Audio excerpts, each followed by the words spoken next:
morning! Welcome back to another episode of Mukluk Streams. I'm your charming, self-proclaimed, yet still humble host, Mukluk, and this is Chip. He's joining us this morning. And we are back in the wonderful world of Guild Wars 2, which is Syria, by the way. Did you know that? Hello there.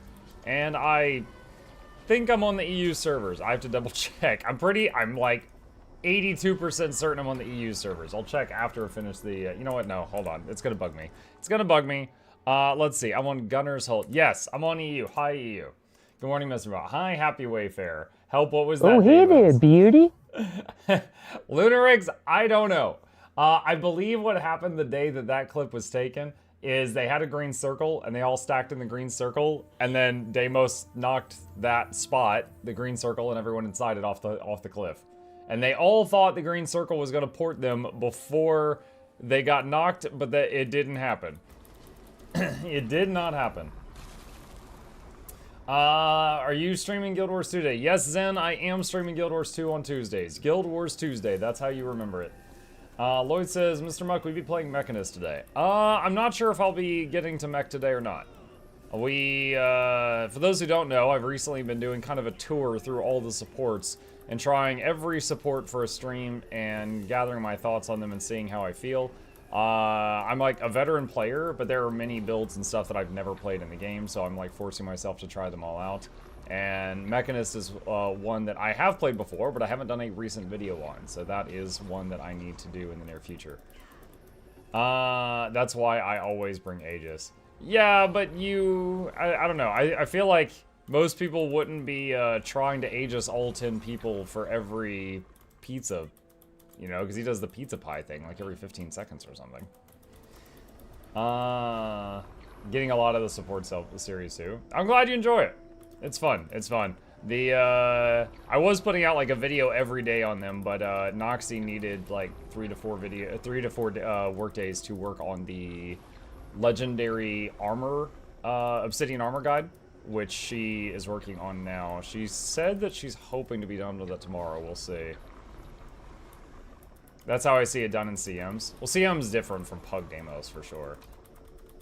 But I'll also say I'm wondering if you play Healbrand, because I will say most supports can maybe bring in Aegis for each of the booms, but certainly they don't have enough Aegis for each of the pizza slices. Like most supports just don't have enough Aegis sources to do that, because the pizza slice happens so often.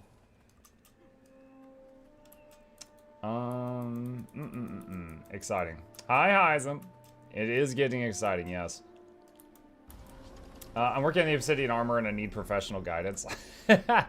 I mean, Lloyd, if it helps, the wiki page, basically the video is going to be the verbal version of the wiki page, but with a lot of, you know, video sources of like where to go. In CM, you need one for the pizza and the Mind Crush one-shot. In CM, can't you just dodge roll the pizza? I know you need one for the Mind Crush because there's no shield from Saul on CM Deimos. I think you just dodge roll the pizza just like in normal mode, don't you?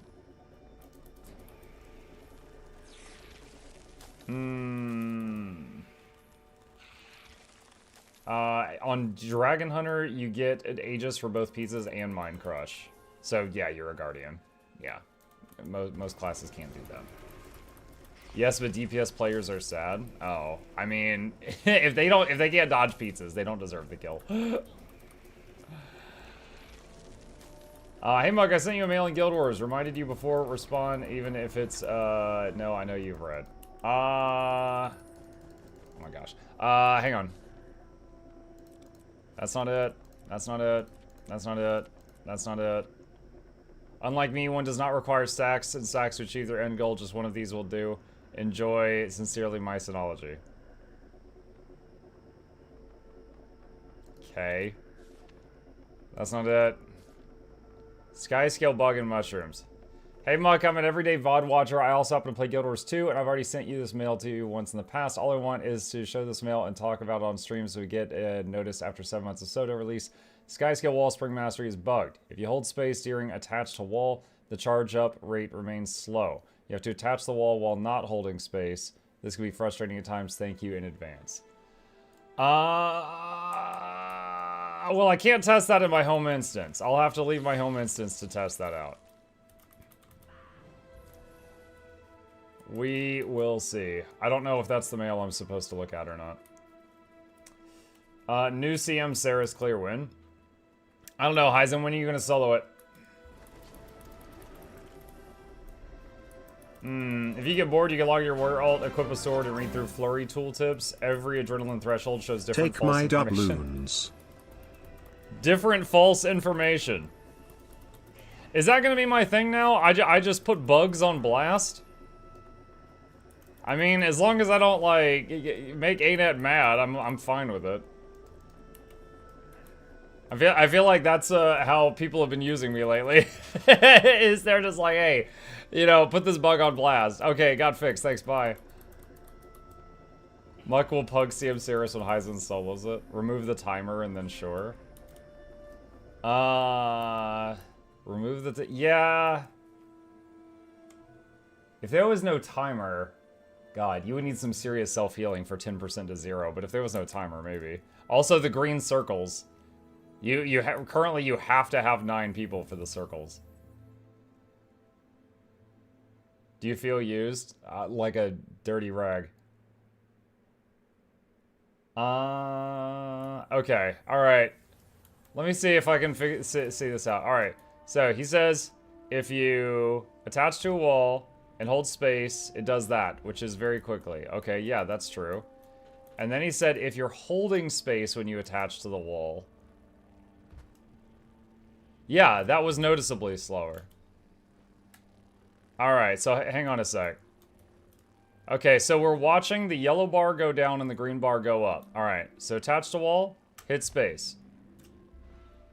Okay. And then I'm holding space. Hold on. Attach to wall. That does seem slower, doesn't it? Or is that my... God, it's subtle. It seems slower to me.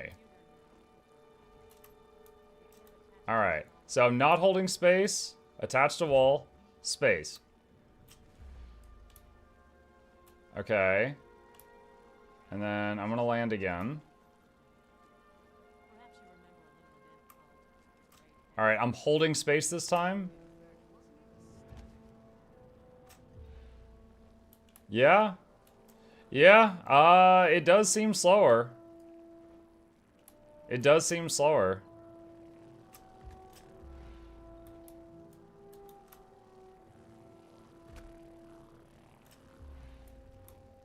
Yeah. Alright, well, I think that bug's confirmed. I think that bug is confirmed. Alright, let me do this in a way that I could clip it into a very, very short Twitter video. Hold on. Thinking about my words here.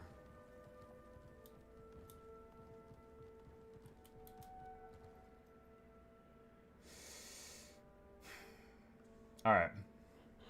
So, interesting Guild Wars 2 bug of the day that was pointed out to me. If you're on your Skyscale and you attach to a wall and hit the space bar, you convert your endurance into the green bar, which allows you to fly up in the air. Hi, Noxxi.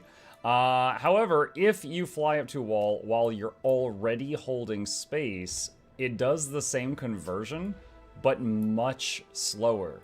And I think I'm in the habit of using that, because I never knew how fast this could be. So fly to wall, not holding space, then do space, and it's that fast. But if you fly up to wall already holding space, it's that fast. So, yeah, just an interesting thing. Someone pointed that out to me and said, hey, check this out. And I tried it, and it worked. And by it worked, I mean I was able to replicate the problem. So that's the Skyscale wall jump bug. So if ANET didn't know, here's me reporting it. And if players didn't know, don't hold space when you're attaching to the wall, and it'll be much faster. All right, there. I'll put it on Twitter later. You're missing that it is only that fast if you have the Soto Mastery. If you keep the space pressed, it is like you don't have the Soto Mastery. If you keep the space pressed, it acts as if you don't have the Soto Mastery. Hold on. It's been so long since I got him. I need to reread him. Flight training. Wall Spring. I could put that part in text, I guess.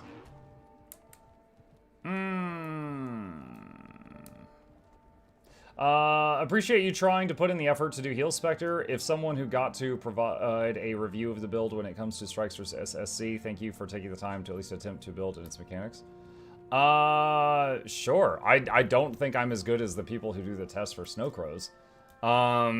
Heal Spectre was definitely frustrating.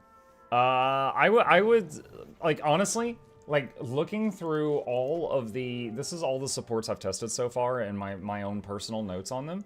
Heal Spectre's the only one that I would not recommend to other people.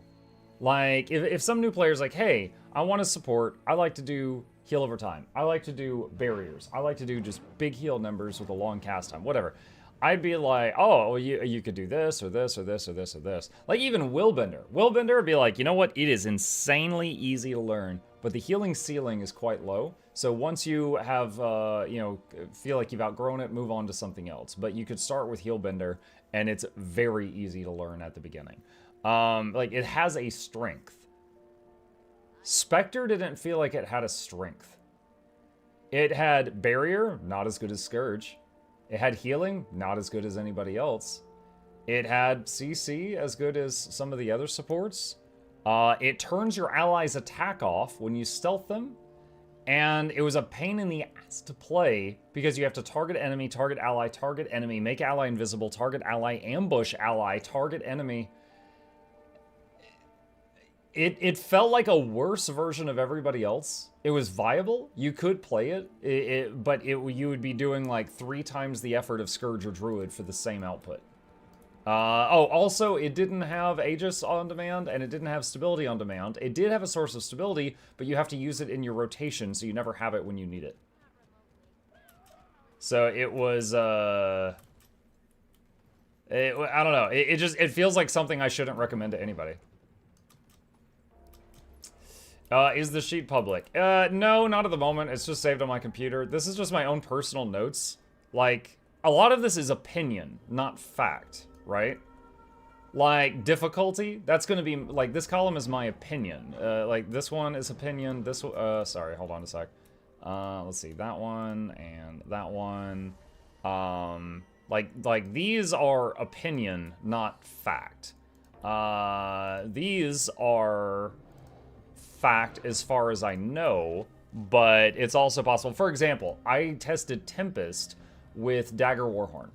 Tempest can also be played with Staff, and it has different strengths and weaknesses for doing that, right?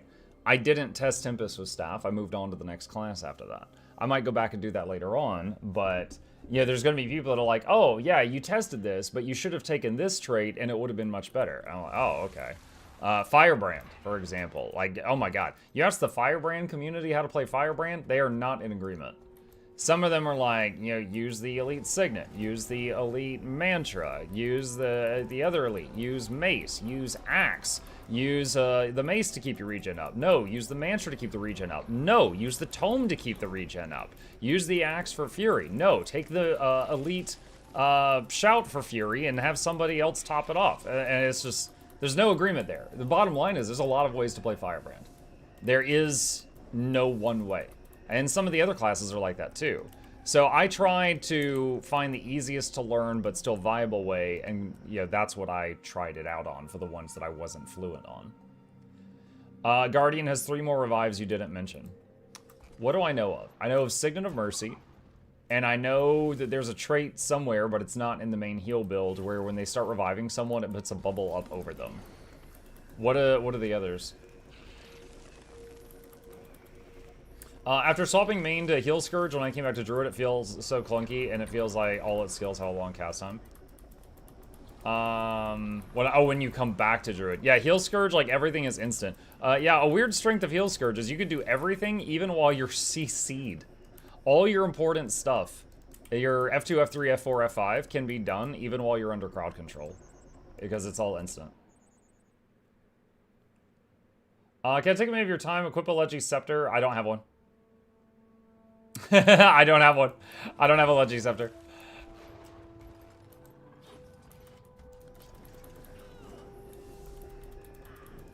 Very transfer sloth. Merciful intervention. What was that one? Hang on.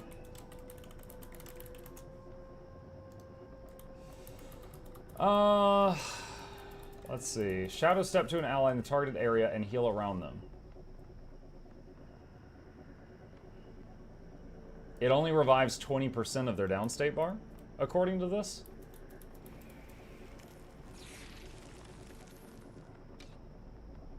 Why would you take this over Signet of Mercy? Signet of Mercy does a full revive. This does 20% of a revive. Good taters. Potato. And it's a utility slot, which goes in the same slot. Stick 'em in a stew. It does a 2k heal around it. That's not major. It has a longer range. It has a shorter cooldown than Signet. Not by a lot, though. It's up to 5 targets. Great, you can not revive 5 people.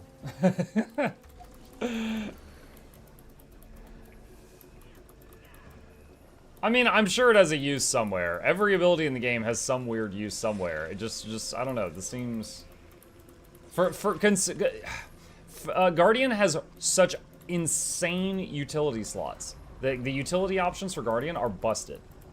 Having this be one that you take, just at a glance... from my own novice eyes, seems stupid. Unless you just need a Shadow Step.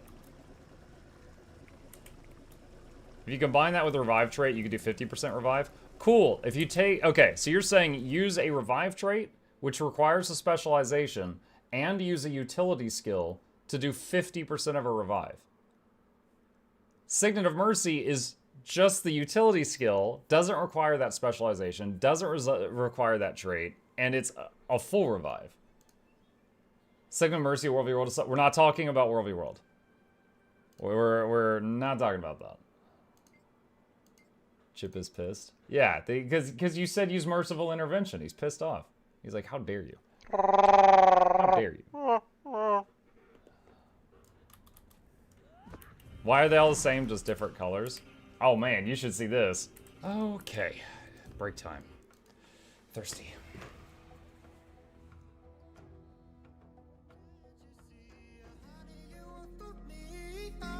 We were meant to be, yeah, dancing in the moonlight, gazing at the stars so bright.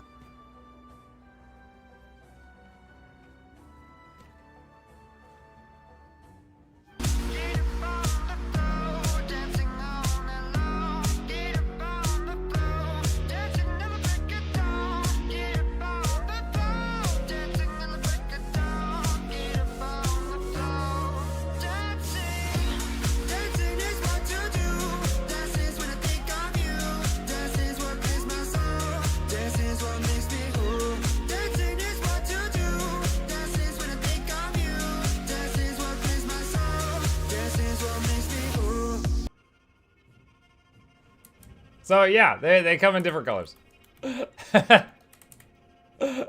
Help, what is this, chat? It's dancing. Anyway, yeah. So I'm sure it has uses. I'm sure it has uses. It's a teleport, it can hit multiple targets, all that stuff, yada, yada, yada. But, I don't know. Again, as a not primarily Guardian main, it seems like they have so many insane utilities. It's hard to pick which ones to bring to a fight. I would have a hard time justifying this one. So, but, you know, again, I don't main it. I don't main it.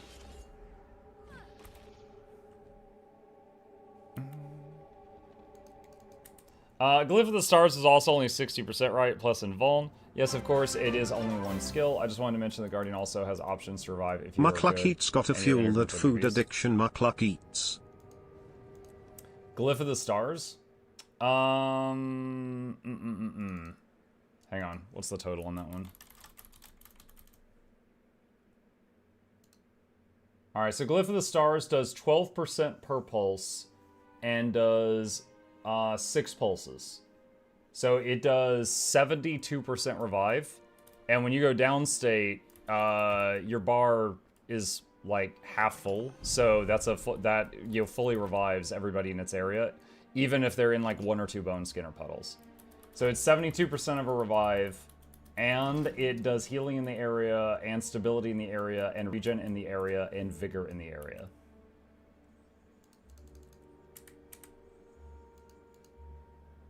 Guardian keys stand your ground underwater, and it makes me think, how is that possible? Clearly it should be swim your ground. Glyph of the Stars also gives stab and protection. The protection comes from the Verdant Etching trait. By default it doesn't have that. But, yeah.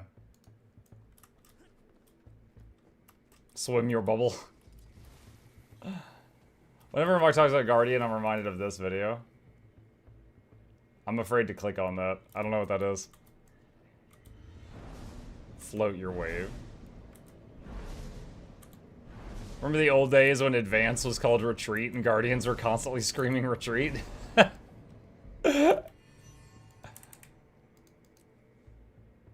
Is the one with Valen and stuff. I think class, like, What? Oh, this is that one from Heavy Hat. Oh, man. Yeah, this was a while ago. Yeah. Yep. I remember that. Druid not having glyphs underwater is painful, though. Druid not having Warhorn, or Mace, or Staff, or glyphs underwater really hurts. However, it is still possible. Because also Healing Spring doesn't work underwater. You can still use spirits underwater, and also the underwater jellyfish pet puts regen around you, which is a way to get regen on your allies since you don't have access to your weapon skills. The druid is very reliant on their weapons to do their stuff, whereas for example a scourge does not care about their weapons. Like, they're fine with any weapon. So a Scourge operates just fine underwater. I can't remember, isn't there a whole legend on Rev that can't be used underwater? I don't recall, but I mean, Mechanist has the mech that can't be used. Funny thing, Mechanist gives up the mech in order to gain the, gives up the tool belt in order to gain a mech.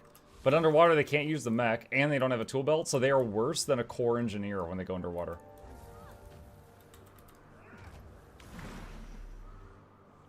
Good luck placing shades underwater. My point is, it still works, Noxxi. It still works. There we go.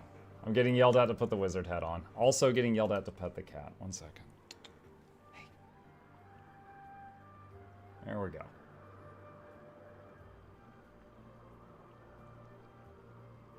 Why are you gliding down with Skyscale when there is a Mount Maze specifically for that? I guess you don't have Griffin Bound.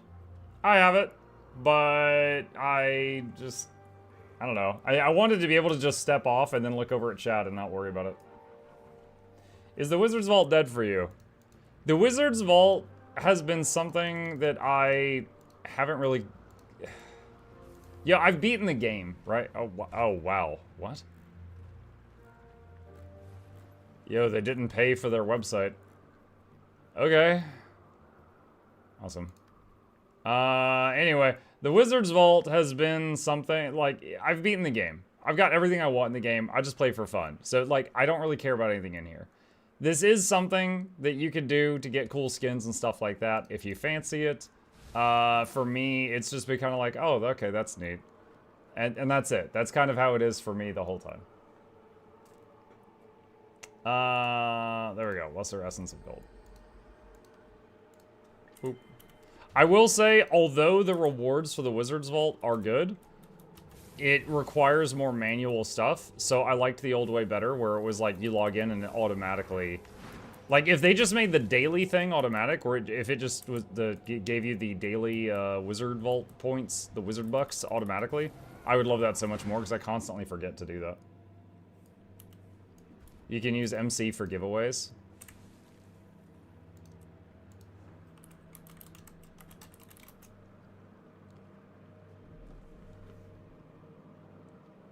Shut up. It's already filling my bank. Gimme? You've already got the gimmies. You could buy that other thing and use that to give me money. Did you think about that? Oh, yeah. Shut up. Oh my god. I do friggin' tens of thousands of gold in giveaways and thousands of dollars in giveaways every year. Still got people in here. Weird flex. It was related to the conversation. I wonder, can I heal here? Nope. Cannot heal here. Chat, this is Spectre Gaming. No path to target. I can't use any of my skills here. Spectre Gaming.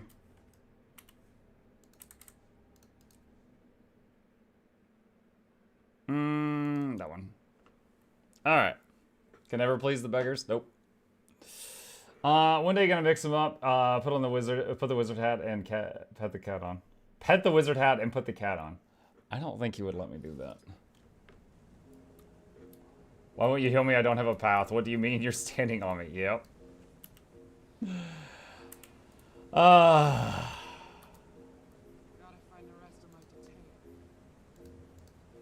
Let's see. Where is Imperial Environment? There it is. Maybe I should put that on my sheet. Hold on. Spectre. Satellites turn their attacks off. No path means can't use shadow steps. Alright. Added to my notes. Muck, you show your video settings. Sure. You mean my graphics settings? There you go. Put the wizard hat on Chip. I think if I lifted the wizard hat and started to place it above him, he would see the giant object coming down and panic and run.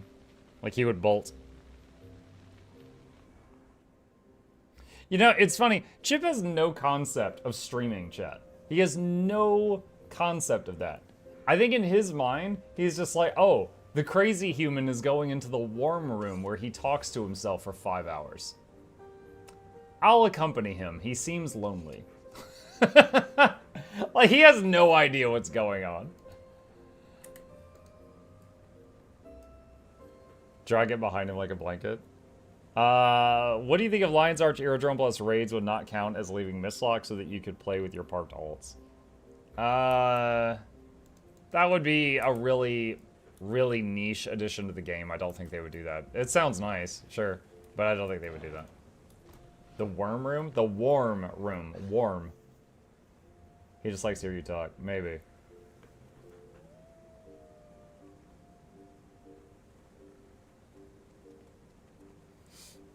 Thanks also. Main settings that affect FPSs are the character model limit and quality. The number one thing I turn down if I am near lag is character model limit. This is how many people you show. So for example, there's a bunch of people over there. Alright, if I set this down to lowest, you see a bunch of them vanish.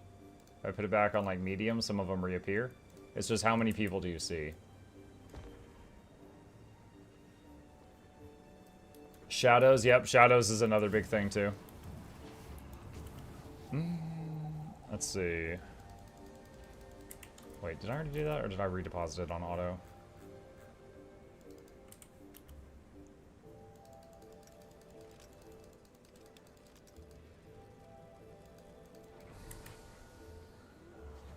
Let us keep the Jadebot waypoint as a permanent location, then we can play parked alts. Have you seen the new indie game called When?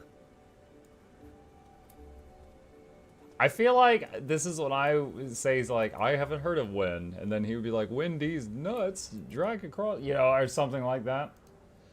I'll bite. Hold on, I'm going to Steam. I'm searching for When. Yeah, I don't see anything. Didn't salvage all the relics yet? No. Been working on the Obsidian armor video, and also all of those little support reviews that I've been doing.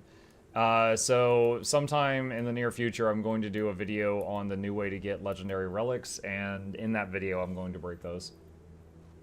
It's on Epic Games, not Steam. Oh, I've been playing Slime Rancher on Epic Games. Because they gave it to me for free. It's on Apple Arcade.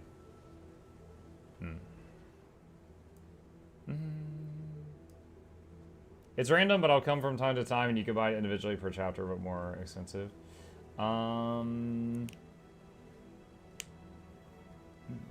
It's on Uber Eats. Oh my god. Remember the Grubhub commercial? Cursed. I had a lot of strike coffers in my inventory. What is the best heal support spec for Hunter, in your opinion? What is a Hunter? Do you mean Ranger? If you mean Ranger, then there's only two options. There's Heal Druid and there's Heal Untamed. And Druid is my answer.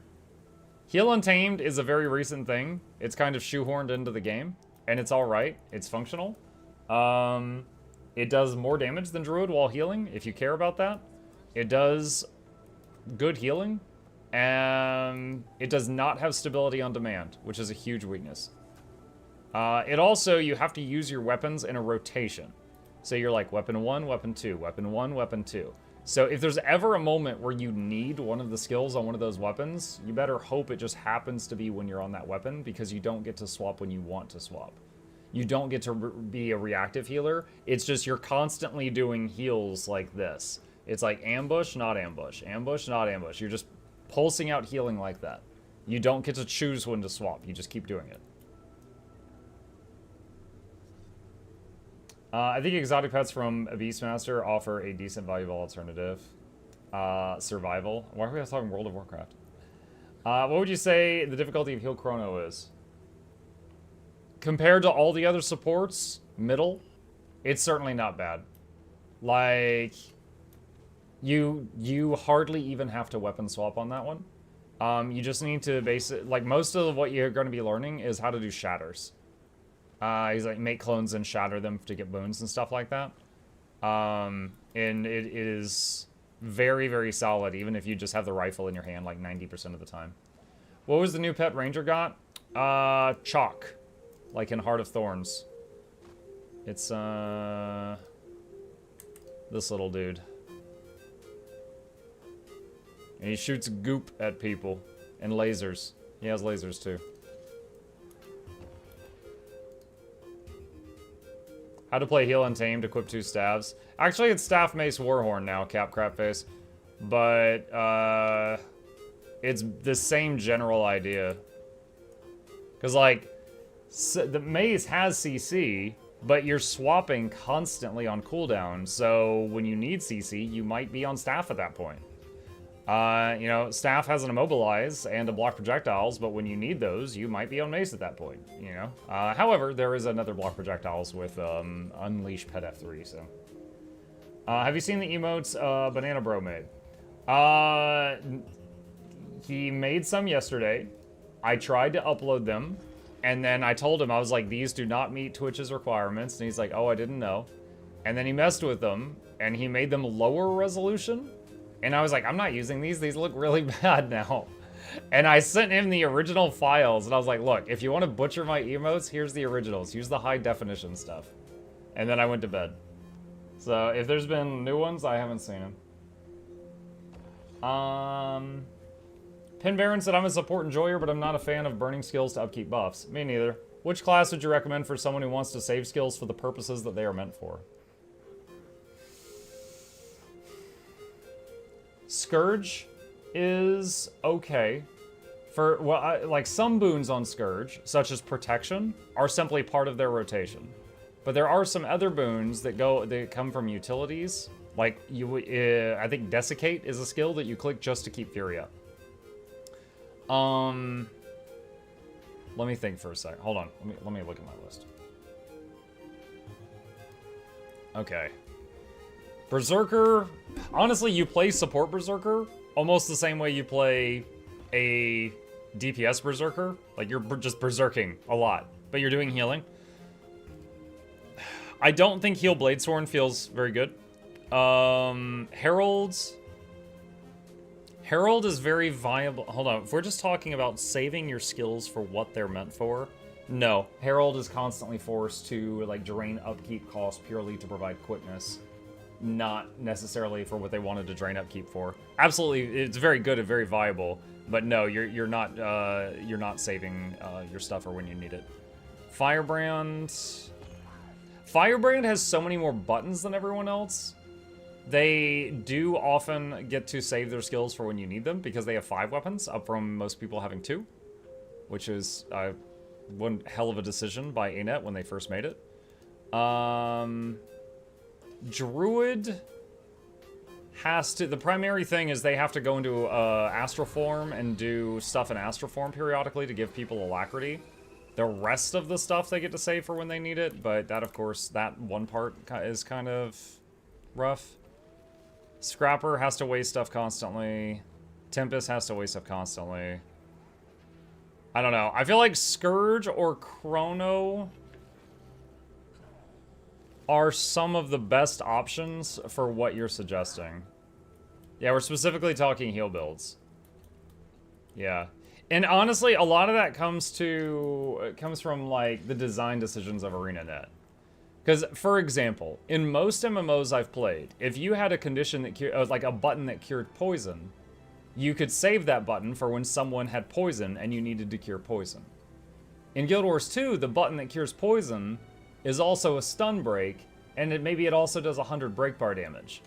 So you hit it when you need to do any of those things. And then it's on cooldown when you need those other things. And I think a lot of that comes from the fact that we only have X buttons on the bar.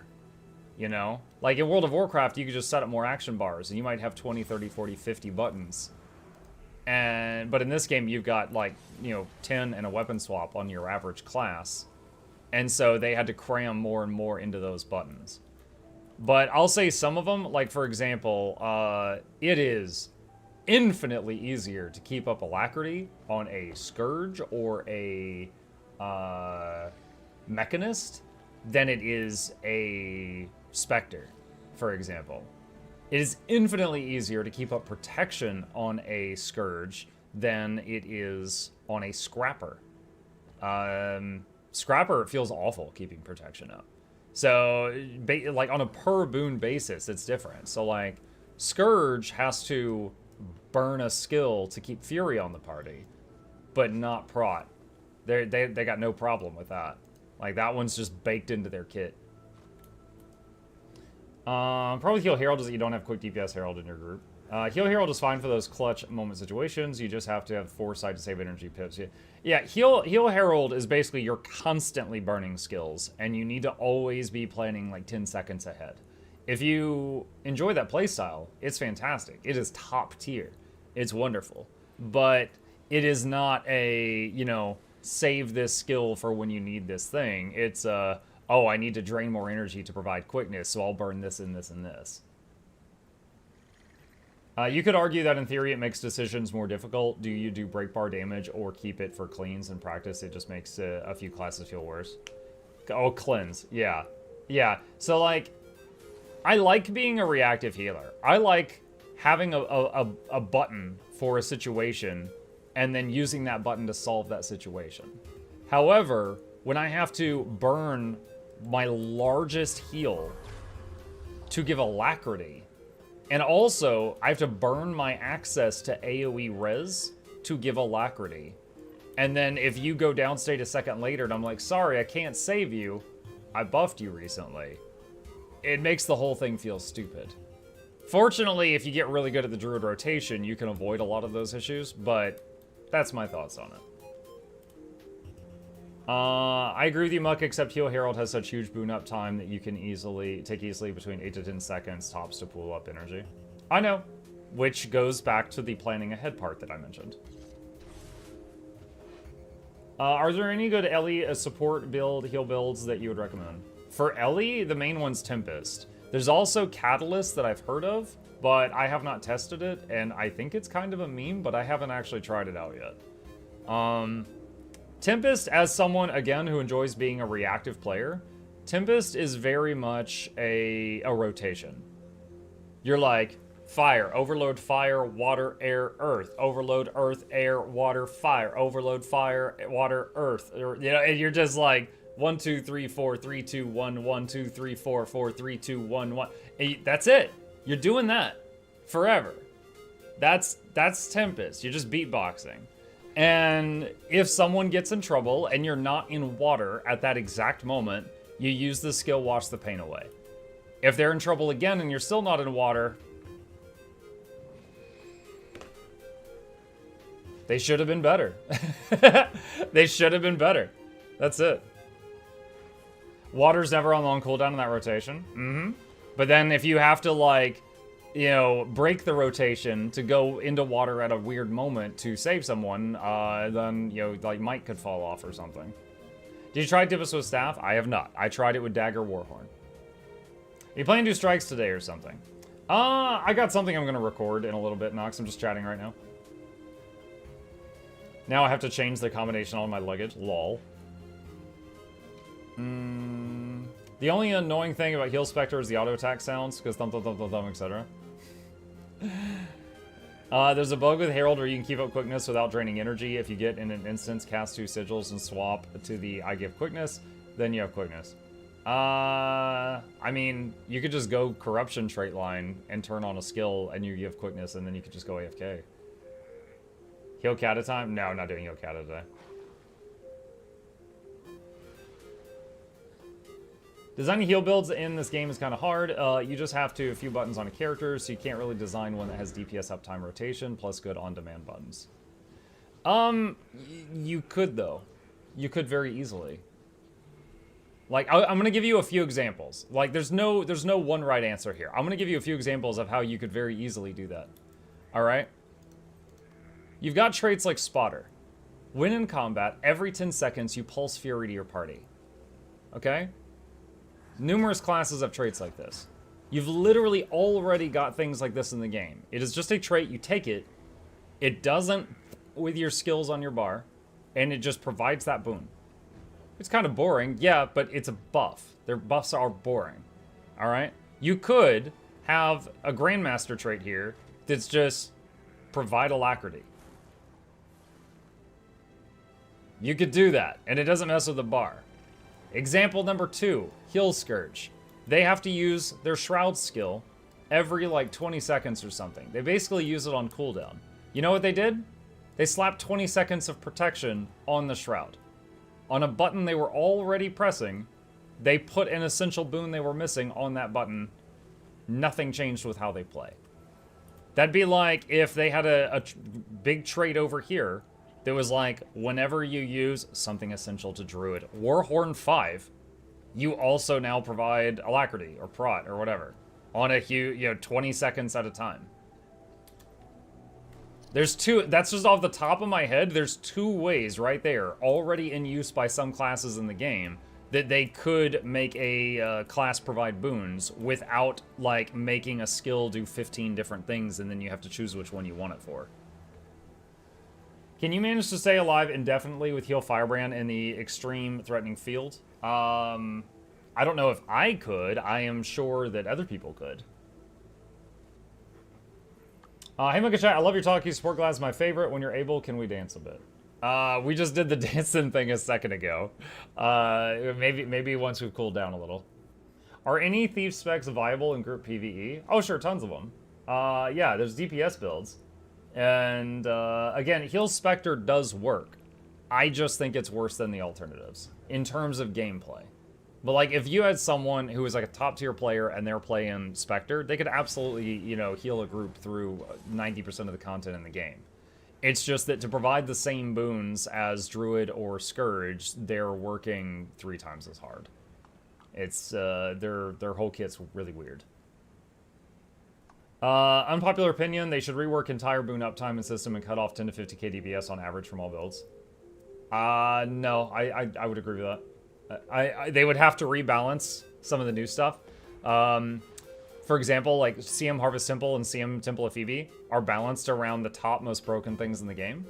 However, old stuff, for example, Gorseval, when you go do that, our DPS is so high we're skipping his phases. So they need to either buff all old raids, which I don't think they should, or nerf the newer stuff and nerf the roof of player stuff. I've been meaning to talk soon. See ya, Kermit. What's the current meta healer on Fractals and raids? Fractals, it's hard to beat Firebrand, Healbrand, because they have stability, stability, stability, Aegis, Aegis, Aegis. Not every, many other supports can do A stability or A Aegis. They can spam it. Raids, Druid is fantastic. Firebrand is still fantastic. Tempest is good. Heal Herald is great. Scourge is great. There's a lot of options there. In raids, since you've got 2 different healers, you've got a lot of choices. Heal Chrono's been really good in Fractals. That's Stab too. Yes, I've enjoyed Heal Chrono. I haven't grouped with one in Fractals, but I believe that. Hey, what's up?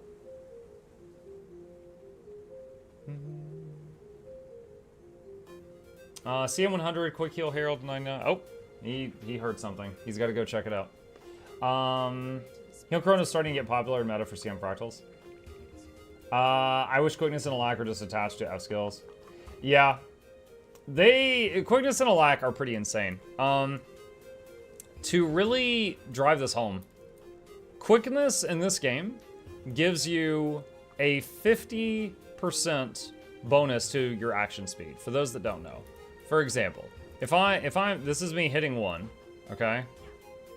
If I hit Quickness and then do it, it's 50% faster. You see that? Like, the fact that we as like gamers in this game use that as a always up buff is cracked. To put that into perspective, World of Warcraft, another big MMO that I've played, has a cooldown called Bloodlust. Bloodlust is a 10-minute cooldown, and it gives your whole raid, like, is it 20 or 30% attack speed boost for like 45 seconds.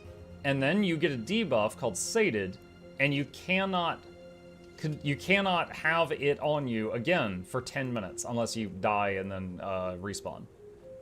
So it is a emergency button. This is the burn phase.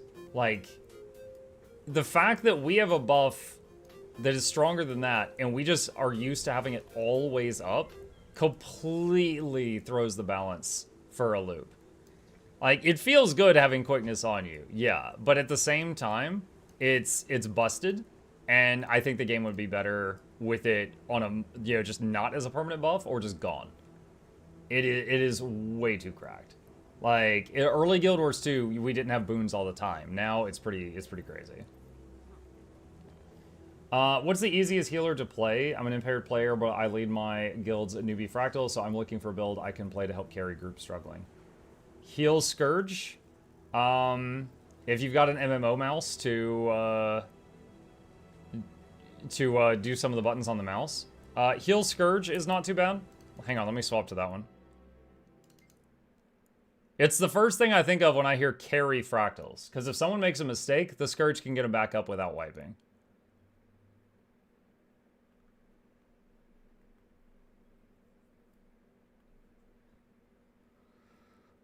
One sec. Alright, so Heal Scourge, you can use almost any weapon. You basically will, in a standard group, you'll be using these 2 skills off cooldown. You'll just mash your weapon skills, and you'll be mashing these. It's very simple to play. There is a lot of buttons you're mashing, but it provides all the essential boons, lots of heals, lots of barrier, and has some of the strongest revive ability in the game. So you could absolutely carry groups with that if you're able to handle that. At Muck, make a human. I have. He is in 6th grade. He's at school right now. Next question. The tooltips for Lack and Quickness are worded very badly. Technically correct, but the math makes the effect lower than the numbers look at first glance. Yeah, that's true. Give perma-quick to everyone as an unbuffed baseline and balance around that. That would also be fine. If everyone just had quickness and alack and they weren't in the game to actually be thought about, that would be, God, that would be fantastic. Dude, how many times have you been making a group and you've been like trying frantically to find an alack DPS or a quick DPS? Imagine if that was gone. It'd be great. Like you would just have like a heal support and then 4 DPS. That would be it. Yeah. Anyway, that's not the case anyhow. So that doesn't matter. A lack of quickness are making the game worse. A lack of quickness, it's a very loaded topic. Hold on, this is just my notes. What was... This is when I was playing Scrapper. This was the bow shield. Okay, alright. So, quickness increases action speed. Alacrity reduces cooldowns. Both considered required for max level content for all 10 people in squad raid. So, usual group composition is 1 healer that provides quick alack, 1 DPS that provides the other one, 3 more DPS. If in 10-man content, 2 groups like that. That's it. So in a 10-man group, is 2 healers that provide quick alack, 2 DPS that provide the other 6 DPS. If hypothetically they got rid of quick alack, you would have 2 healers plus 8 DPS, and it would be infinitely easier to make groups and stuff like that. But yeah, alacrity and quickness, it feels good to have them. It doesn't feel good when you don't have them. And they have really... for example, okay, Heal Warrior. Heal Warrior's a thing since Staff came out. Berserker Heal Warrior is considered viable because it provides quickness while doing its job. Bladesworn Heal Warrior can be a thing. It's clunky, but it can work. And it provides a lack while doing its job. Spellbreaker Heal Warrior, I haven't bothered to test because it doesn't provide one of those boons and groups wouldn't take it. If it wasn't for that boon, we could try that out. Heal Revenant. Vindicator. Very powerful healer in PvP and World v World. I have not bothered to test it in PvE because it doesn't provide quickness or alacrity and people wouldn't allow it into groups. So if quickness and alacrity were a non-issue, then I think that there would be more healing options in the game because of that. It was, yeah. Heal Chrono's the best, you need 1 button to switch. It's true. For those who haven't played Heal Chrono, they basically got a build, and then like right here it's like provide quickness, and right here it's provide alacrity, and they just swap between them based on what the group needs, and they play exactly the same. It's really good. That's what I meant with the Boon uptime rework. They're basically required either by the game or the community, and IMO make the balance bad, and the game's balance around having all boons at the same time, and then solo stuff becomes sluggish real quick. Yeah. Yeah, it's also pretty wild in PvP, because like, if you're fighting someone, and they're doing 20k DPS, and then they give themselves quickness for a few seconds, like Quickening Zephyr or something, and suddenly they spike to 30k, and then you just explode. And, you know, it feels like something so strong, it should be an emergency cooldown. But for some reason in this game, it's just some people can have it just all the time. So it's pretty wild. I don't know that those things are going anywhere, but yes, I do agree with the person who said unpopular opinion, I hate these. I kind of agree with you. I kind of do. Isn't that the reason Scourge got a lag, because no one would take it? Yes. If you took Heal Scourge before, like a few months ago, you had to have a DPS that provided a lack, and a DPS that provided quickness, and then 2 more DPS. So you had, your group did less damage. But the Scourge was a decent support. Now it provides a lack, so people accept it, and they're like, oh, hey, this is pretty good, plus it has a lack. Oh, it's just required. It would be cool if quickness was an emergency cooldown you pop during a Defiance break or something. Agreed. Reaper just gets quickness in Shroud, it's so good for soloing. And Harbinger just farts quickness constantly. And Herald can hit 1 button and go AFK for 60 seconds and provide quickness the whole time. There's some classes that provide it very easily. There's others in terms of application, such as Scrapper. Scrapper has to do combos in order to provide quickness. And inherently, I'm not against that. I don't think that's bad design if people are forced to use the combo system. What I do care about is the inequality. Because Scrapper has to jump through so many hoops to keep buffs on the party. And then there's other classes that those same buffs are just like free. They're just innately. I dislike that. I just like that one class is just, because if you got two classes, the one's way harder to play than the other. People are only going to play the one that's harder to play if they just really, you know, connect with that class, and that's it. I was seeing a lot of talk about Bladesword and Healer being more popular than Berserker. The consensus seems to be that getting stuck in Gunsaber 5 seconds is okay because you 2 to 5 once each reduce cooldown of shouts and use shouts for healing there. Yep. You basically get stuck in a weapon that's bad at healing, and then you use your utility skills as a bandage for the fact that you're bad at healing, and then you go back to the good healing weapon, and then repeat. It's viable. It works. You could clear 90% of the content in the game with that. I just, in my own personal taste, I don't like the playstyle.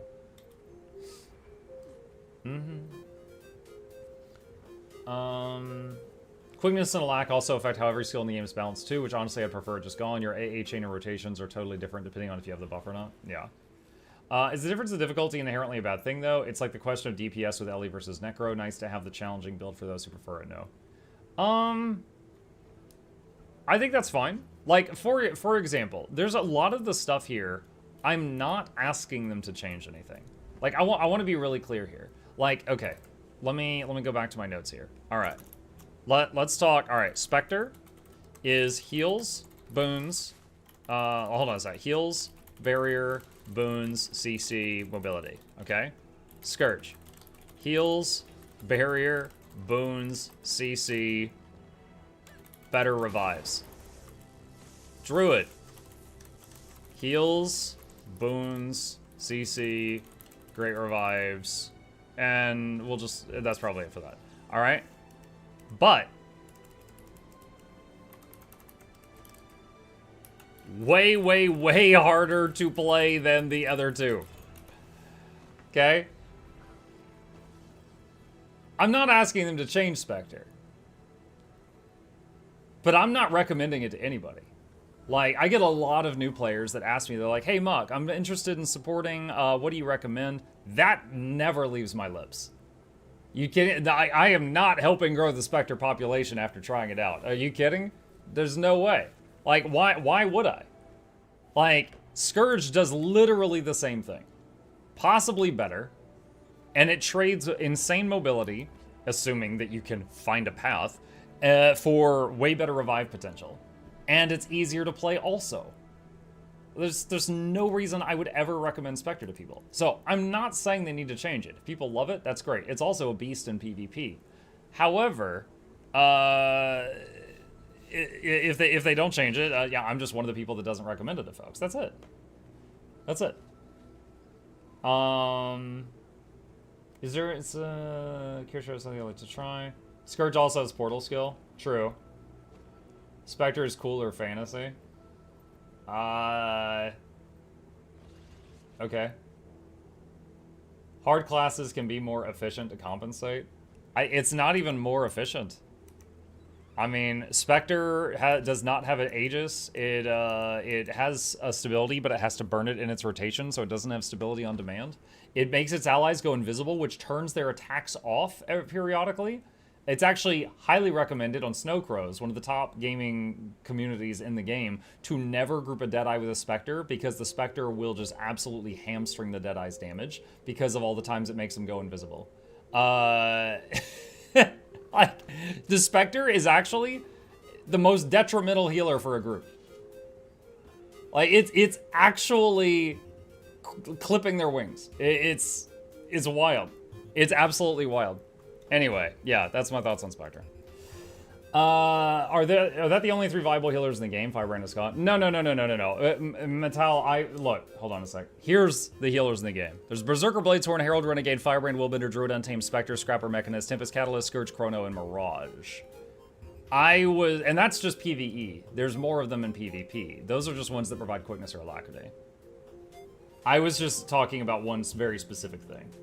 Hola, Muckle. Hola, Teddy. Hello. How many DPS dead eyes do you see in a week of raiding, though? None. The Spectres kicked them all out. It was just an example. I mean, there's 27 elite specializations, Lucid. If you ask me how many of X do I see and just pick any one of them, it's going to be a low number. Do you think support should be as easy to provide boons as Quick DPS Herald? Yes. Yes, I do. And I'll tell you that I'm going to tell you the reason for that. This is going to depend on who you ask, but you're asking for my opinion. I'm giving you my opinion. I want to be very clear on that. If you, I came from playing World of Warcraft, and before that I played EverQuest. In both of those games, you buffed before the fight. Then during the fight, you know what you focused on? The fight. That's it. Okay? Unless you are a bard. In this game, every single class plays like a bard. And by what I mean by that is every single class has very short duration buffs, and we're doing rotations trying to keep those buffs up. Okay? We have to just devote brainpower to that, just constantly. And I would much rather, like, I would much rather use this for cleansing, this for CC and healing, this for healing, and this for the immobilize, might, cripple, slow, instability, and might that it does. Or not the might, sorry. But I have to burn all of those skills that do other things to keep a lack up. Sometimes I can use them for their intended purpose as well, but I have to burn all of those skills just to keep alacrity on the party.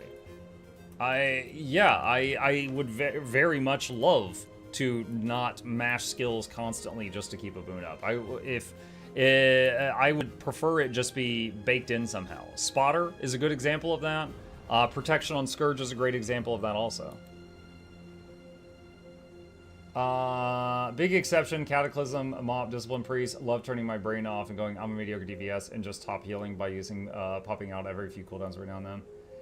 Yeah, Mop, Discipline Priest, I think was modeled after the Chloromancer from Rift, which basically they had two buffs. They had one buff that they basically said, while I damage the boss, I'm lightly healing 5 people in the raid per attack. And they had another buff that would be, while damaging the boss, I'm pumping lots of heals to that one guy. And basically that was the tank healer. So you had tank healer Chloro and raid healer Chloro. And then they just played like a DPS. And the harder they DPS'd, the more they healed people that was had those buffs on them. And then, yeah, Discipline Priest was remodeled later on to be like that. I used to play Dirge in EQ2, debuff, bard stuff. Basically, man, you're spot on with your 2 buffs being like that. Juggling spells to make sure you keep yourself up. Yeah. Yeah, in WoW and in EQ, you would do just like a cast of a spell before, like after a wipe or once per hour, and buffs would last an hour.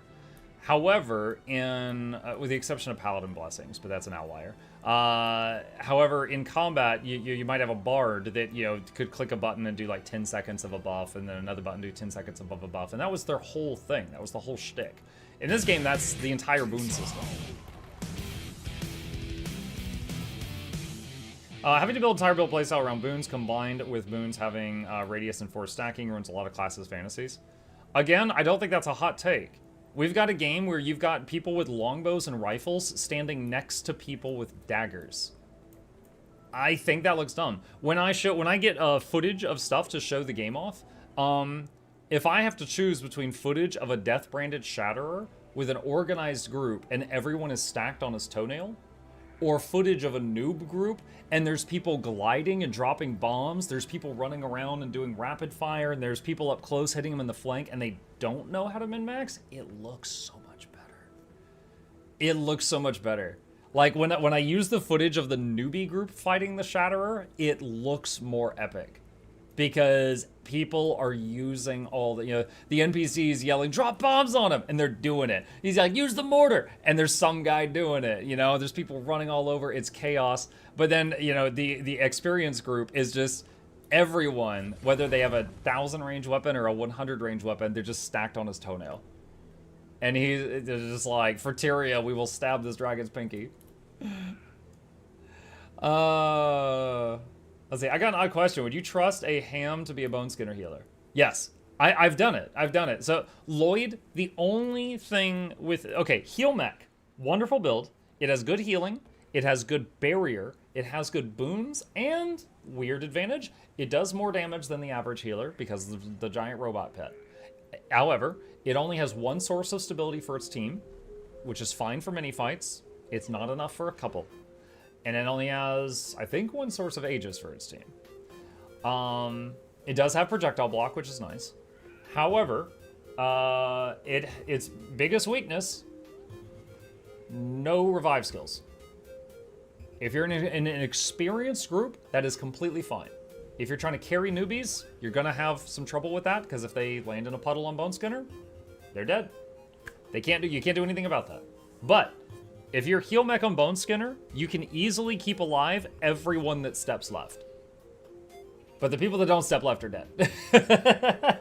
But yeah, they're gone. They're gone. Ham can provide Aegis from F2. Yeah, it relies a lot on Blasting Water Field to provide good burst healing. Yeah. Well, like any engineer healer, they can fall back to the medkit when they need to, and they've also got Elixir Gun 5 and Mortar Kit 5. They've got a lot that they can fall back on besides their actual weapon. If we're going to essentially force attacking, they should invert them more damage from further away and turn rifles into shotguns.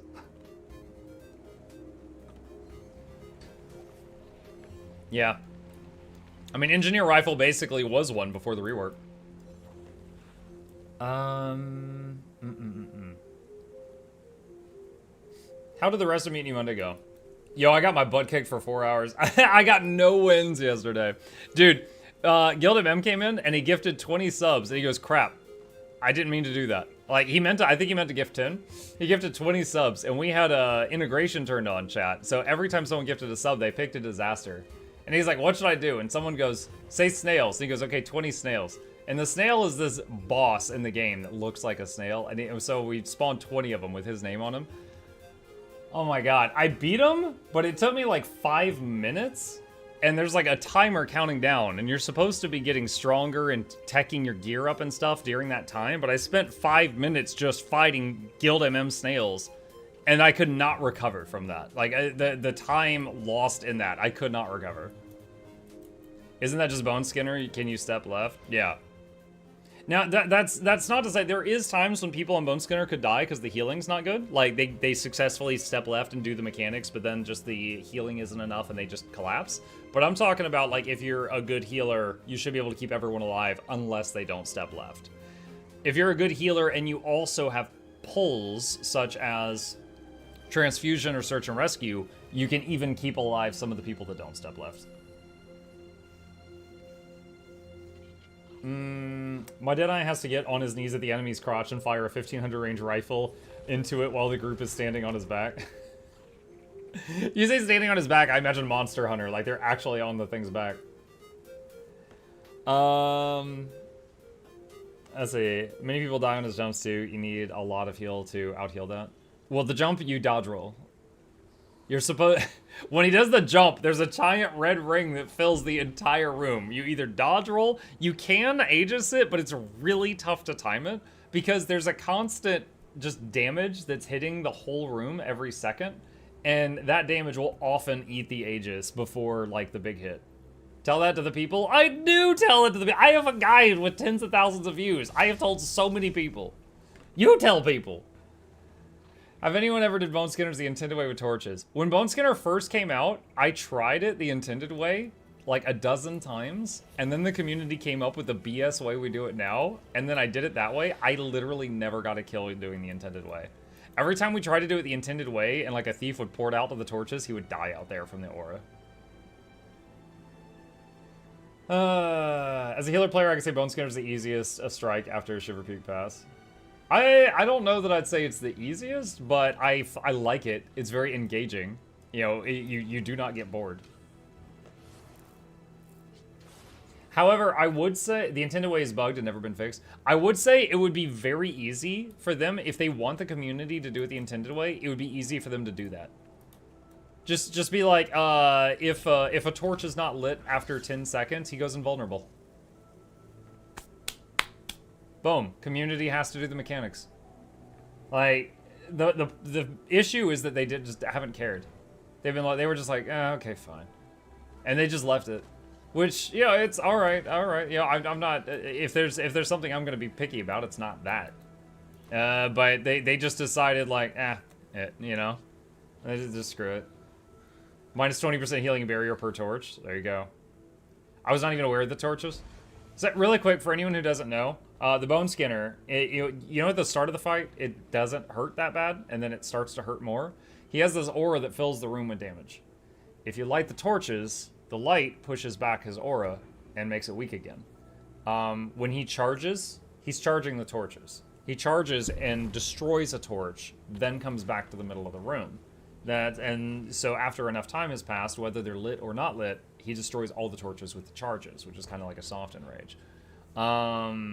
Yeah, so he has torches. Yeah, it's these big braziers. It's the things he's charging. He's charging those and destroying them with like a headbutt, and then he leaps back to the middle of the room.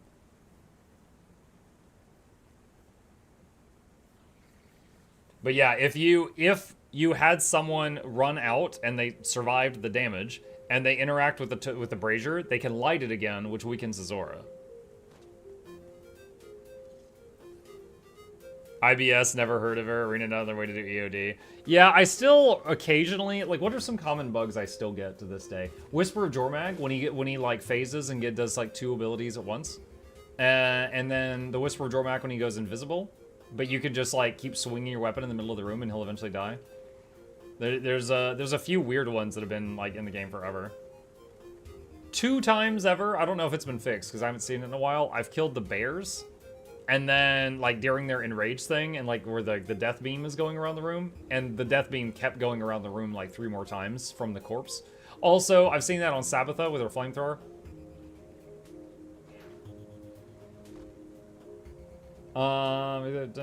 We had life-size chessboards in his main home in Nariak, and I remade it with the green and purple crackle tiles. How do you light a torch? You just walk up and right-click on it. Yeah, you walk up and hit, like, you know, F, like the use key, the interact key. That's it. My one guild loves to do something they call the spicy bears. They just enrage it on purpose. Didn't catch 4 greens on Icy 1.5. Demogoraz, that reminds me of a thing I used to do. This is so bad. All right. Story for you guys, chat. Story for you guys. There was a boss in World of Warcraft in Northrend, in Wrath of the Lich King, and it was called Sartharion. And Sartharion was a big red dragon thing, and you'd fight it. And during the fight, a lava tidal wave would occasionally come from one end of the screen and go to the other end of the screen. But there would be an opening somewhere. And so you would see this tidal wave coming, and you would need to move to the opening. It would pass, and then you would move back and get back to fighting. All right. So I'd be fighting this thing, and I was off in the tank. And near the end of the fight, we had this thing pretty locked down on farm. There was so many things you could do as a tank in that game that you cannot do in this one. As an example, all right, let's pretend this guy here is an enemy and I'm tanking him. He's hitting me, I'm hitting him, okay? If I rotate around him, he would turn to face me, right? He would turn to face me. But also, if I stood inside his hitbox, between the edge and the center, he would take a step back. You could literally power walk at people like the Terminator and make NPCs back away. And if you were really good at this, you could get bosses to move wherever you wanted them to move. I could do that. And one thing with the dragon, a dragon would have a breath attack right here, a cleave attack with his claws, and a tail attack. So all the DPS were hitting them in one of the butt cheeks. They would all be either here or here. And we would get the dragon almost dead. And I would go, cleave training! And I would just do this. Like really close to the center of his hitbox. So the dragon would be whipping around at that speed. Like the tail, the claws, and the breath were doing this. And it would just turn into a freaking blender. And the thing is most of the people I raided with were very good.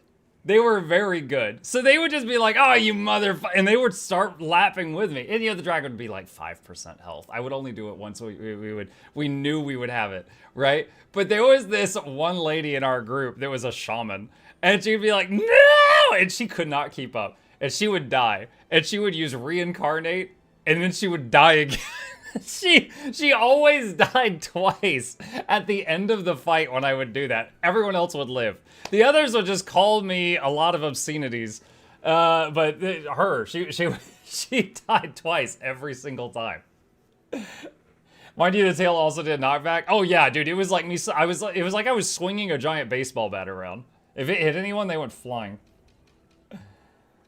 Blood Elf Paladin just dropping out of the sky. Ha, go and Vuln, Yoke the Fire Bucket. She was the instrument for Zombieland. My old posts are really gone as well. Actually, a bit sad about it. Alright. Okay. I got something here that I thought was a bit interesting for us today, chat. Gonna do some scummy React content. Alright, let me get this set up here. Alright, so I was browsing the YouTubes the other day, and I saw this video that was suggested to me called 3 Reasons Why Players and Creators Quit Guild Wars 2. And I was like, oh, what's this? And I was watching it, and it was on my second monitor. And I heard my own name. And I was like, wait, what? Like, they name dropped me in the video. I was like, I didn't quit. And I started paying more attention. I was watching this video, and I think the title is a bit extra negative, probably trying to get, more clicks. You know how we YouTubers are, but he made some pretty good points. I honestly think he made some pretty good points, and I thought it was worth discussion. So, I actually asked him in the comment section. I left him some notes here, you can see. And I actually asked him, I was like, hey, do you mind if I show this to my audience and talk about it? And he's like, please do. So, yeah, without further ado, this is Silhouette Gaming's 3 Reasons Why Players and Creators Quit Guild Wars 2. I gotta make sure it's on normal speed because of you guys. Kind of worried about publishing this.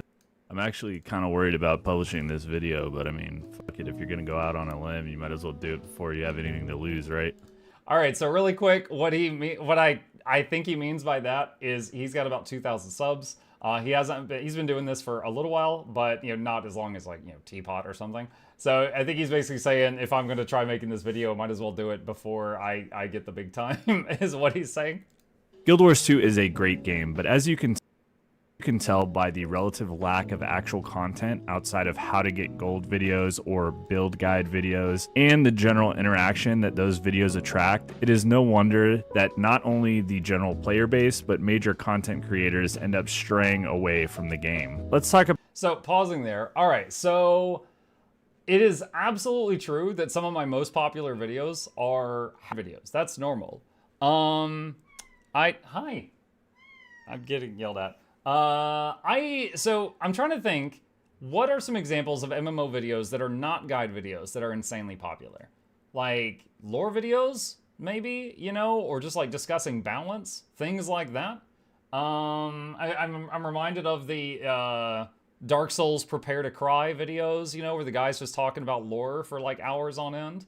But yeah, I don't know that that's a bad thing. But it is true that the most popular videos for Guild Wars 2 are build videos, or like, here's how to make legendary armor, et cetera, stuff like that.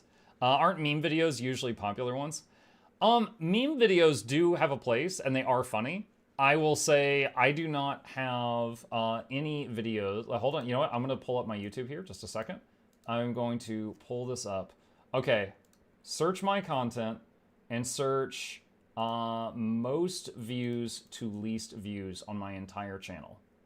And let's do views. And okay, here goes. This is my entire YouTube channel, which has thousands of videos. Why play Guild Wars 2? New player guide. Fractal guide. Legendary weapon guide. Why play Guild Wars 2? Again, because I'm scum. Legendary armor guide. Ascended guide. Clean your bags. Metas that make you rich. It's guides. It's guides. I have a ton of meme videos too, and they usually get, I don't know, 1,000, a few thousand, 10,000 views, something like that. There is an audience for them. But these videos are the ones that keep getting clicks. These are the ones that get hundreds of thousands of clicks over time. Bug Wars, yeah, Bug Wars is in there. Yeah, dude, there's not a single episode of Bug Wars. Look at this. This one down here, 12 minutes a day gets you rich. I posted this a few months ago. This is now one of the top videos on my channel that has been out for 5 years. This How I Get Rich is one of my top videos, which absolutely proves his point. About a few reasons why people quit the game. There is a general trend among new players that can be summarized by the phrase, "What now?"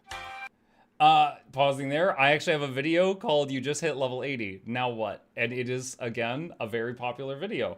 Guild Wars 2 has a lot of horizontal progression content, and basically it means you hit max level very quickly, and then there's a million things you can do at max level. They don't raise the max level, they just keep increasing the amount of things to do at max level, which can be overwhelming. You hit max level and you get like, you freeze, the tail. There's so many options of what to do, you just like freeze up and you're like, I'll deal with this tomorrow, and then tomorrow never comes. Hey, look, horizontal progression. The game is structured in an interesting way to not give any significant amount of power increase from different gear sets, with exotic gear being relatively easy to get for any particular class, and the only form of vertical scaling exists in one game mode, which is fractals, and it has no impact on any area outside of it. I have quite a few friends who play more traditional vertical progression MMOs like World of Warcraft or Final Fantasy, and when I try to explain how Guild Wars 2 works, I usually get a confused look of, "Wait, so you've been playing for 12 years and your character is..." No. When you're talking to a Final Fantasy player, you're supposed to make them the soy jack. What are you doing? "Isn't any stronger? What's the point?" And that is a legitimate question. The difference between exotic and ascended gear is only about 5%, with the infusions accounting for 2% of maximum DPS, meaning that full endgame... Fun fact, I don't have stat infusions. I have full legendary. I haven't bothered. Each stat infusion gives you like +5 power. And you got like, 1,500, 2,000 power, something like that. It's less like... I had never bothered. Player with min-maxed infusions, legendary or ascended gear, and a level 80 fresh from the trading post is only a difference of 7%, assuming that the rotation and the mechanics are handled identically. That 7% difference also costs magnitudes more than the initial set of exotic gear, something many players forego just for the amount of gold required to obtain it. Many people see these types of grinds as unnecessary or not intriguing enough to spend their time on, or even worse, see them as some unattainable goal. I will say, is like, this topic comes up with like legendary. Like, I tell people often, because they're like, oh man, this group won't let me join for Raid Wing 4 because I don't have Ascended. I'm like, dude, the Raid Wings were designed to go in with exotic gear. You can go in with exotic and earn Ascended in there. That group was just weird. And then the same conversation can be had from Ascended to Legendary. That's like, lots of people just don't want to do Legendary, and that's fine. And they just carry around more Ascended stuff, and it works out. Building legendary weapons, working towards quality of life upgrades, or achievement hunting is really the true endgame content for a player looking to casually enjoy the game. Any content that requires heavy communication, coordination, a fixed playtime for world vs. world or static instance group content like raids or SPVP tournaments immediately turn people off of wanting to participate at all. The game also has no good ways of helping players who are interested get involved in these groups. And wait, he said the LFG is pretty trash. Pugs are cool though. The LFG is okay. For those that don't know, in the game there is a LFG group finder. You can go in here and say like, I'm looking for group for fractals for tier 4. Here's some groups, and you can like join and then whisper them. It could be better. It could be better. For example, there's nothing stopping you from joining if you're the wrong role. There is no like auto thing. I'm not saying there should be. I'm just explaining how it is. And while the community has developed some avenues to filter these new players into these communities, he's showing Raid Academy, which is a Discord that is really good for teaching people how to raid. it is far from what can be accomplished with an in-client structured development. And let's assume a player is willing to grind for legendaries or grind for an achievement or clear the raids. There are only so many raids to clear and so many legendaries to get. I myself am nearing the end of the road on building all of the Gen 3 legendaries and only have a handful of CMs that I haven't accomplished. But that leads us to reason number 2.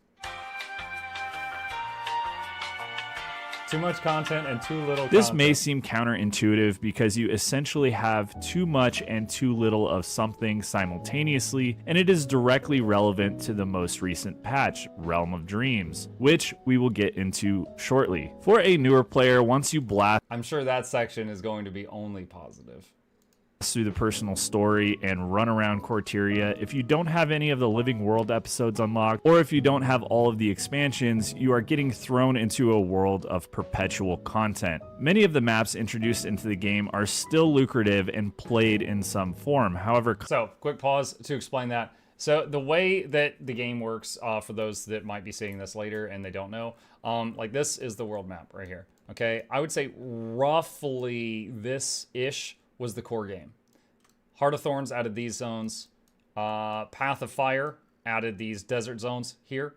End of Dragons added this continent full of zones down here. And then way up here to the northwest, this stuff is Secrets of the Obscure. And then there's a bunch of miscellaneous maps thrown in. Like this is from a Living World season, this is from a Living World season, this is from a Living World season, so on and so on and so on. And these maps don't really go out of date, but they are all kind of like a snapshot in time. For example, all the maps in the core game, they're talking about the dragon Zaitan, which is the final boss of the core game. And then the maps in Heart of Thorns, they're talking about, you know, fighting Mordramoth, which is the boss of Mordramoth, and so on and so on. It's like when you go back to Queensdale, you're going to Queensdale at that time period. That's just how they do it. But then also in Queensdale, for example, there's a world boss that spawns here every 2 hours. And people will come there to fight it because it has good loot. And you end up with level 5 newbies and level 80 endgame people fighting side by side against the boss. And they're just scaled to be, you know, near in strength. And it's awesome. I love that. The very memorable moment for me was the first time I stumbled across a world boss. There was like, you know, 100 people fighting it in this game. But yeah, so because of that, you know, there's so much. There is so much on the map to do, and most of those maps have people in them doing things. content produced in 2012 and content produced in 2018 or 2020 are vastly different in difficulty, and to some degree expect a player to have evolved skill-wise to Ignore that. handle the new mechanics. Not only that, but they often don't even know if what they're doing is worth their time. They're flooded. World Boss of Queensdale has good loot. Muckluck 2024. Look, I have almost 10,000 gold, okay? If I got it all from Shadow Behemoth, which maybe I did, maybe I didn't, then I know what I'm talking about. And you don't, so there you go. It's that simple. With unique map-specific currencies that may or may not have some complicated conversion process to actually get gold from them. They are getting thrown into events and storylines that are out of sequence or lack context to what they have experienced thus far. In short, you don't know what is going on or why things are happening. Imagine, How are you today? if you will, defeating Zaitan and then immediately going to fight the Aetherblades in Seitung province. Unless you just want to kill stuff, you aren't going to understand why you're even there. The second part is lack of content, which leads us to today with the current release cadence. Brother, what's that? What's that, brother? The freaking... While every update is the freaking green bars. I hate those bars. So, quick explanation. So those are basically just like, they'll be like this story bit, there's NPCs talking, there's fighting, there's actual progress, and then they're like, go do stuff in the zone until this bar fills up. And you're just like, come on. And it's clearly just something shoehorned in just to, make it, just to fill time. You know, so that you don't burn through it too quickly. Those freaking bars. I hate those bars so much. And to be clear, if anyone's thinking about getting into this game, they're not common, but when you come across them, it's like, God dang it. It's a time sink. It's a time sink. is permanent and relevant. At the same time, the general lack of new content leaves veteran players with nothing to do. But first, let's define who these players are. In short, they are long-term players who understand the systems that Guild Wars 2 has in place. They can convert currencies, they understand how legendaries are made, and a general understanding of the classes that they play and the gameplay flow. If you ask a veteran what raids are, or what fractals are, or how to get certain materials, they should have some idea of where these things come from or what it takes to partake in them. Veteran players don't always hit benchmark numbers. Veteran players haven't always completed every piece of in-game content. Veteran players don't always hit benchmark numbers. Reminds me of the meme with the cat where they're like, yo, how long have you been playing? And he's like, yo, 8 years. They're like, oh, so you're good at the game? And then the cat starts crying. Typically, they play to hang out with a community that they are part of, do some story, engage in the content that is available with some friends. Not long ago, this was established through the old expansion release cycle, where you would buy a completed expansion that introduced new features on day one, mounts, legendaries, etc. And then after a few months, you were introduced to the continuing story or a new plot thread that is generally relevant to what you just experienced with the expansion, often setting up for the next expansion or release. For example, Path of Fire was a story about a fallen god looking to take over Tyria. Once defeated, his magic was absorbed by Kralkatorrik, which set the scene Spoilers. for Living World Season 4, and once Season 4 was done, two completely separate plot threads were then linked. With the current expansion cycle, we are given an incomplete expansion, with limited features at launch, strike mission CMs on a quarterly release, and a continuing story, of which consists of about an hour worth of story and about an hour of grind. Where the previous releases introduced 4 maps with an entirely new map for each quarterly update, we get 3 new maps, and then the last of the 3rd map is being released in 33% increments. The story instances in this recent expansion feel more like fluff than anything else. This guy's making me fall asleep. Welcome to Silhouette ASMR. Not giving any more depth than any other plot point thus far, and if a big twist is coming, it'll be hard to remember the last 3 story instances that were released prior. I think that's completely fair, because like when I went back there, I had to kind of remember like what was going on. Like 'cause we did these 2, and then it was like come back in 3 months, and then we did this, and it was like come back in 3 months. And then we just did this, which took like 2 hours. And now it's like come back in 3 months. And honestly, I felt while doing this section, almost nothing happened. It did, to me, it almost felt like nothing happened. You know, there was some plot points that I feel like they could have fleshed out. Like, oh, okay, so we're going to go to this guy, we're going to blackmail him into betraying this other guy, and we're going to use them to attack the queen and dethrone her, and then you use her as leverage against the king. Okay, those are the main plot points. But then how they showed them in the game was just kind of, you know, it was just kind of, okay, all right. And then, you know, also trying to remember what I did 3 months ago over here. So yeah, I can kind of agree with all this.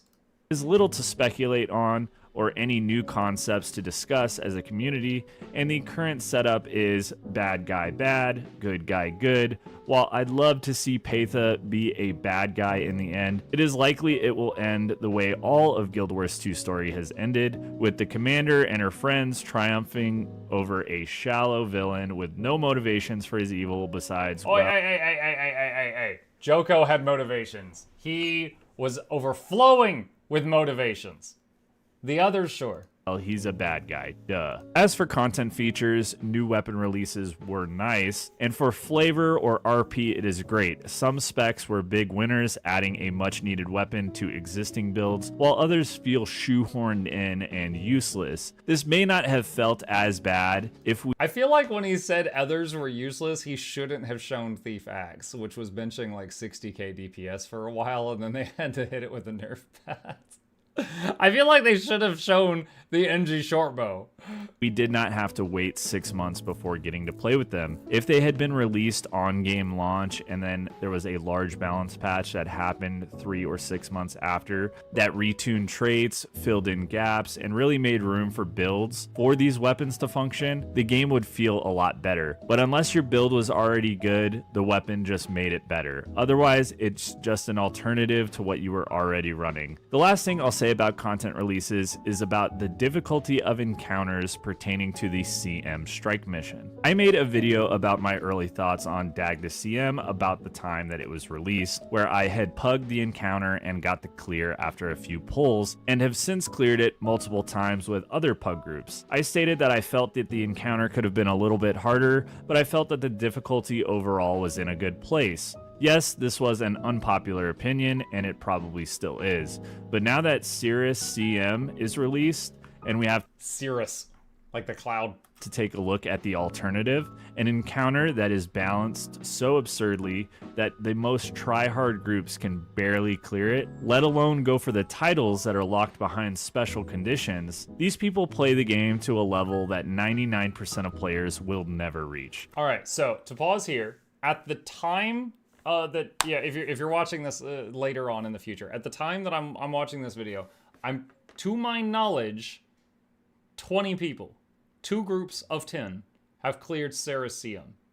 If there's more, I would love for chat to correct me. I only know of 2 groups, Snow Crows and Teapots Fungis. That's it. So when he says like 99.9, no, it's more like 99.9999% of players will not get this done. Later on, possibly, but right now it is insane. The world first took like a week almost for somebody to get it. It is a very challenging thing, and I've got mixed feelings about it. As someone who played WoW before I started maining Guild Wars 2, I remember in vanilla World of Warcraft, the first one, the real one, when Naxxramas came out. It was like 0.001% of the player base saw Naxxramas. There was a quest to get the key to go in there, and most people couldn't even do the quest to get the key unless they were in like a try-hard guild. And, much less actually kill anything in there, like 40-man, 4 horsemen or something. So what did they do? They were like, man, we used a lot of freaking development time on this, and no one got to play it. What do? They used it as the first raid in Wrath of the Lich King. And some people are like, oh, they're just recycling. But you know what? None of us have freaking seen this. And it ended up being a big hit. It ended up being a huge hit. And, they were able to devote their development time onto other things. In this, I don't hate how tough this is, but there's a specific reason for that. In this, with Cirrus, there is a story version of him where you fight him alone with NPCs. There is a normal version of him where it's like 10-man pug, and you can go in there with pugs and have a reasonable success rate. And then there's challenge mode version. They didn't have to go back and develop it from scratch for challenge mode. They took normal mode, they turned the numbers up to 11, and they added like 2 or 3 new mechanics, right? They didn't sacrifice a lot of development time to make the challenge mode after they made the normal mode and the story mode. This new strategy of theirs where they have a story version of a boss and a normal raid version of a boss and a challenge mode raid version of a boss means that they get to get more out of the development time that they use. And I don't hate that. I don't think that is a bad thing. At the same time, I think it is completely true that like most people are not going to see the challenge mode of this done. Now, I don't know that that is a problem. I do think that is a fact, but I don't know if that is a problem. I don't think it's a bad thing to have some insane content in the game that is not for everyone, That, like, for example, fashion contests in the game is not for me. I could join them. I don't enjoy them. I'm not planning to. That's just not for me. On the same token, there are people that like to RP in Goldshire, and challenge mode Cirrus is not for them. They could get better. They could practice. They have decided it's not for them. Just like how people who make AI art have decided they don't want to pick up a pencil. I've played the game for 11,000 hours, with my primary content being in-game PvE. If it wasn't clear, I'm making fun of them, not defending them. And I will never reach it. 0.99% of in-game player base has gotten the title Voidwalker, and those are the only players who have accounts registered with Guild Wars 2 Efficiency. And All right, so real quick, Voidwalker is the achievement you get for doing Harvest Temple Challenge mode, which was the hardest fight in the game before Sarah's challenge mode. this includes all of the people who have bought title clear runs from raid sellers. So to make content on par with it appeals to who exactly? Maybe 1,500 players total, with the world's first race being done by what, 40 people? Making content so niche is on par with making no content at all. The reason that ANET abandoned raids, or the reason they claim to have abandoned raids, was the lack of community engagement, when raids were getting far more involvement from the player base than content of this level when raids were being released. Now, when I wrote and vocalized this original script, this was before any announcement from ArenaNet on the adjustment to I like how he says sorry for my voice, but it sounds exactly the same to me. Cirrus CM. There has Silhouette, I don't mean that in a bad way. It's just as smooth and sensual as it has been. been some recent news stating that they are going to nerf and incorporate a kind of a mid-tier version. Oh yeah, this. Okay, so for anyone who hasn't heard about this, they, as he's touching on right now, they posted on the forums that they hear feedback about Sarah CM, and they hear that some people want them don't touch it, some people want them to make an easier version. They're going to have a additional difficulty for Sarah CM. There's going to be story mode, normal mode, kind of hard but not really mode, and then the existing CM mode. So there's going to be like a new, not so challenging challenge mode that they're going to add. Keeping this fight the same as it is in like an insanity tier level of content. Just know that I am aware of the changes, and I still stand by the points that I've made. Depending on how much this fight is nerfed will determine how I actually feel about it. I don't really have a problem with insanity tier level content being introduced if it's for the niche community, but the idea of having a normal mode that is basically a wet paper towel and then having a challenge mode which is insanity tier is a bad look. So if they do actually incorporate these kind of mid-tier fights into the game, it could be better. And I could kind of agree with that. I will say, like, because for example, normal mode Temple of Phoebe, which is the Ceres, I was able to make a guide for that. That following that video, and the video is like 2 minutes long, following that, like any group of 10 people can kill it. It's not bad. Like, I've already taken out the thinking. I'm just like, look, he's going to split into 6 dudes. Hit that one and then that one. And the next times, hit that one and then that one. And then stand in this, don't stand in this, but bop, bop, you're done. You know, it's not bad. And then, you know, this insanity tier is like entirely different beast. So yeah, it is like going from, you know, 1 to 10 really fast. I recognize that. I feel like this was an afterthought by ArenaNet. We'll see. It's a good thing, but let's be clear that this was not their intention. We will see what adjustments are made to this fight and see if it does become more accessible. I'm sorry, I'm looking at this. They're freaking comparing it to Bone Skinner. Are you kidding me? Bone Skinner? Bone Skinner. Okay. For a wider player base. I do think that they did look at the metrics and looked at who was participating and realized like, oh shit, there's literally like nobody engaging with this content. Speaking of community engagement, it leads me to my third reason. The community. Which is amazing. You guys, you, that's right. You, I'm talking to you. Put your dishes away. You're amazing. Let's rock. Okay. Let me clarify. The Guild Wars 2 community is great, even though it can be narrow-minded or overly forgiving to the studio that produces the game. And I understand that this video is fairly grim, with a negative tone and some bad things to say, which is not something Guild Wars 2 is known for. But to make this clear, I like how when he mentions this is grim at the negative tone, and the visual he chose to use while he said those words was showing Reddit.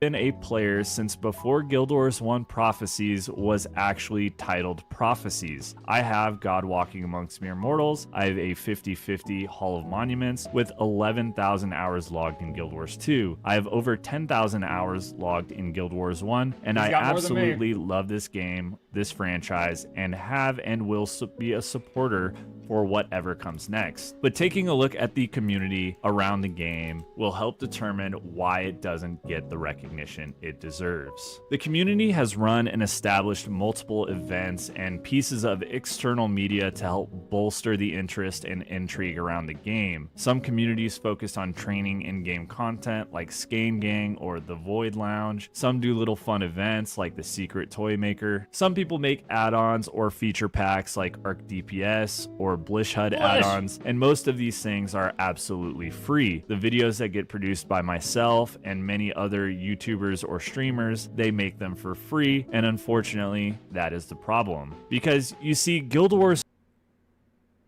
I'm gonna be honest, chat. I started making them for free. I now also make them to buy ramen. I know, I'm a sellout. I sold out to Big Ramen. I like some noodles from time to time. I'm hungry. I'm sorry. 2 has a limited community. The game is a budget-friendly MMO, which doesn't really attract whales because there is no pay to win. They can't pay for power. There is very little to discuss besides build guides. Wait, hold on. Is he saying it's bad that we can't pay for power because we're not attracting whales? Back up. Budget-friendly MMO, which doesn't really attract whales because there is no pay to win. They can't okay, I guess he's just kind of stating it. Pay for power. There is very little to besides build guides, farming guides, or niche Wait, did I make any of these? Heisen, soundtrack, tier achievement list? Guides that are the only content available to talk about. Guild Gen. Which leads to new media surrounding the game being very sporadic or shallow. Streaming or content creation as a hobby. Wait, what is this? Guild Wars 2 sucks 4 out of 10. What is this? Nade up. Just an average MMO. Oh my gosh. I might have to check that one out later on. I haven't seen this video. Is one thing. That is what I do. However, the vast majority of mainstream personalities or up-and-comers have one goal in mind: to make it or maintain it as their full-time job. And unfortunately... Okay, hold on. So he's transitioned from talking about communities of players to specifically content creators. And I wanted to say something really quick on the community of players topic before we keep going and I forget. I will say, as someone who spent almost 20 years playing MMOs, okay, largely I played EverQuest, World of Warcraft, and Guild Wars 2. I've also played a bit, like a year here, a year there, of Black Desert Online, Rift, WildStar, Guild Wars 1, Elder Scrolls Online. I played Final Fantasy 14 for like a week. I've played all of these over the past 20 years. And I will say that in my own personal experience, the Guild Wars 2 player base was the nicest, right? Like, if you are stuck on something and you just yell in map chat, you're like, hey, I'm trying to figure out, blah, blah, blah, or where is this, where is that, what, how do I do that? People will answer and tell you. Like, whereas, if I did that in Baron's chat in World of Warcraft, people would tell you how they met your mother. It was like a Call of Duty lobby out there. Like, it blows my mind. Guild Wars 2 has a lot of systems. Like, you gain a ton of XP for reviving another players. Like, if you're just walking along and you see a player go down to a mob, reviving them, even for greedy players, they were incentivized to do good actions. So it ended up making a very, things like that made a good player base. There's no kill stealing. That's not a thing in this game, stuff like that. So I've overall had just talking about interactions with other people in this game, it's been better than any of the other ones I've played in the last 2 decades. Again, my personal experience. Guild Wars 2 does not have the viewership to sustain those goals. Outside of stream subscribers, private communities, or direct support through donations and merchandising, the math doesn't work out. Mighty Teapot plays Guild Wars 2 part-time now. Mukluk only plays when new releases come out. Wait, no! Dad okay, hold on. Do part-time now. All right, so he said, let's take this from the top. He said Mighty Teapot only plays part-time now. That's true, but what was he doing before? Mighty T-Bot before was streaming it 7 days a week for 10 years, all right? Now he also plays some World of Warcraft. Yeah, so you could say the hours he puts into Guild Wars 2 have gone from like 80 a week to 30. Still though. All right, and then let's go to what he said about me. Mukluk only plays when new releases come out. All right, hold on. All right, so I actually talked to him about this. I was like, all right, that's not entirely true. I went from 7 days a week to 1 day a week plus new releases. And it wasn't, first of all, I've been streaming on Twitch for 5 years, so I have a very big Twitch audience. I've been streaming on YouTube for like 5 months, so my YouTube audience is much smaller. And he's showing my YouTube stream page, so the views here look not nearly as impressive as if he had shown it on the Twitch side. So that's, yeah, thanks for the little slap there. Appreciate that. He's making my numbers look worse. In any case, yeah, you say Warcraft 3. Yes, I've been enjoying some Warcraft 3 lately. I did a nostalgic playthrough of the campaign on hard mode because I'm a gamer. And I've been playing Pacific Drive, and then you can see there's some Guild Wars 2 here as well. But yes, like last year, I went from 7 days a week Guild Wars 2 to Guild Wars Tuesdays. And I did that not because I was hating the game, but because I was burned out. Just myself. I was burned out. I had done basically everything in the game. I made guides on basically everything in the game. And I needed a break. I was at the point where I still love streaming, but there was days I was like, I really don't want to play Guild Wars 2 today. I was just burned out. So I cut it back a bit. And, you know, I was doing like 55 hours of Guild Wars 2 a week. And, you know, I had to cut back. So I did that, and it was great. It was great for my sanity. And you know what? In terms of as a content creator, because he's going into talking about money, I will say I lost money doing that. Because how much you make as a streamer, flat out, it's the size of your live audience. And my live audience when I'm playing anything except Guild Wars 2 is usually smaller because I'm known for Guild Wars 2. So I was like, look, I'm going to take this hit. I know I'm going to have less ramen in the pantry, but I'm doing it so that I stay sane, and then I don't want to end up like quitting the game or something, right? Because I just needed a break. And yeah, now I play it every Tuesday. And I do it like half on the EU servers, half on the NA. And when there's a new release, like last week, there was the new Soto release. I played it for like a week straight and just like only did that. We did tons of Guild Wars 2 that week. Caffeinated Dad has moved on to Path of Exile. I mean, there's a lot of Final Fantasy in this clip too. I think he's doing pretty good. 5.2k views there. That's pretty good. His YouTube streams are popping off. Are these? Oh yeah, 2 hour. These are live streams recorded. Dude, look at these thumbnails. His thumbnail game for live streams is way above mine. Dude, that's one thing I hate on YouTube. When you stream on Twitch, it automatically will just take a frame from your stream, and it makes that frame your thumbnail. So like if I go here, currently my thumbnail is me looking at, it's me looking at Reddit. Oh, that's gonna cost me views. And you can see like here's Eriki, and she's doing something here, and those are the thumbnails. On YouTube, you have to make your own thumbnail for every stream, which is it is arduous. I tend to make like a thumbnail per game, and then I use that thumbnail for each game I do. But Calf Dad, he's putting in the extra effort here, so props to that. And Wooden Potatoes recently returned after a long hiatus. True. Wooden Potatoes, I believe, had a lot of stuff happen in his life. I think someone had a medical issue or something. I heard this like from a friend of a friend of a friend. I don't know that this is 100% true, but I think with WP, it was just life happened, and then he's coming back now. The rest of the content creators like myself, Giljan, Valoon, Philandral, Valoon. tend to stick with videos that fall into singular categories. Build guides for a certain game mode, gold making guides, or guides about a particular content type. If it's not that, it's a clip from a live stream or a montage. Hey, you wanted this, right? You wanted the real deal? That's what this is. Wake up, you're in the middle of it. You want to run, go ahead. No one's stopping you. Stop complaining. Why?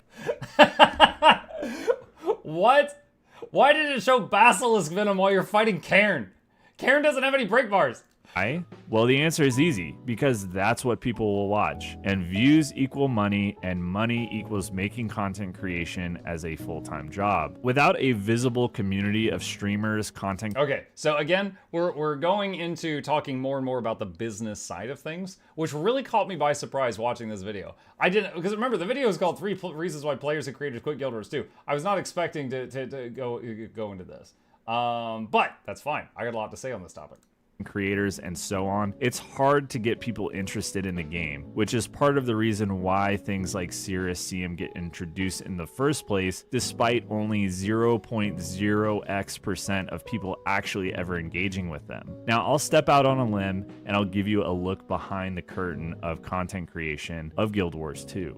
Unfortunately, that the revenue that content creators make from YouTube AdSense, which is Google's monetization platform for becoming a YouTube partner, is negligible. And Patreon, YouTube subscriptions, Twitch subs, or donations are the only real way to effectively monetize a platform into something actually meaningful.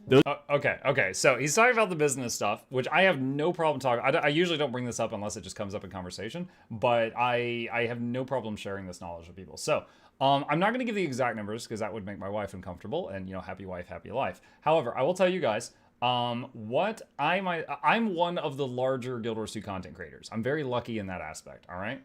What I make from most of you probably met me for the first time thanks to YouTube videos.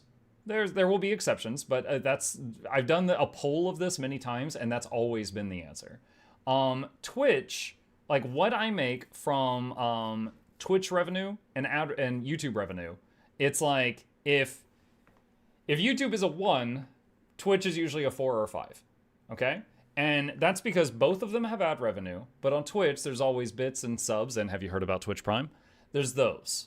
So those added on to it, plus my, even though YouTube, I have, this collection of videos that people use every day, I make 4 to 5 times that on Twitch, because Twitch has all these other things included. Additionally, Patreon. To really drive this point home, there are many months where I operate YouTube at a loss. Okay? Meaning I pay my editor, Noxxi, more that month than I made from my YouTube channel, which is one of the largest Guild Wars 2 YouTube channels that exists. The reason I justify that is Patreon makes up for the difference, and then I'm still fine. My family is still fine. And with Patreon, the rest of Patreon and Twitch and the occasional sponsorship I get for doing stuff for other brands and things like that, we're fine. The ramen is stocked. We're okay. And, the YouTube, basically, like, it's bringing in more viewers. It's bringing in more viewers, more people see my stuff like that. But I really want to say, he's absolutely correct, okay? Like, I am one of the largest Guild Wars 2 content creators, and many months, my editor makes more from me than I make from my YouTube. And I can only do that because of the patrons and Twitch and occasional sponsorships. If I was not a live streamer and I was only making videos, I wouldn't be able to do it as a job. I would be doing it as a hobby. Which the first like 2-3 years I was streaming and making YouTube stuff, it was purely as a hobby. I was just everything myself. He edits his own videos. I got to a point where I was like, okay, I'm going to pay an editor to do this. And what does that allow me to do? It allows me to make the framework for more videos, and then, she can edit them, and then I can, I can do more live streams. Like, I never did morning streams before, having like an editor to work with and stuff like that. High five hobby forever. Yeah. And that's totally fine. But I'm basically saying that what he's saying about if you were trying to make a job out of Guild Wars 2, there's very, very few seats for that. Like Teapot, I'm sure makes enough that he could do it as a living if he wanted to. I myself do, but it is through not just YouTube. It is through many avenues. YouTube, Twitch, Patreon, sponsorships, referral links. If you've ever used my links to like download Guild Wars 2, stuff like that helps. Nexus, when you buy Steam games using my Nexus link, stuff like that helps. It's basically just many revenue streams coming together that make it possible for me. I don't know many others that do it as a full-time thing. It's mostly a hobby. It's just not big enough of a game for that specific purpose. Those interested with the numbers without direct sponsorships. Lord Heisen says, I inflict pain to others for a living. Yes, Lord Heisen is a dentist. A creator that is in the gaming sphere gets about $3.40 per 1,000 views. Real quick, this changes constantly, but this is true. So, for example, leading up to Christmas, you know, when people are blasting you with commercials like, you know, buy your kids Legos, whatever. Those companies are paying a lot of money to do that before Christmas. Even when I'm not really doing anything different in December, my revenue from ads on Twitch and YouTube will go up in December. And then after Christmas in January, it goes down. So December is the best month of the year for ad revenue. And just in January, February are the worst. So if you, for example, are a content creator and you're doing this for a living and you're kind of just barely paying the bills, you got to save up during the good months to pay for the bad months, because the bad months are really bad. Even if you're doing the same thing all the time, there's ebb and flow to this.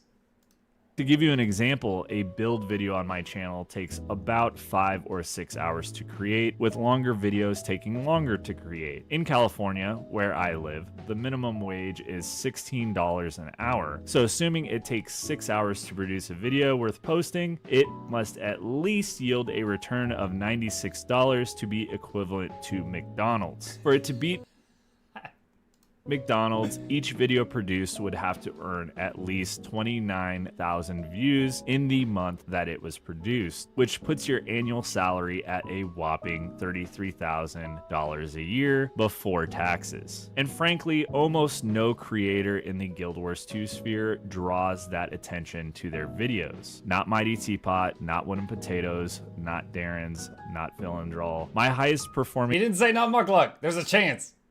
Also not Valoon. Valoon's got it. Video is 5 ways to make gold in Guild Wars 2. It has 12,000 views. I made a total of $22 since it was posted in mid-January, and that video took me well over 6 hours to create, probably close to 15 hours. Had I spent those 15 hours at I will say build videos, it also depends on how long you work on them. For example, I've recently been posting some videos where I try to support for like 3 hours and then I shared my thoughts on it. Those basically took me like 3 hours of gameplay to learn the skill, and then maybe 20 minutes of me talking about it and sharing my thoughts. And then I hand the video over to Noxxi, and Noxxi maybe spends between 2 and 4 hours of editing to clean it up, take out any weird, thinking sounds. She saves all those. She maybe puts in some occasional visuals. Like if I'm talking about people dying on Bone Skinner, she'll find footage of Bone Skinner and put it in the video. She does like a little bit of editing. Those are lightly edited videos, but if you combine my time spent on them and her time spent on them, it's like 6 to 7 hours for one of those. If you, for example, the build guides I've done in the past, like the low intensity build guides, where like I pointed a tooltip and it zooms in and it highlights it. Maybe there's a meme, like I mentioned Shout Warrior and the guy comes up, let me see your war face. And then there's green numbers everywhere. Those are all really fun to do. They take a lot of time. And when we do that, it absolutely, like, the video almost never makes more than what our hourly wages are. It's a labor of love, right? It's a labor of love. But yeah, doing a video like, example, when Snowcrows does their benchmark videos, and it's literally just someone beating the crap out of a dummy for like 60 seconds with music in the background, doing something like that is, like, most of the time spent is in practicing and refining the skill that is showcased in the video, and the recording the video itself is a very quick process. But if you're doing a video that's heavily edited, like some of the crazy build guides and stuff, it takes a lot longer. And the worst feeling is when it goes out of date.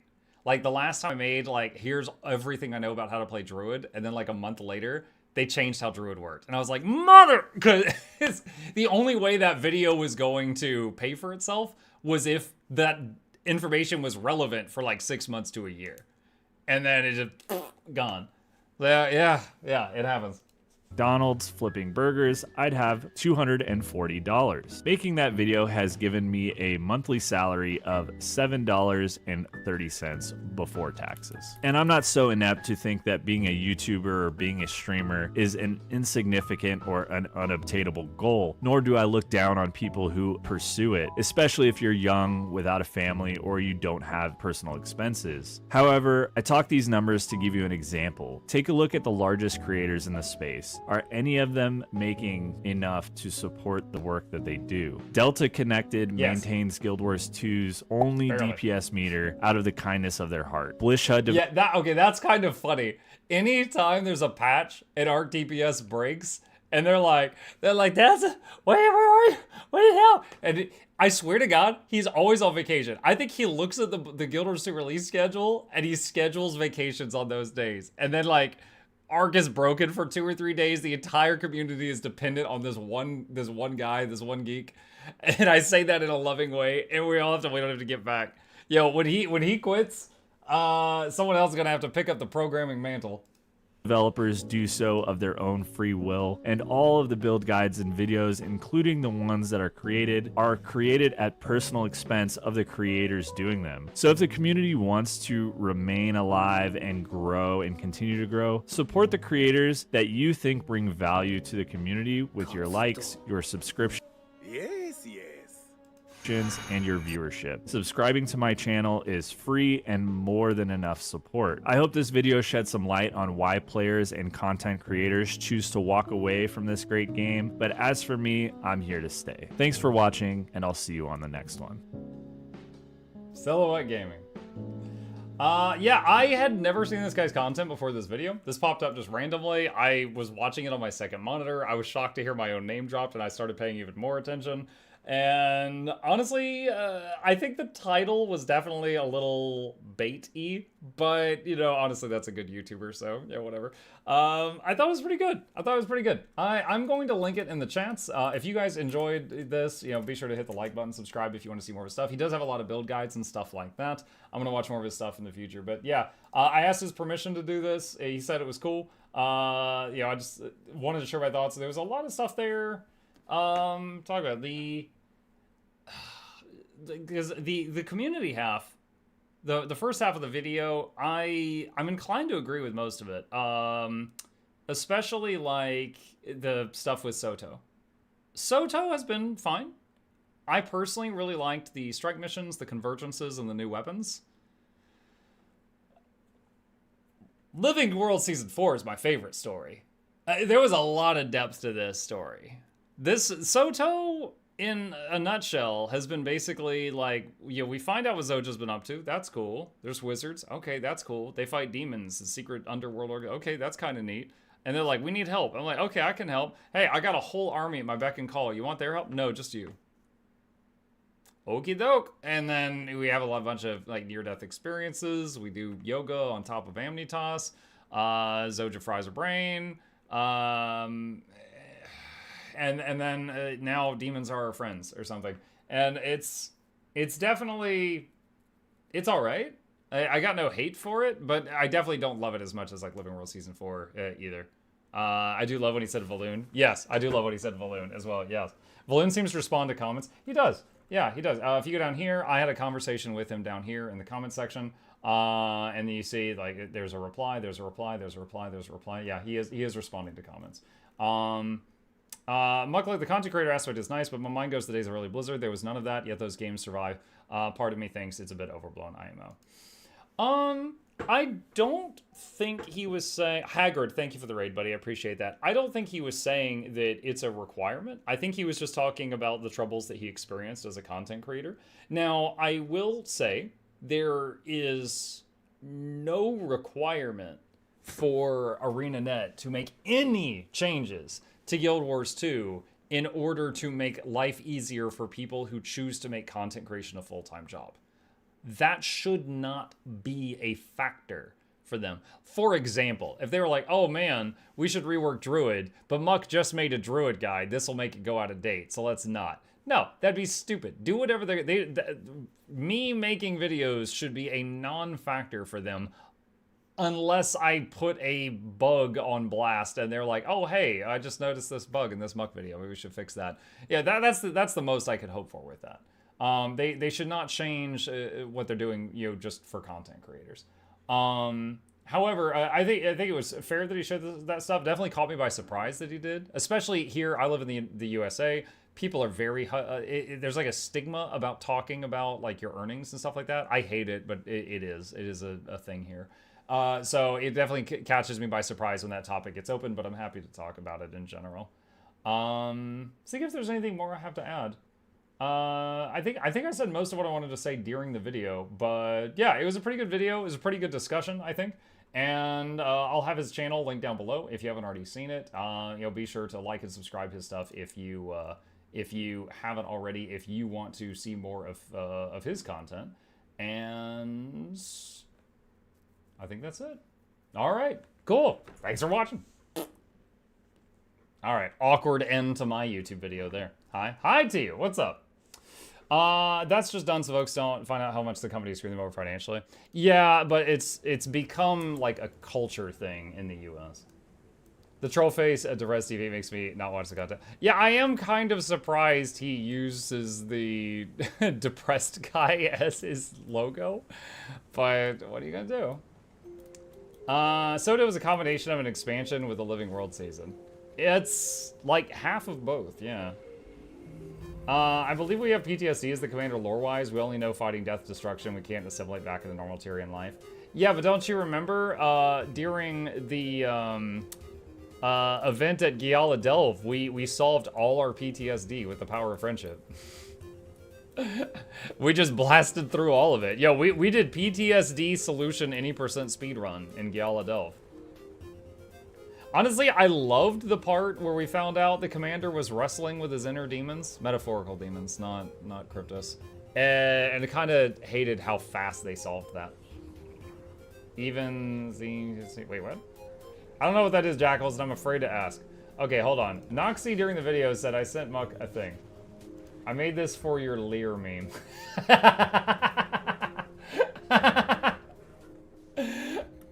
Oh my gosh. I see it, Nox. I see it. So, chat, during the Obsidian armor guide, I mentioned Noxxi. I was like, for like the 80th time, I've had to say you can go to Lear and pay him 10 ectos to make this for you.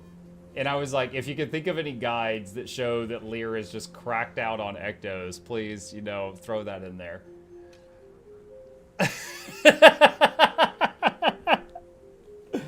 This is why Noxxi gets all my YouTube money, chat. This is why I just pass it along to her. I didn't think about this. That's wonderful. Well done.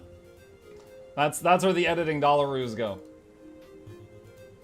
All right, what does oh my god. Jackals cursed. Ah. Okay.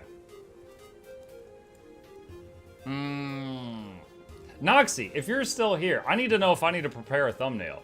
Do you think the Obsidian armor thing is going to be done tomorrow or like end of day tomorrow or what? And I'm only saying tomorrow because you said Wednesday last week. I need to find out if I got to prep a thumbnail, chat. The real Soto is the friends we made along the way. Yeah, which were demons, which can only be a good thing.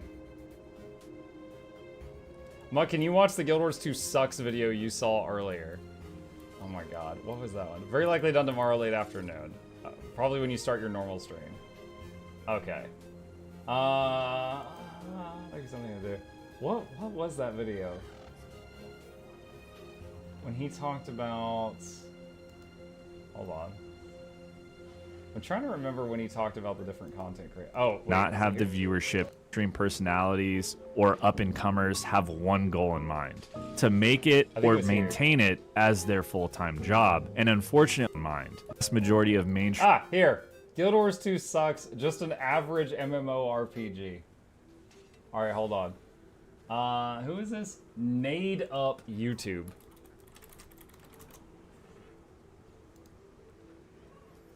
Counter-Strike 2. Bro, what is this? Look at this content. Warframe sucks. Guild Wars 2 sucks. ArenaNet banned me from Guild Wars 2. ESO sucks. Warframe is bad game. Genshin Impact sucks. Twitch streamers are degenerate. ESO sucks. ArenaNet banned me. Dude, this whole channel. What is going on? Gamers are idiots. Counter-Strike review. Elden Ring. Elden Ring? Starfield. Yo, I hope you're gonna say Starfield sucks. Oh my god. Bro. This whole channel's thing. What do you like, my guy? What do you like? Alright. Oh my god. This is crazy. Alright, what did he say about Guild Wars 2? Guild Wars.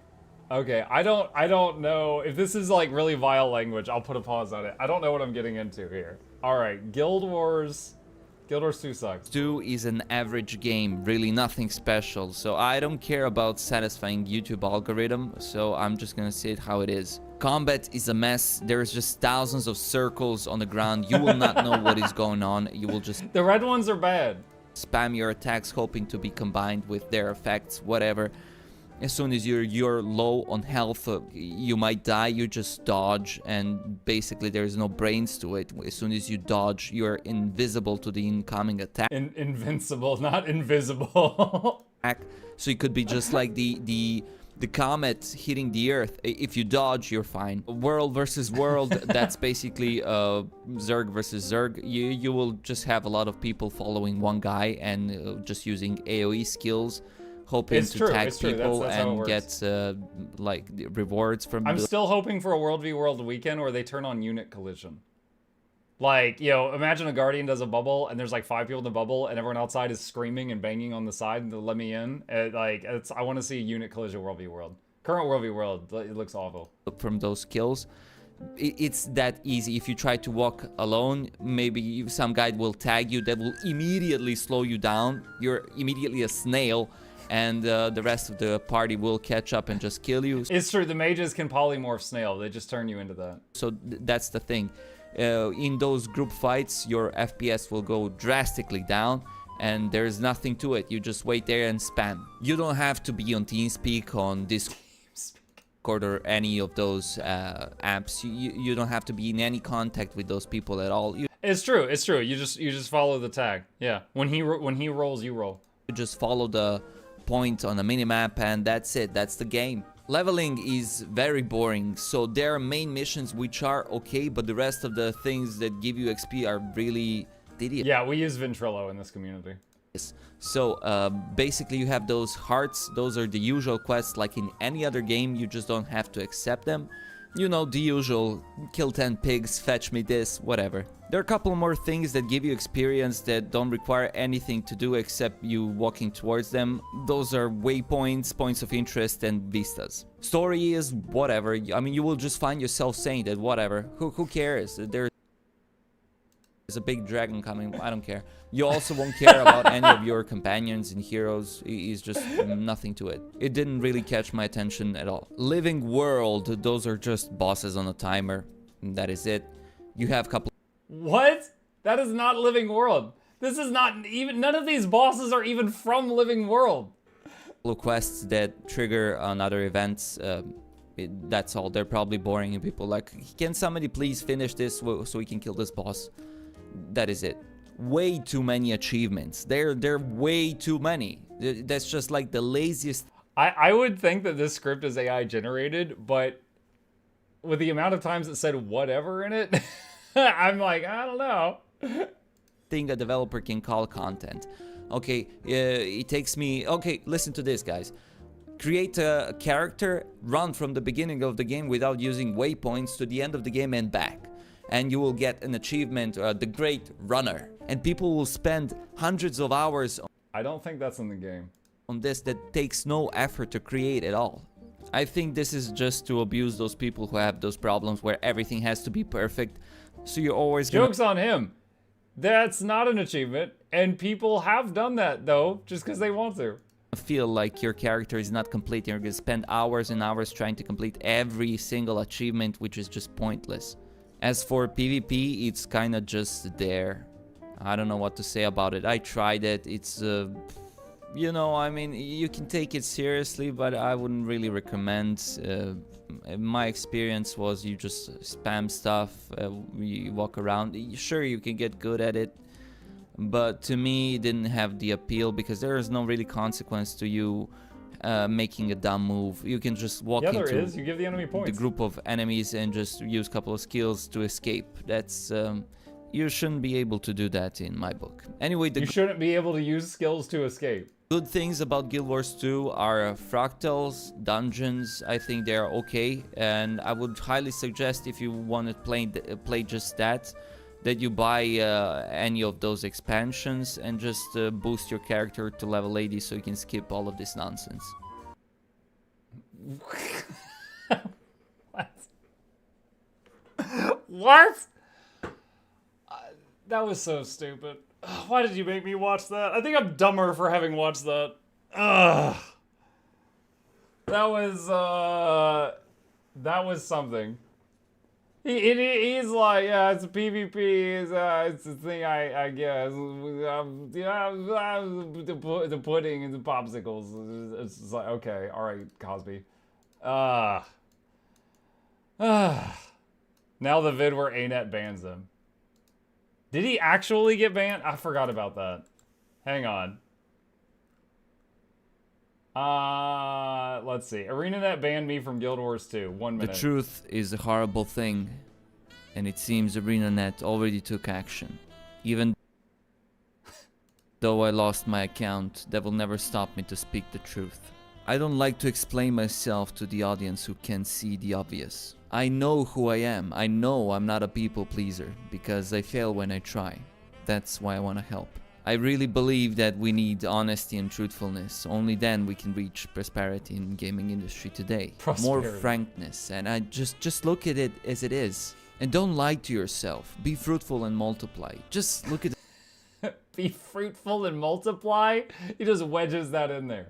The streamers. Sometimes I look at them and it's sickening how bored they look. And they even convince themselves that they're having fun doing repetitive. It's true. I was somewhere playing Guild Wars 2. I'm watching you guys are watching a stream of another guy with a video game open that's ignoring that video game, that's watching a YouTube video of another guy with a video open talking about how much he hates that video game.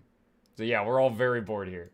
Tasks, and I feel the need to help them. That's why I make this kind of content. I want them to know that it is okay to say that you don't like Guild Wars 2, because layers, yeah, like an ogre. Simping can damage your health in the long run. I don't know. I think. All right, this needs a glyph of the stars. Bad. That'll buff right out. Like that. I'm totally fine with this kind of response. I'm just glad that some people have the courage and honesty to say what they mean and admit that this game is just really not that great. I just wanted to add that I'm fine with my account being suspended, but I do miss my character. But hasn't it always have been like that? It wasn't. And that's why I will never play Guild Wars 2 again. Not that I won't be playing other games. The games are great, I just can't find the good ones. What was that sentence? Not that I won't be playing the games are great, I just can't find the good ones. Oh my god, my head hurts. This actually gave me a headache. I kind of want to watch the why Twitch streamers are degenerate thing, but at the same time, I think it's going to make my headache worse. It sounds like Trump. Yeah, this game is the worst game in the history of games. I bought this game, and it was the worst trade deal of all trade deals.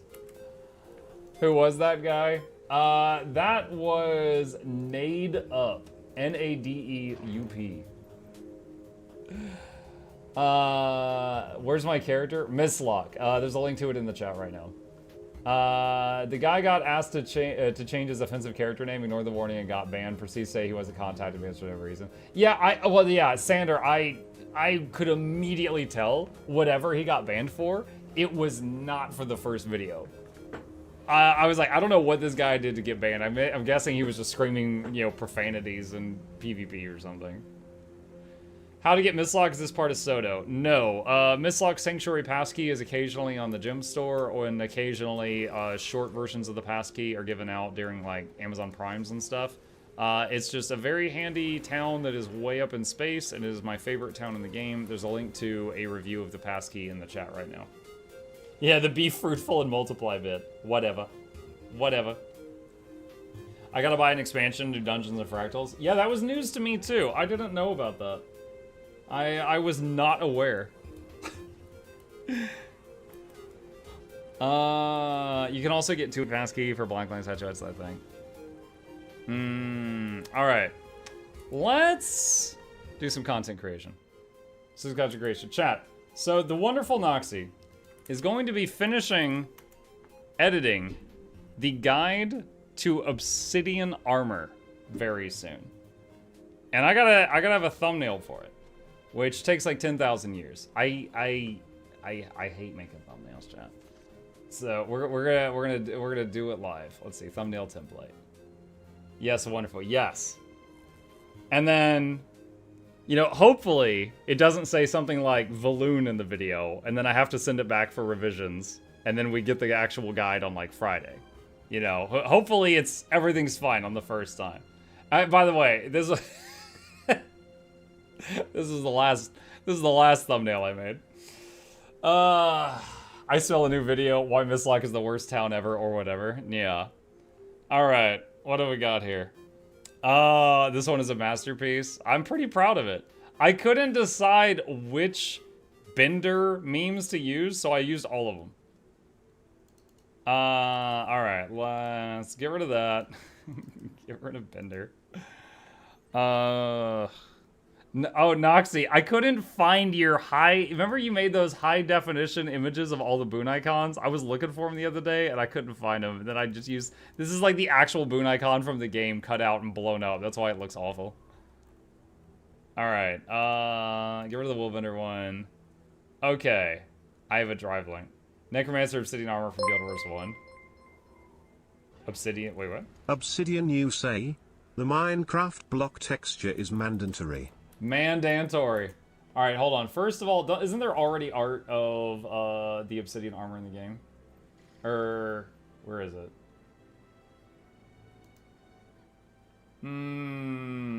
I could use this art.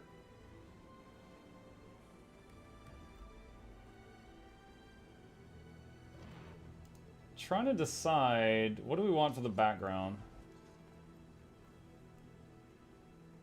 What? Why is there a Guild Wars 1 Pinecone Man in the Google search? What is this? Yes, welcome to Obsidian armor. I don't know, I'm tempted, I'm torn between this one and this one. Heavy armor is pinecone armor.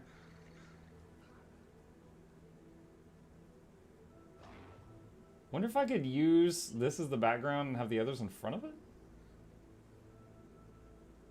Take a character and put obsidian items on the character. I think thumbnail should just be an image of Timey because she has the ultimate plot armor. Oh my god.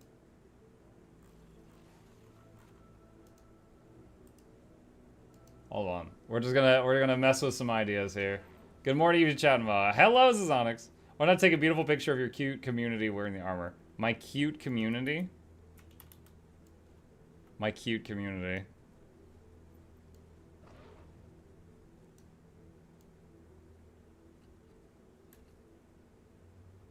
Squish him a little bit.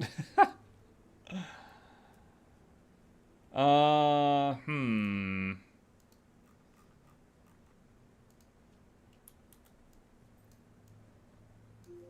it's kind of, the Guild Wars 2 thing's kind of in the way up there. How their heads clipping top of frame. Yeah. Only the boots. Hang on. Nice no-neck thief in the middle. They changed the Leggy armor for Chars, something about the neck. I'm glad I have a bad gag reflex while looking at GIMP. Noxxi, why are you hating? Wait, why are you hating on GIMP? All right, hold on. Is this? Oh, that's the that's the JoJo to be continued. No, I don't need that right now. I don't need that right now. All right, this is another one that has promise. All right, what if I took, this is the background, and then I have these three people in front of it. The whole point of this is just ledgy armor.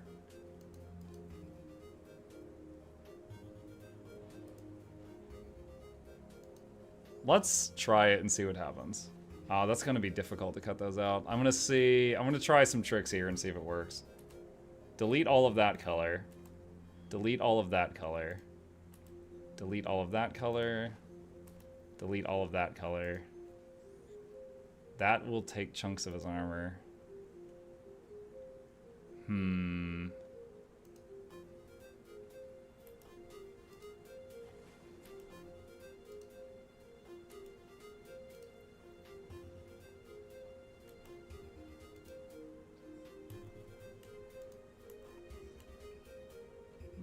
The Norn is making it difficult.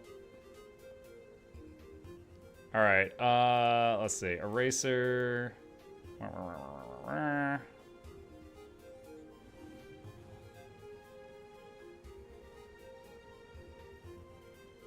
Let's do that.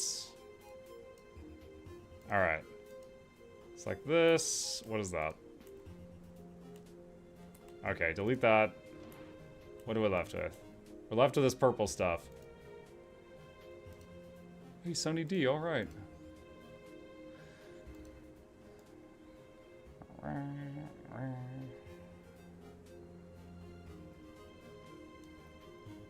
All right. I use Adobe. Yeah, but I don't want to pay for Adobe. I gotta say, there's never been anything in this game where I was like, oh, I need to do X, and then I could not do X. That's never been a problem. So that has not been an issue. Why is there blue on top of his boots? That's like the in-game thing.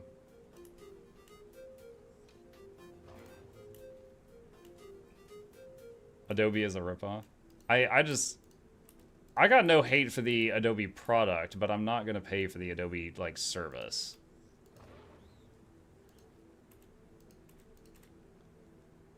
All right, and maximum hardness eraser. That's fine. Get the crud out of here.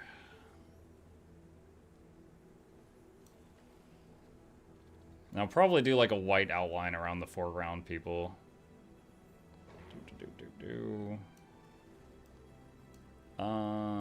Increase the size. Luck, you're doing great. Thanks, April. Glad someone appreciates me. I started to say gimping, but that sounds wrong. So we're not gonna say that. Doesn't have to be perfect. Just pretty good.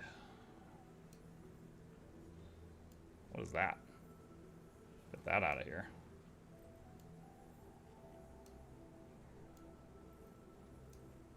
Okay. What are we left with? We're left with this. Alright, still got some weird fuzz down here.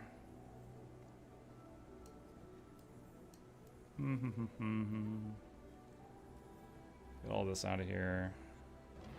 Get the spur off his boot. There's a spur in my boot. I kind of like this.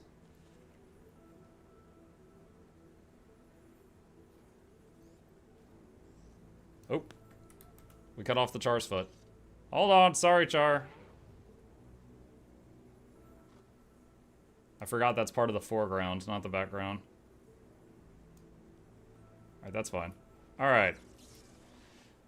Okay. It's alright. It's alright. Okay, I like how the name of the layer is Slime Rancher, because that was the last thing I did. Alright, yeah, that's fine. Okay, if I do this... Alright, is there any crud selected? There's a little bit. Alright, select... Invert. And then erase all that. Anything else? What is... Oh, that's his tail. I was like, what is that blob? What is that grotesque thing? Oh, it's a tail. Okay. And delete this stuff. Okay. And then select nothing.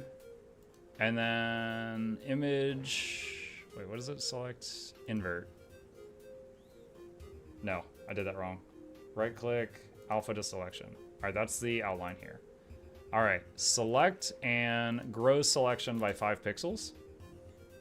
And go down a layer and then do a white outline. What do we get? We get this. All right, so the crud. All right. Where's the eraser? Let's get this.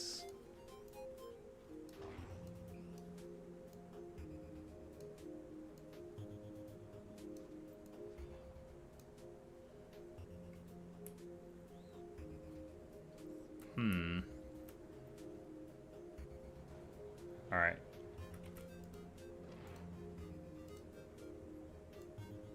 Gauss it.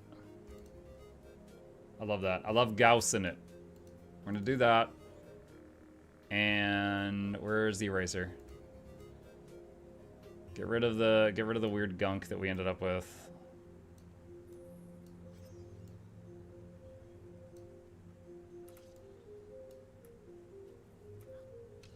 Okay.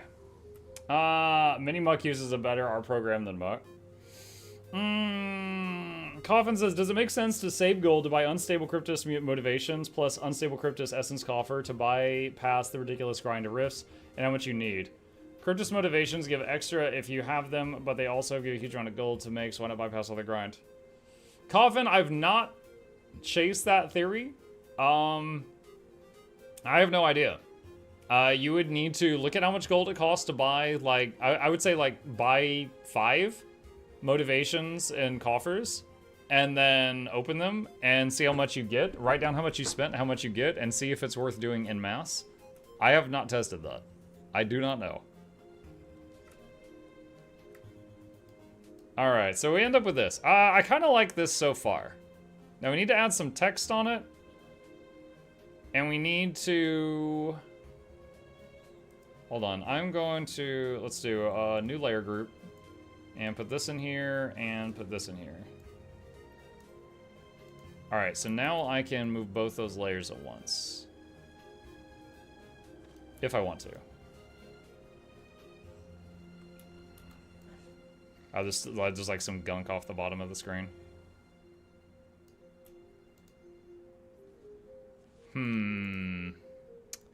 We're gonna need some words on it, and then something to make it very obviously one of my videos. Either Wizard Hat Dude or one of the minions. Where's the minion folder? Guilders do class logos. What was this? That's nothing. Alright, delete that layer. That's Boons.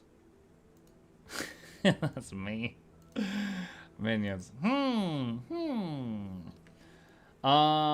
Let's see. Put Lear in the background, high on Ectos. Hang on.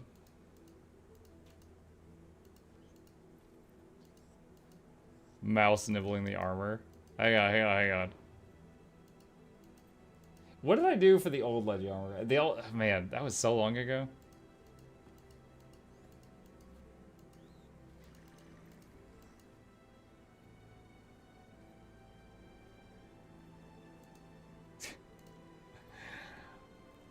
Where is the...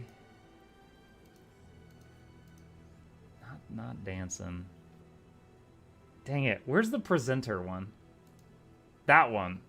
Should I use him for this one? hold on. Duplicate layers so I can mess with it.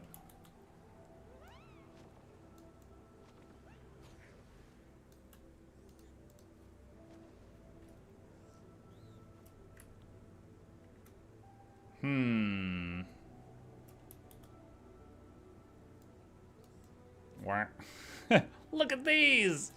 Like it's a showing floor. It's busy, my eyeballs don't know where to go. Control your eyeballs, Jackals. Alright, let's just add some text, see what happens. Oh goodness. Alright, so get off the green embers. I tried heal Bander?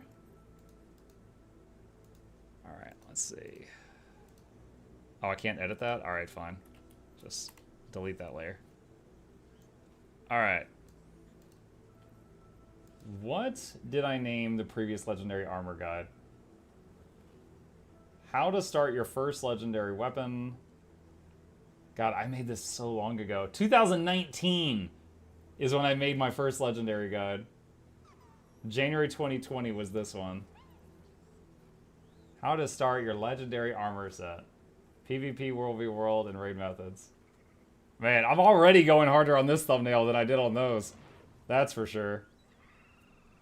Okay. How to make obsidian armor without spinning obsidian. You know, another thing I could do is I could go to the background here and slightly blur it so it's not as eye-catching.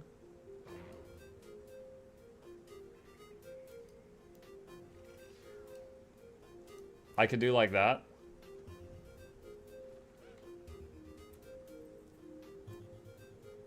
That's quality armor.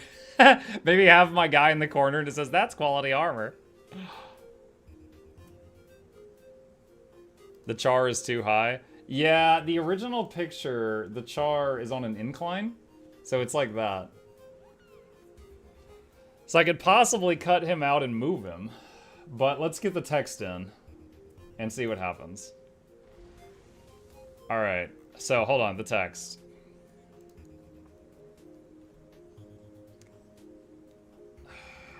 Okay, was this where we were? I think it was this layer. Alright. So first, what are we gonna write? How to make open world legendary armor. Newbies aren't gonna know what Obsidian is. Open world legendary, I think, might be eye-catching. Alright, so that'll be the text. 80... Should open world have a dash? Open world?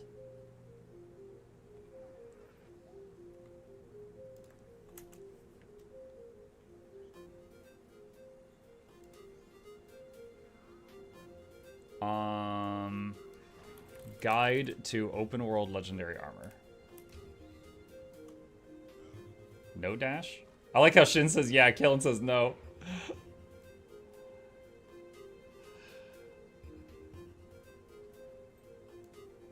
Gotta have one eye-catching word here. Okay. No dash.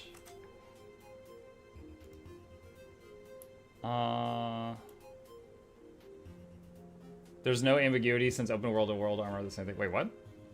Well, there's PvP, world v world, raiding, and now there's open world legendary armor. It's not on screen. Oh, yeah.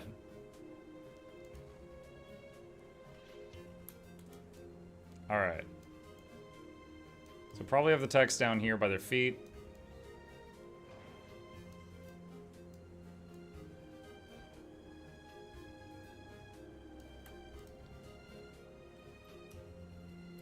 And then, let's see, select, grow by 10 pixels, do like that. Obsidian armor needs so much ectoplasm. Even more if you're having Lear do it.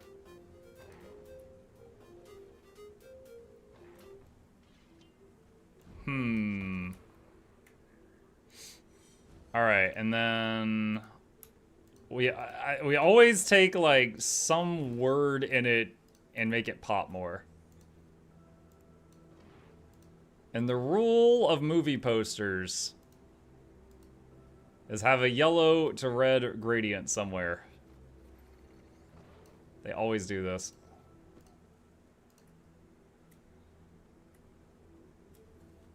Okay, so there's that. Purple for legendary. Purple. Yellow to purple or just purple? It'd be like pink to purple.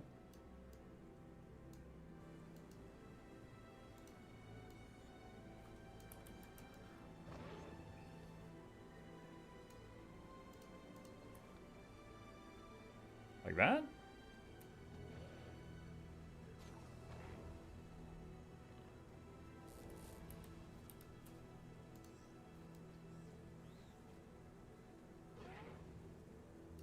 Make it shinny? Shinny? Shiny, probably? That looks ascended, not legendary. Okay, hold on. Hold on. We're gonna do a trick here. Alright. I just took a little picture. Let's, God. New layer. Paste this here. Where's the eyedropper? Capture that color. Alright. I now have the purple from the game. Hi. Hey. Thank you. This is hot.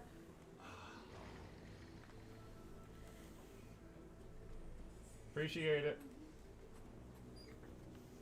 My wife has brought me macaroni and cheese, chat. And the salt and pepper shakers. Hi, Mini Muck. Tomatoes and Mini Muck's at school. You better be at school. Alright. Hang on. Hide that. Go back here. No. Oh, gosh. It's a new layer. It's so stupid. Okay, go back here.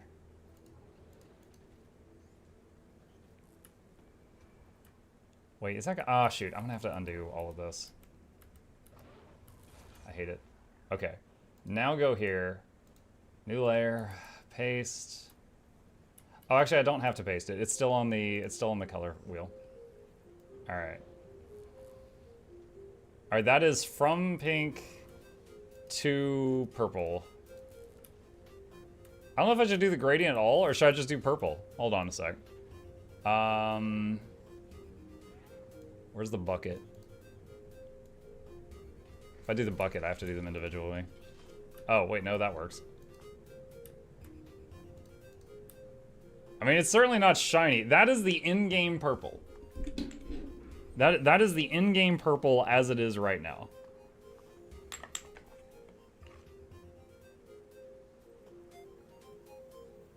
I don't know. Personally, I think the yellow to red looked better.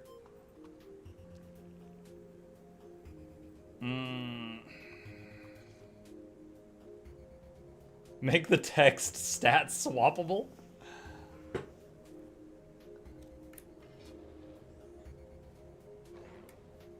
Agree, yellow to red look best. I think I'm gonna go with my gut here, you guys. Plus, I think it might make my video more recognizable if I do something that I've been doing a lot of times before. So if someone sees multiple guides, they'll be like, "Oh, that's the Muck one." If I do something that I've been doing frequently. Blah blah you. Maybe. Okay, hold on. Idea.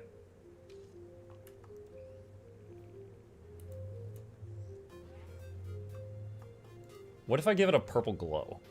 Let me see what that looks like. Maybe it'll be good, maybe it'll be terrible.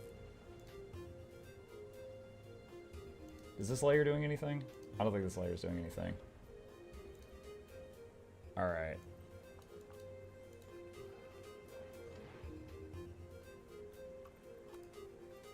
Hold on, this weird yellow box.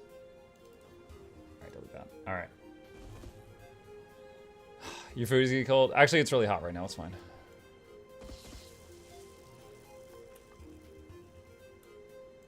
This might be awful. We're gonna see.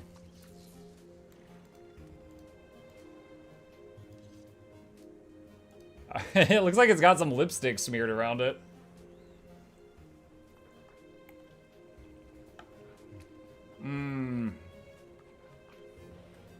I don't know.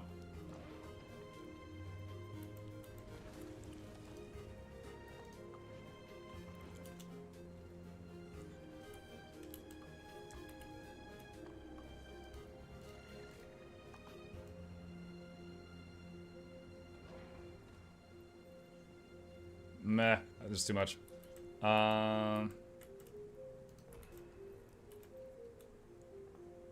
See, select, shrink by 5.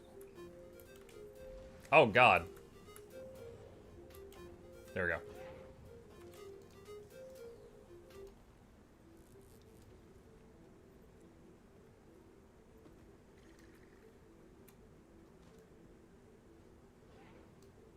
Alright, so now it's got kind of a purple glow to it. I don't know. Is that better, worse? Side grade?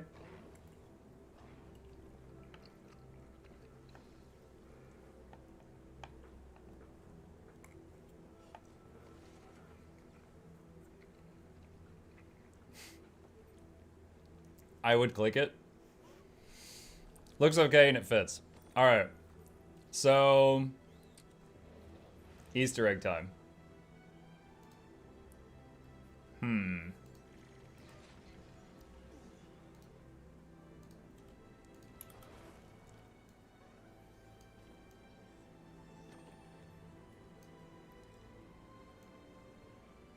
Is it possible to have a dude in the corner saying that's quality armor? That's what I'm thinking right now. That's quality armor.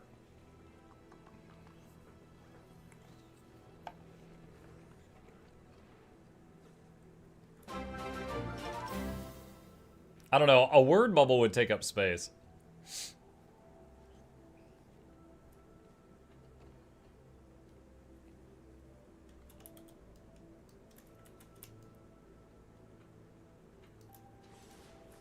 It would be, this would be a super secret thing because the bottom right corner always has the timestamp. So the timestamp would be covering it.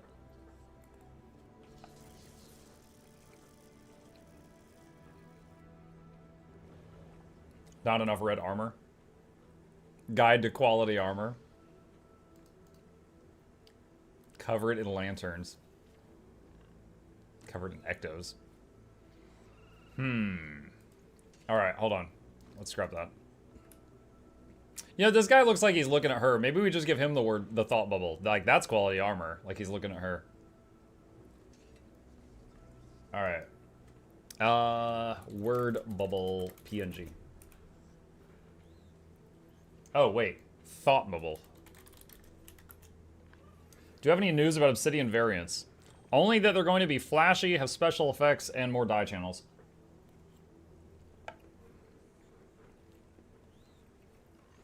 I'm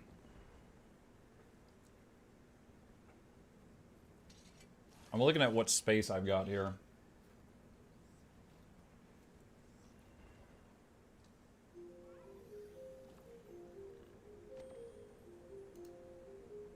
Probably work with this.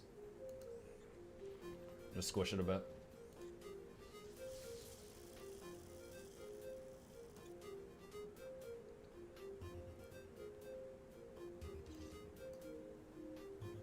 All right.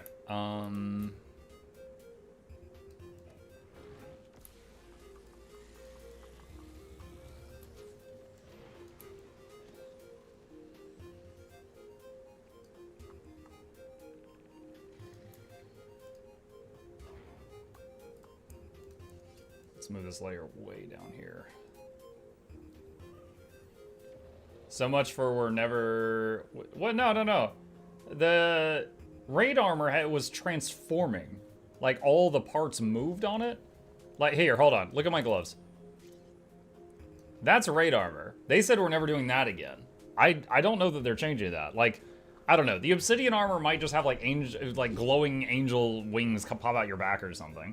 I don't think the armor is going to have, like, moving plates.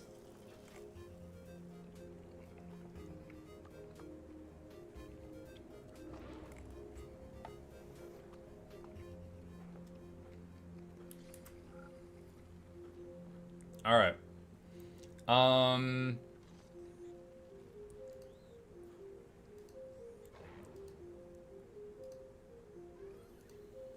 Ugh.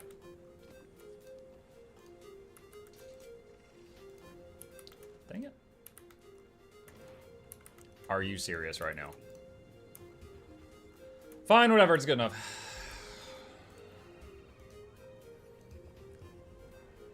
What is the actual quote? Is it just that's quality armor, or is it wow, that's quality armor? Is wow included?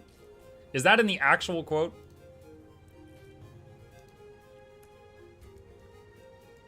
Is it Owen Wilson?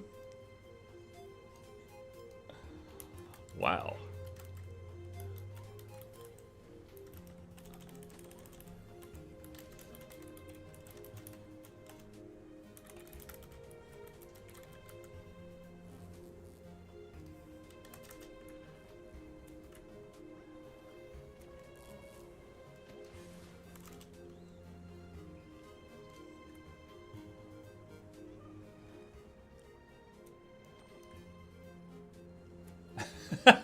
That's pretty good. I like this.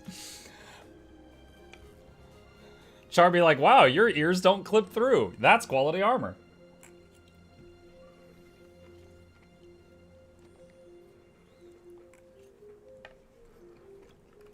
Comic Sans.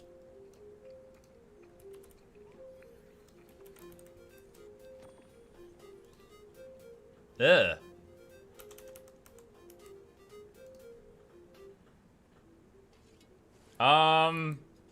No. No, I don't like that. I don't like that.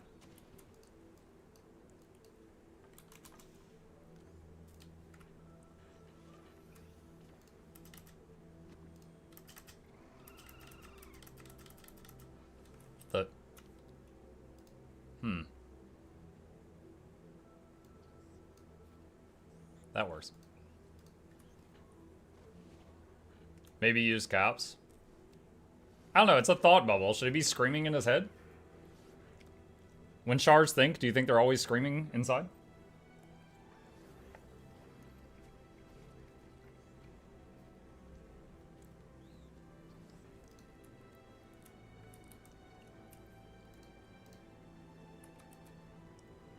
Someone said there's a center button. Got it. Did Char ever not scream?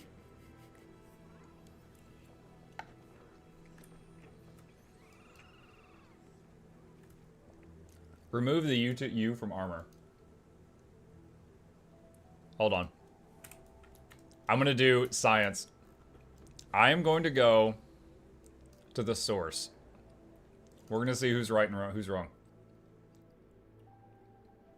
We're gonna see if there's a U.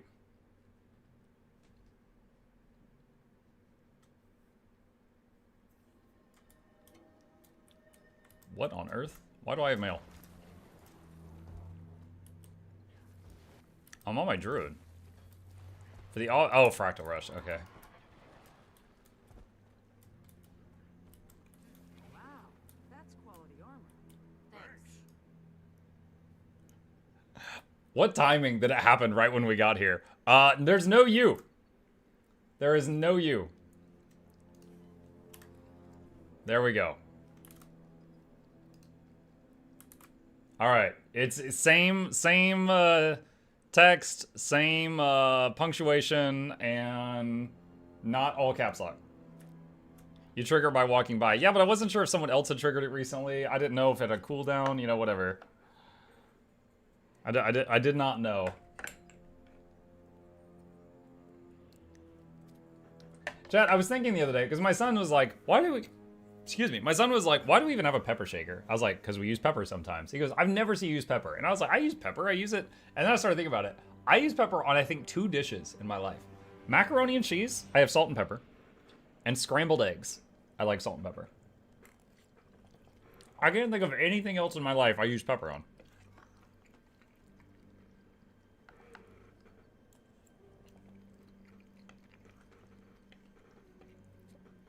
Now, my wife may use pepper when cooking, and maybe I consume that and I just don't know.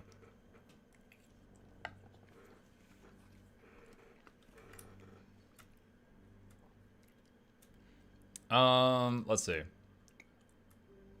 Can Can we bold this to make it more legible?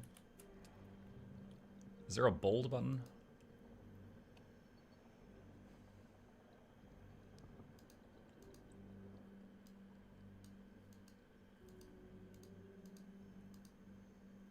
That does nothing.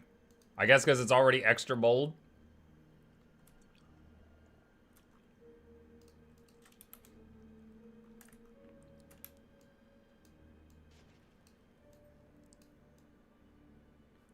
Keep in mind, thumbnails get very, very small, especially when someone's looking at it on a phone. So I'm trying to make sure it's as legible as possible when the thumbnail is smaller.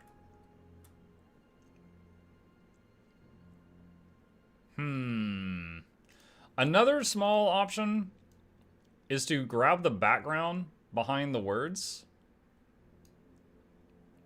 and blur it a bit. Wait, why is that not working? Oh, I know why. Flatten this. Okay, that's why. All right, so like that's normal. I could slightly, just slightly blur the background behind the words to make them pop a bit. Mobile preview at top left. That's the mobile preview? Oh my god. Ha ha ha ha ha ha.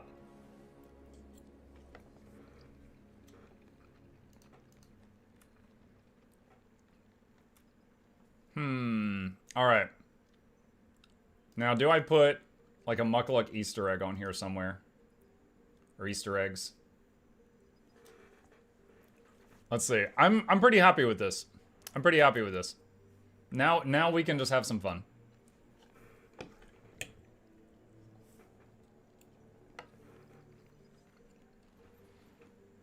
It's beach balling. All right.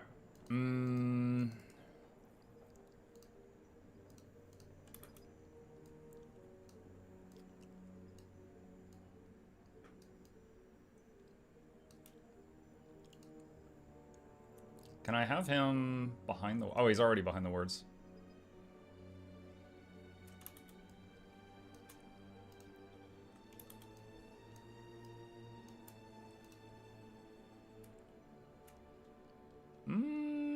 What kind of mac and cheese? Kraft. Just standard normie mac and cheese.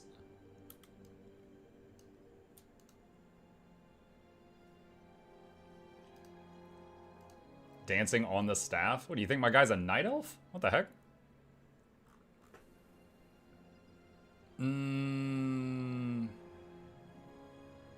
Where's Wizard Dennis? Is he still in here somewhere? Forgot this is in here. The Lord Hyzen. You guys remember when Hyzen did this to me? Oh man, there's a lot of weird layers in here.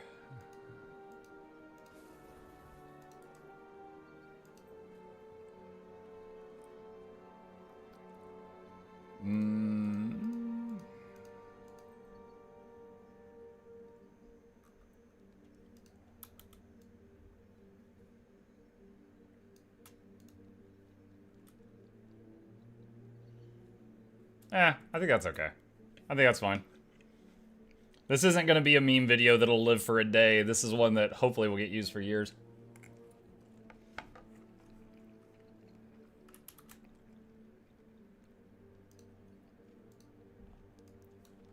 Obsidian armor.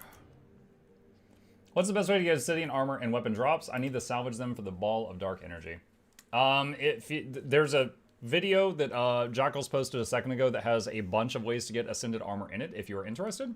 Also, there is the Wizard's Vault. There is ascended stuff in the Wizard's Vault. Right here. So if you haven't gotten that already, that's an option that's right there.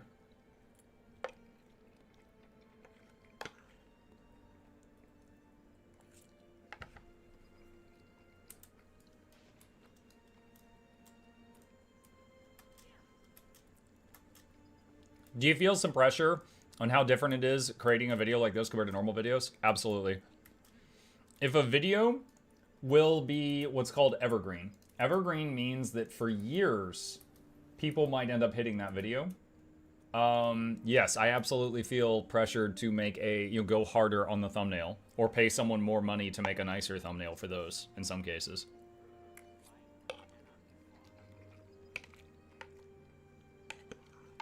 Whereas a news video, when people watch the news on my channel, they know what they're getting, and that video will get a lot of views for 24 hours and then get like no more views ever.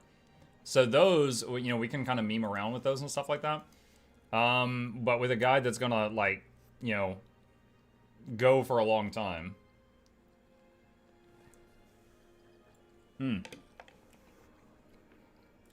What was that, Lambo?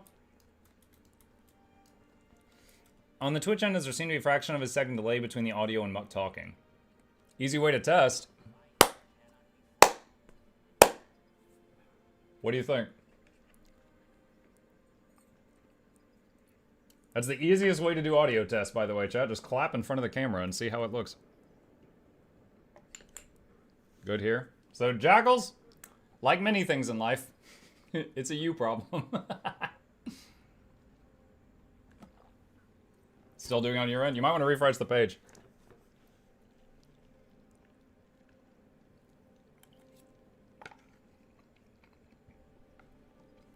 No such thing as evergreen guide videos to MMOs. There is.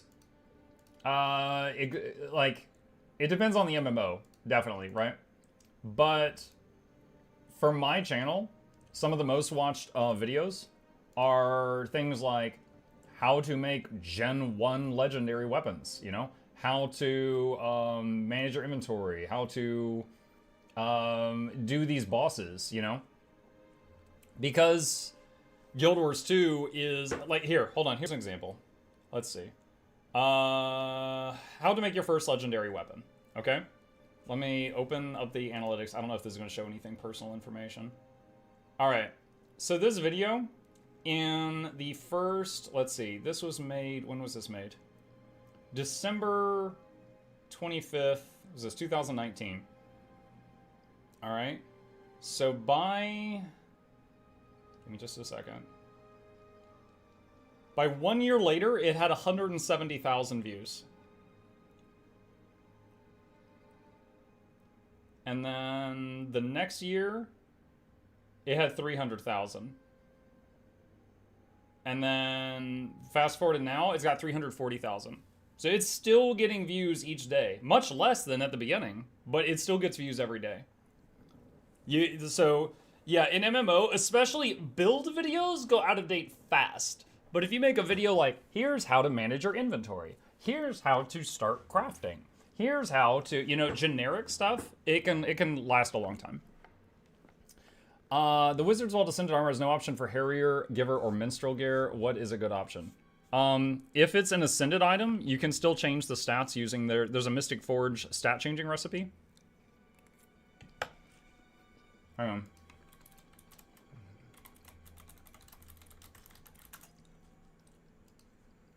Alright, stat changing on Ascended gear. You throw this stuff in the Mystic Forge, you can change the stat whatever you want. So you can choose, like, the wrong stat, and then change it with that recipe. It costs a few gold, but you can get any stat you want on it.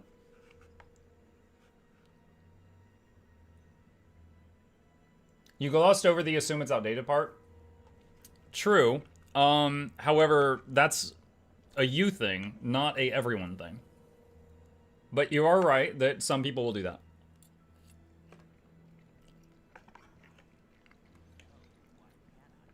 I would say many people, and I don't speak for all, but many people, if they search for something on YouTube, they'll click the result at the top of the list or the one with the most views and see if that answers their question.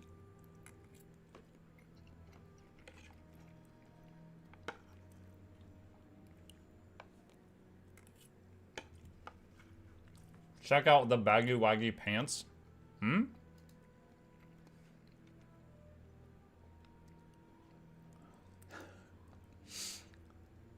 Baggy cargo pants, pants skin.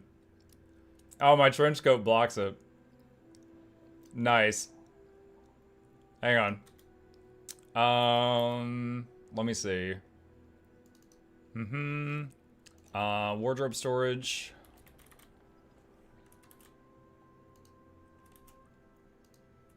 Oh, it's not in here? I wanted to see it without the trench coat.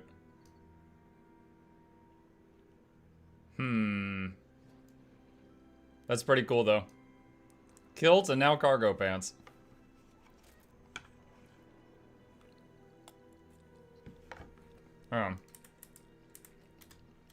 Backup plan. Alright, change that to... Alright. Here, this is just like a shirt. Alright, do that for a second. Alright, so that's the pants. Yeah, they got pockets on the sides. That's pretty neat. That's pretty neat. Alright, where's my old coat? Odd question, if you don't mind me asking. I'm 50 and decent shape, but overuse of hands from IT job results in hand issues. Was curious if Mechanist was a good class to pick that's still useful in groups later on. If I want something, I can still play with the hand paint at night, or another class would be better. If you are a DPS Mechanist, it is very, very low intensity. You would appreciate, I think, low intensity guides, which are builds designed for people that, in some cases, maybe they have one hand, maybe they just can't click quickly, whatever. But basically, they they're very, very easy to play, but maybe they do a little bit less damage than, you know, the maximum. But yeah, Mechanist is absolutely capable of doing that. Yeah.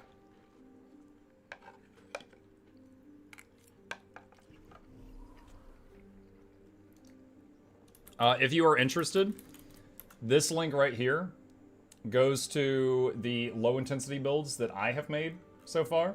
And there's also more on websites like Snowcrow's that are really good as well.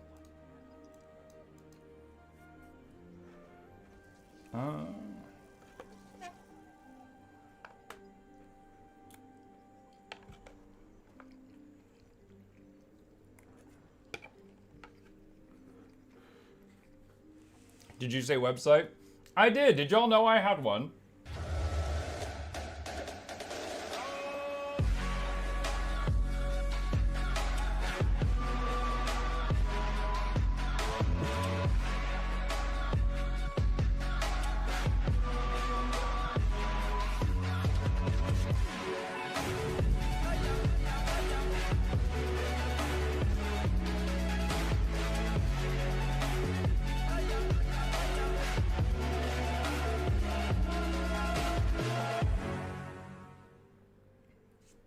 Meanwhile, I'm just back here eating mac and cheese while y'all bobble.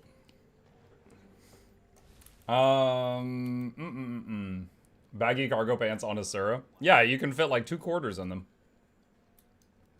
To be fair, every build could be low intensity. Just pick the skills that do the most damage, use them, then auto attack in between. Yeah, but some builds are going to get a whole lot more out of low intensity than others. Wow, that's a quality website. Thanks.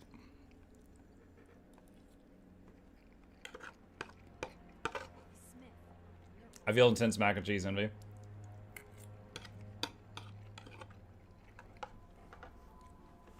We had mac and cheese last night, and whenever my wife makes a pot of mac and cheese, she makes 2 boxes. And that's enough to feed me and my kid, and we have leftovers. And my kid's like, I call dibs on leftovers, and I'm like, no, you don't. And he's like, what? And I was like, you called dibs on the leftovers that we both wanted the last 2 times. I'm eating this for lunch tomorrow. And he's like, it wasn't the last 2 times. I'm like, it was the last 2 times. And we totally fought about it. And now he's at school, and I'm eating mac and cheese.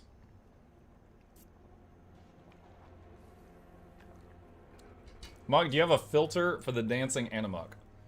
I have this guy, and I can put him on my head. I can just have him stand up there while I eat.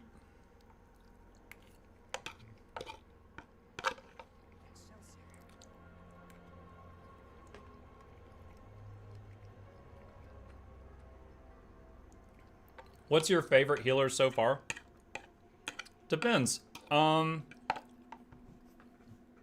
As someone who really enjoys pet classes, I think the Mechanist is a better pet class than the Ranger. So I really like Ranger for that reason. However, my Druid is probably my favorite all around. It has good boons, including rare, ones that not every healer has, like Vigor and Swiftness. It has good healing, and it has really good revive ability. Great for pugs, and it has stability and Aegis on demand if you build for it.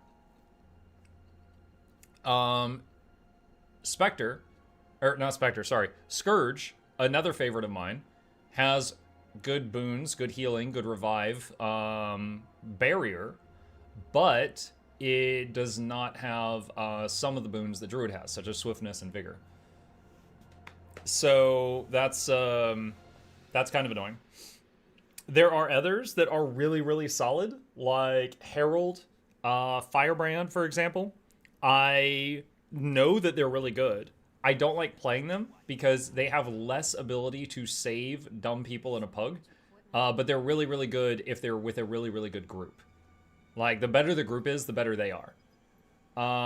Tempest was cool, but I hate the feeling of having something happen and being caught in the wrong element.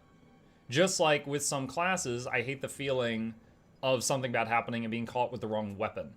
For example, Tempest, you constantly have to swap through the weapons, but Untamed, Tempest, you constantly have to swap your elements. Untamed, you constantly have to swap your weapon. So both of them are occasionally caught out, and then they're in a weird spot, and I just hate that feeling.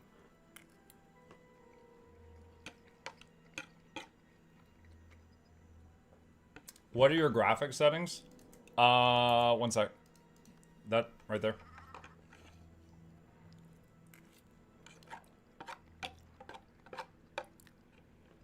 Doesn't your PC blow up in World v World? Not on those settings. The guy who said 8K lied to you. I usually turn this down in World v World, but I haven't gone to World v World in months. I've had this on Druid that I didn't have CA when I needed it the most, but it's a skill issue. You're right. Druid has it a bit because of having to go into CA for Alacrity, but then CA is also your emergency thing, so they have a shared cooldown. But I don't feel it as bad as with the others.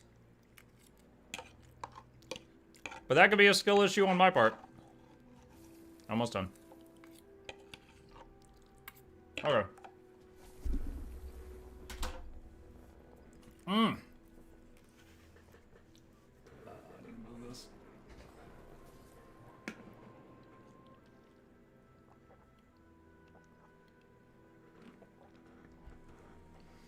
Starting over from scratch after being gone a long time, does server selection matter at all? Main thing I want to find is social-friendly guild as we live at home quarantine due to daughter's immune disease.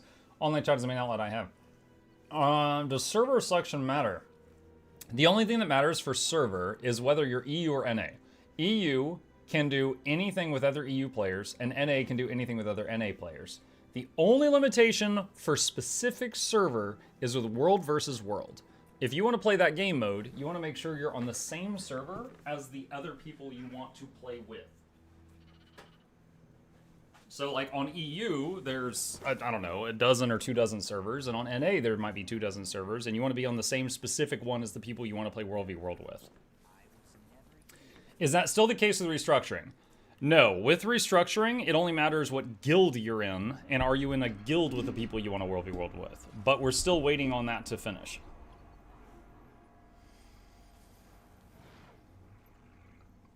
Should try Heal Chrono. Heal Chrono was a lot of fun. I would say of all the new builds that I had not played before a few weeks ago, Heal Chrono is probably my favorite one to play.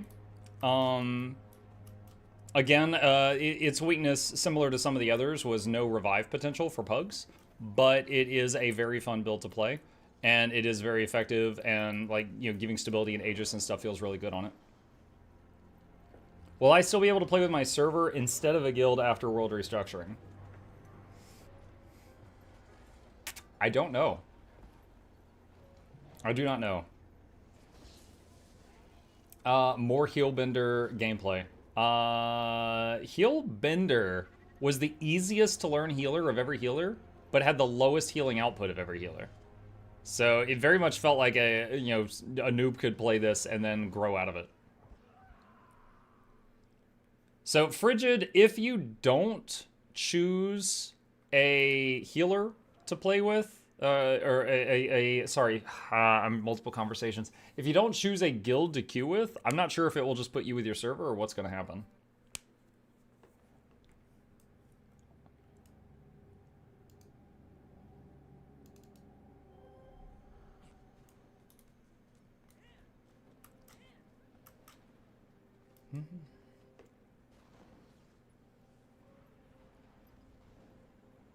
You might end up just filling in random spots.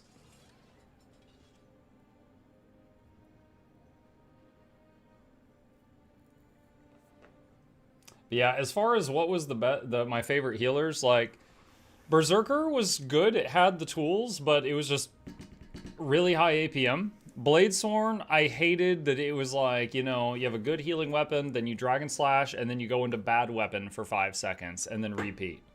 So that having to use that other weapon that was pointless felt dumb. Herald, really, really good. Really rewards people who can plan 10 seconds ahead at all times. Because you got to make sure you're in the right weapon and the right legend and have energy for anything you want to do at any given moment.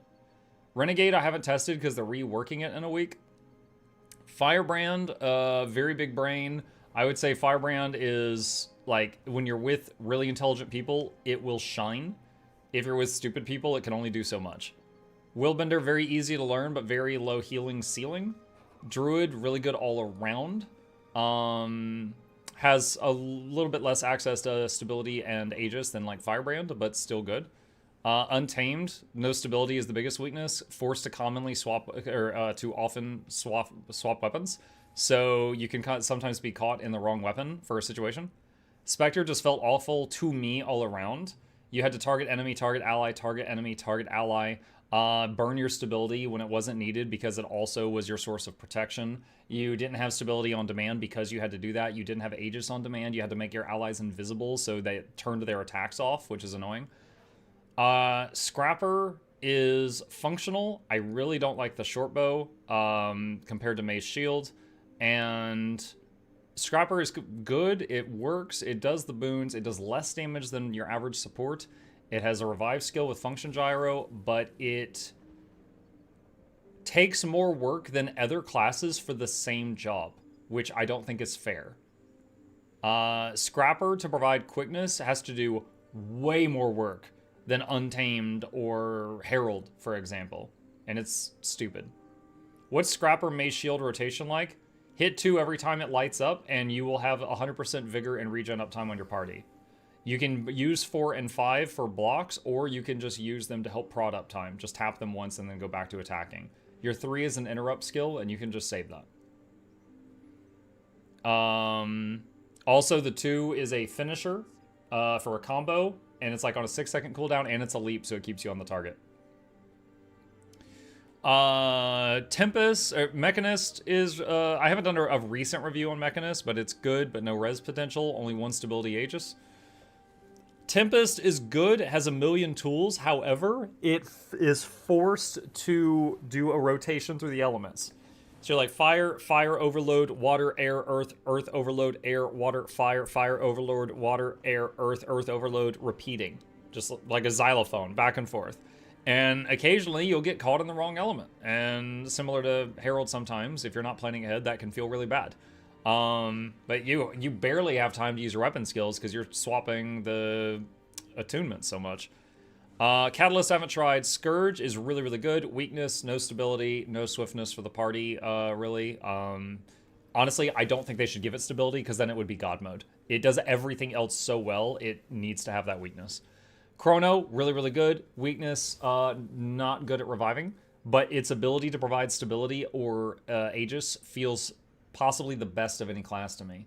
Like, for example, when it does Aegis, Aegis, Aegis, Aegis. So it's the most idiot-proof one.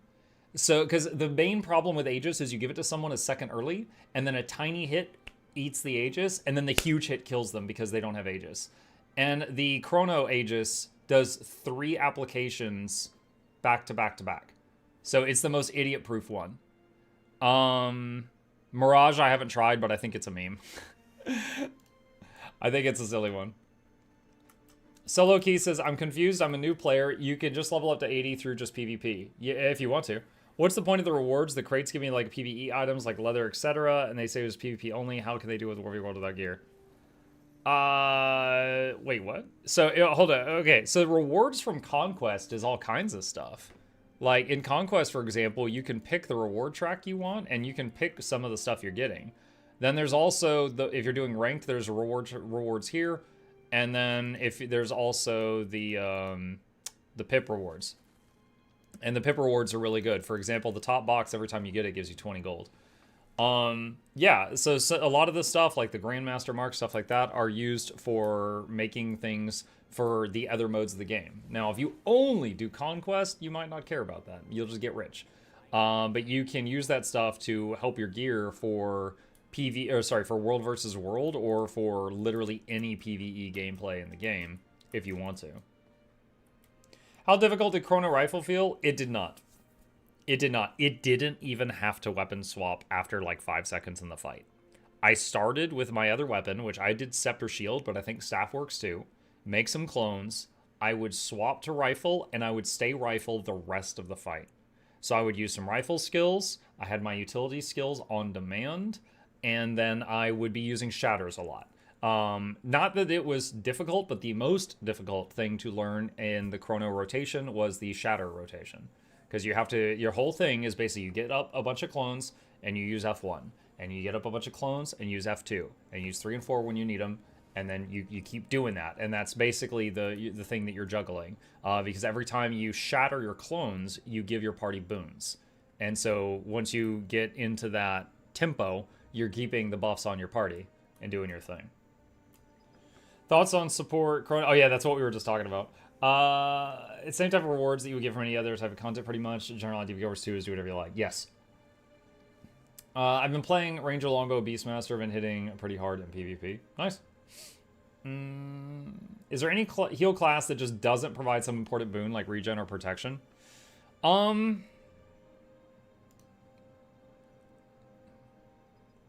Mechanist, if they try to use the new shortbow, regen will suffer. Scrapper, until very recently, did not offer protection, and now it does. They slapped it on there, and it's very easy to keep up now. Vindicator is not a PvE healer because it doesn't provide quickness or alacrity. Vindicator is a PvP healer. Hold on. Herald has prot, Firebrand has prot, Druid has prot, Untamed has prot, Scrapper has prot, Mechanist has prot, Tempest? I think Tempest had prot from Overload Earth. I played it for one day. Scourge has prot. Warrior supports and Chrono and Tempest, I would have to double check. I think they all did though. I think every support can bring prot and regen though. But the Engineer's Shortbow doesn't provide regen, and it competes with the Mace, which does. So if you take the Shortbow, you have to get that regen somewhere else. Scrapper can, Mechanist can't. What's your preferred support? I've been learning to play all of them, but Druid's my favorite at the moment.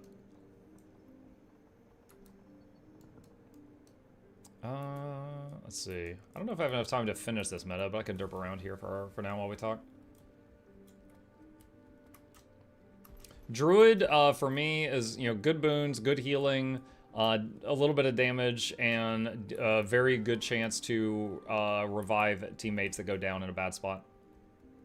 What about Book Bender? Okay, I guess you mean Will Bender. What is a Book Bender?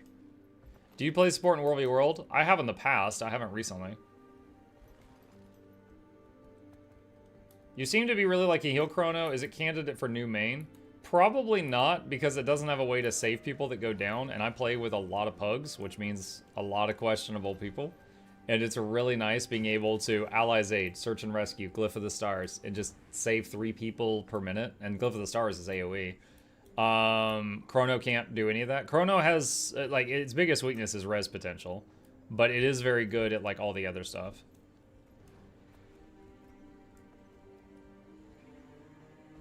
Will Bender with Firebrand Homes. That sounds like a bug. Would it be a big problem if a class couldn't provide all those buffs? Wouldn't it be easily noticeable in how much damage a group takes? Yes. So think of it this way. The game is balanced. The high-level gameplay in this game is balanced around people having protection, right? Protection reduces the damage your group takes by 33%.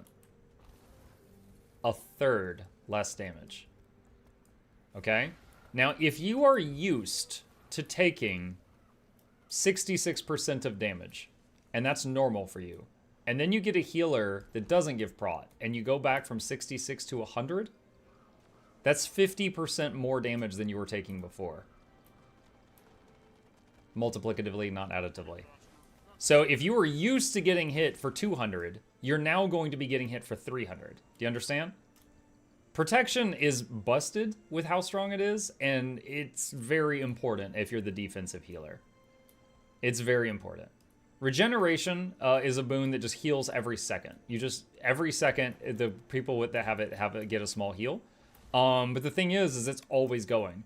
Any fight where the group has to split up and they explode and then they come back together, or this guy has to run out and he runs back in, or everyone gets hit, the regen is the first thing to heal them. And usually by the end of a fight, regen is the thing that does the most healing.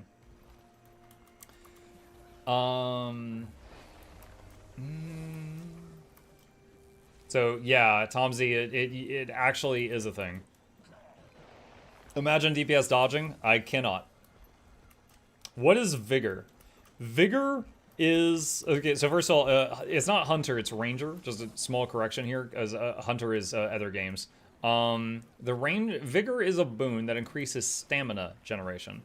So stamina, this is Vigor, the leaf, or endurance. Sorry, the yellow bar. When you dodge roll, that's your endurance. Vigor makes that fill 50% faster.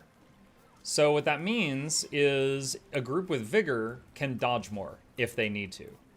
Additionally, there's a couple of classes, Vigor and Mesmer, Mirage come to mind. They can actually use their dodges to do damage. So if you are in a group and the DPS are Mirages or Vindicators, and you have someone giving Vigor, those people will do more damage. For the average player, for the other like 27 elite specializations, if you have Vigor, it just means that they can dodge more in emergencies. Walking on the Sunset, also Daredevil. Master Reality says, will you be on Guild Wars 2 tomorrow? Not sure. We finished the game Pacific Drive yesterday morning, which was my morning game. I need to find a new one to replace it. Also... One sec. Okay. Tonight, I will be back on Guild Wars 2, though. In like 5 hours, I'll be starting the evening stream on Guild Wars 2. Hi, Muck. How do you utilize Mace temporary buff as Heal Druid? Honestly, right now, like, do you see this icon right here? Hang on.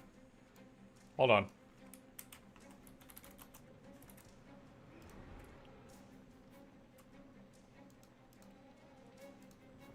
You see that 2? It is a major pain to see that. It is an absolute nightmare to see that. Chat, for those of you who don't play Mace Ranger, when that turns into a 4, I need to do something special for it to become a 5.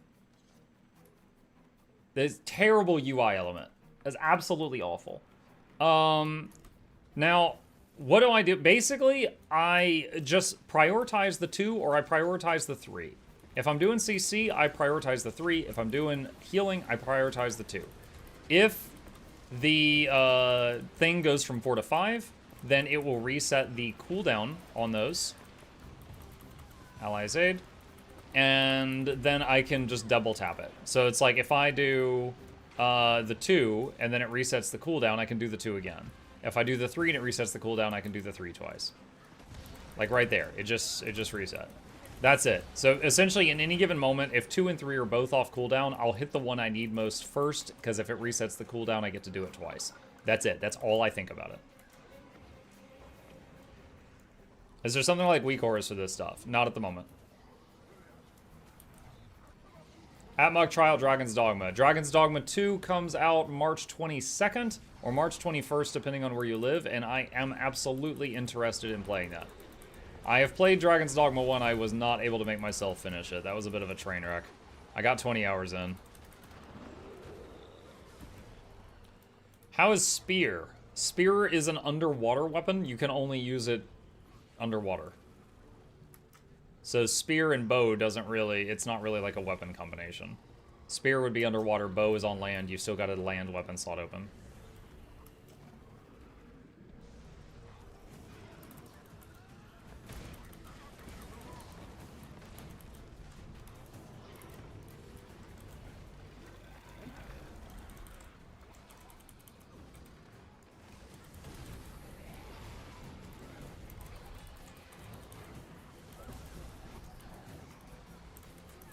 Like you're checking it. What's up, Ghost? How long did Pacific Drive take you? I wasn't caught watching because spoilers.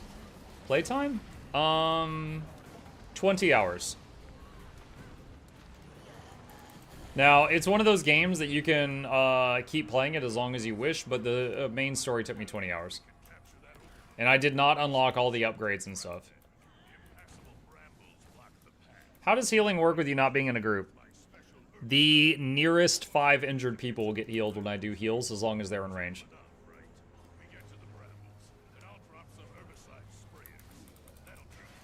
I mean, I could join the squad, I guess.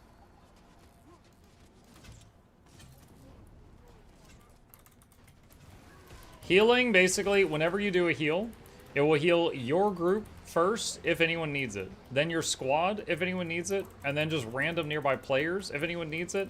Then random nearby pets, if anyone needs it. And then NPCs, if anyone needs it. Have you thought about playing Detroit Become Human? It could fill 2 or 3 morning streams. There's a lot of games I've thought about. But I have not played that one.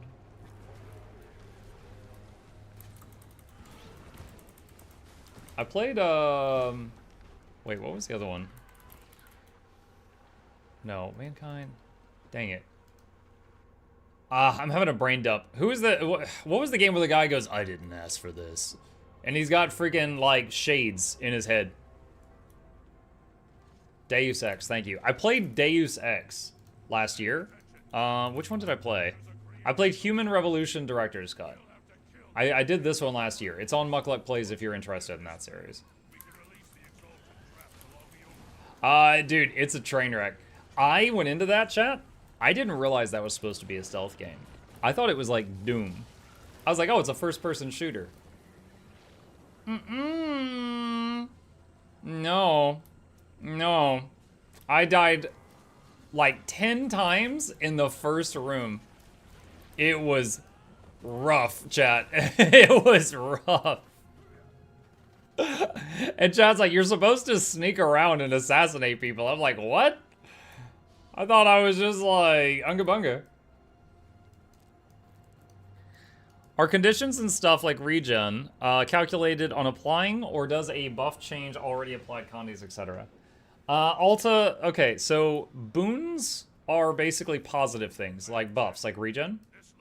Conditions are negative things, like damage over time or cripple. So regen is a boon, and if you apply regen to someone, the strength of the regen is based on your healing power, which is here somewhere. There, healing power. So based on your healing power, the regen will be stronger. And so, and you can see that on the tooltip. Like right now, if I look at this skill, it says the regen will heal 2,700. If I change to a different build, now it's only 1,600. It dropped by 1,000.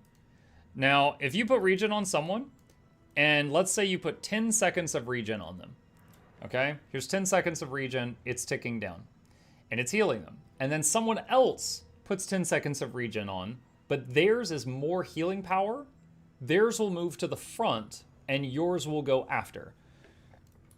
So in a group where one person is devoted to healing, there's no reason for other people to worry about things like regen, because theirs wouldn't even ever kick in. because the healer's regen is stronger and would constantly override it. However, with dots, it's a different thing. You can only have one regen on you. You can have 500 bleeds on you. If you and someone else both put a damage over time effect on someone, like a bleed or a burn or a poison, they'll all work at the same time. They all just go simultaneously.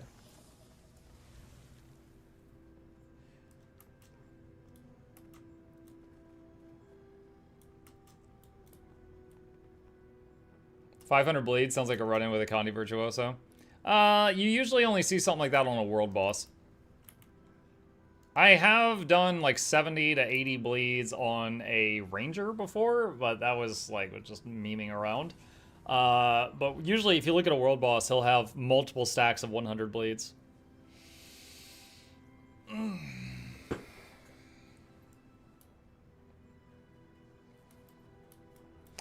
They're asking about snapshotting, whether the regen's healing value would change if your healing power hypothetically changed during the regen's duration, or if it snapshots your healing power at the moment of application.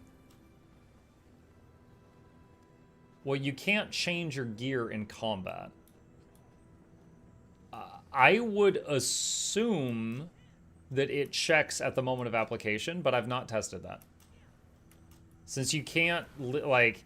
you don't need regen out of combat, and in combat you can't change your gear or your healing power in any major way, so I don't know of a way where that would be relevant or useful to know. So I've never tested that.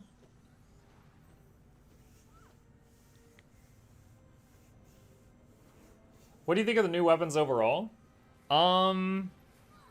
Many of them are cool. I would say the only one I outright do not like is the Engineer Shortbow. I think the best one, okay, as a support enjoyer, I think the weapon that is the best one of the batch is Warrior Staff. The Warrior Staff is amazing. Its only problem is you have to be a warrior to use it.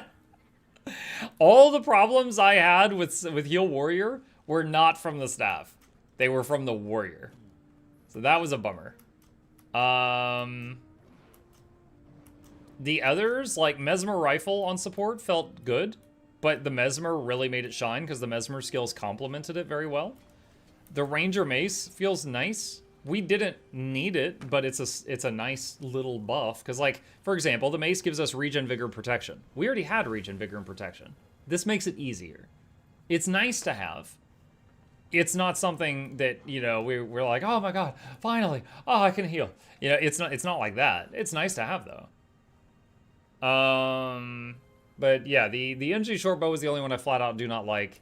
Pure DPS stuff, like the Ellie gun and the Guardian gun and the Necromancer's Sword, I haven't done much testing with.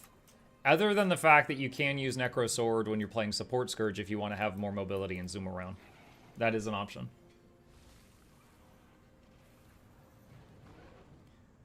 Mug is biased against crayon eaters. Wait, what? No. My dad and some of my best friends were all in the military. Oh, they, crayon eaters are your friends. Shortbow never seems to be a fun option on any class. On Thief they can use it to teleport around. It's like a taxi.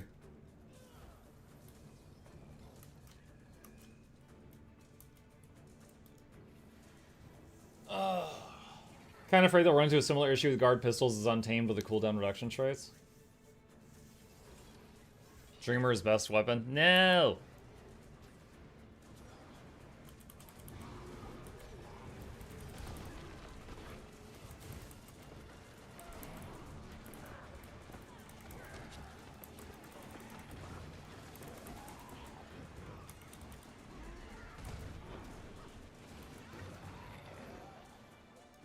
Thieves use Shortbow for alloy. Oh, search and rescue. Glyph of the Stars. Oh, wow. He was on... Look at that. There was 3 red lines there. Oh, hey, that guy went downstate in the glyph. He was like, oh, this is a great time to go downstate. That guy was going for efficiency. He's like, let me get on as many red lines as possible.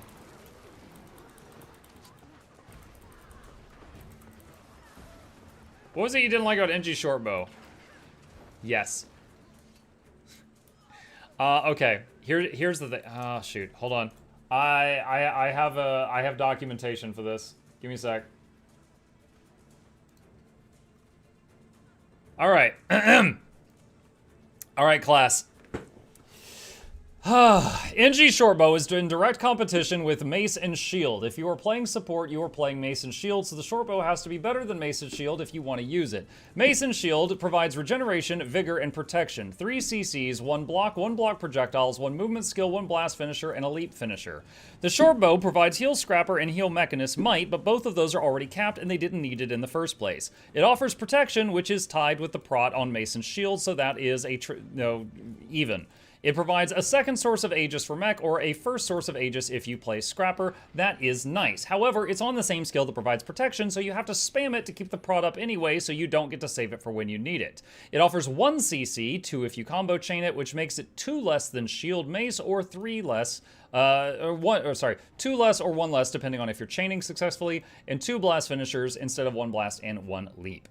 So, you gain unneeded might, your prot is equal, you gain 1 Aegis that you cannot save in many situations, you lose the regeneration, you lose vigor, you lose CCs, you lose block projectiles, you lose the movement skills, you gain 1 blast finisher, you gain a ranged attack, and for a Scrapper who needs to perform combos, it makes the rotation more difficult.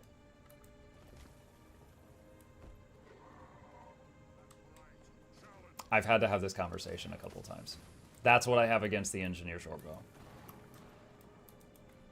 I think it might be okay in World v World or something, but in like gameplay and like strikes and raids and stuff, it didn't feel good. That was a little aggressive. The Shortbow knows what it did. Yeah, but did you consider how the 2 makes a wow wow wow wow wow sound? Oh man, you want to talk about special effects? The Shortbow, it's either the 3 or the 4, makes that big blue puddle on the ground. It covers red circles. So you can actually, your teammates could be in your buff arrows and be standing in a red circle and not know that they're in it and then die. Untamed has the same problem with the snot.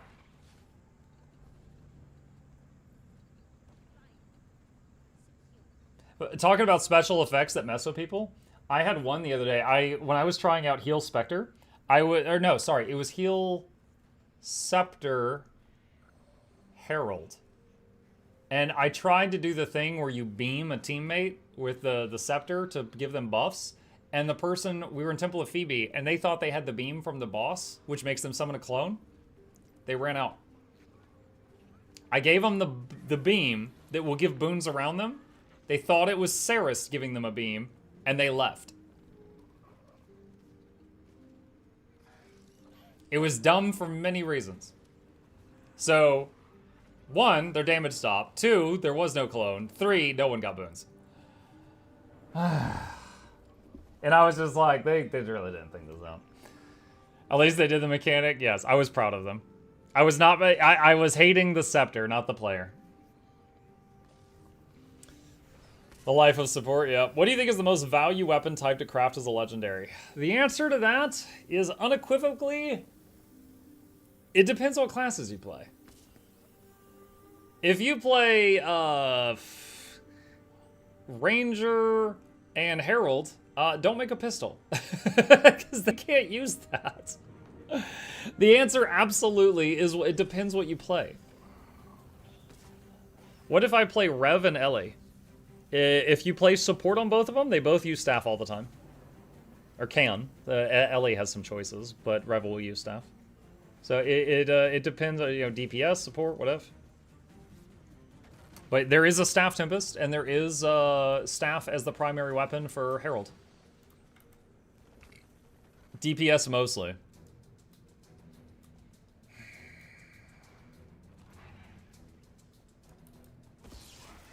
It is going to... Pictures of Spider-Man! It is going to Pictures of Spider-Man. They both have sword?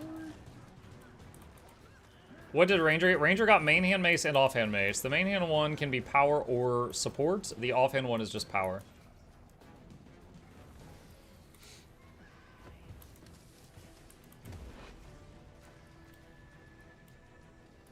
All the green numbers.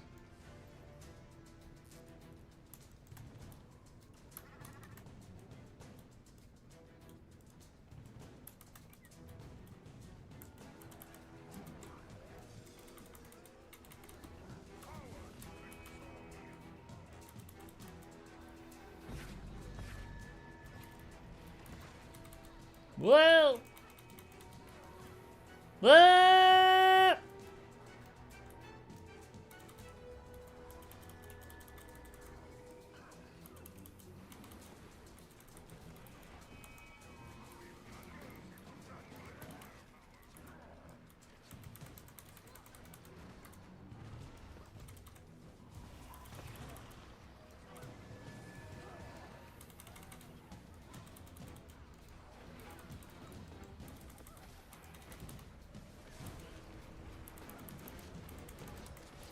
I have flashbacks of the screaming goat video. Ah! The video that fooled many people, including me, into thinking goats scream. Oh my god, oh my god. Whee!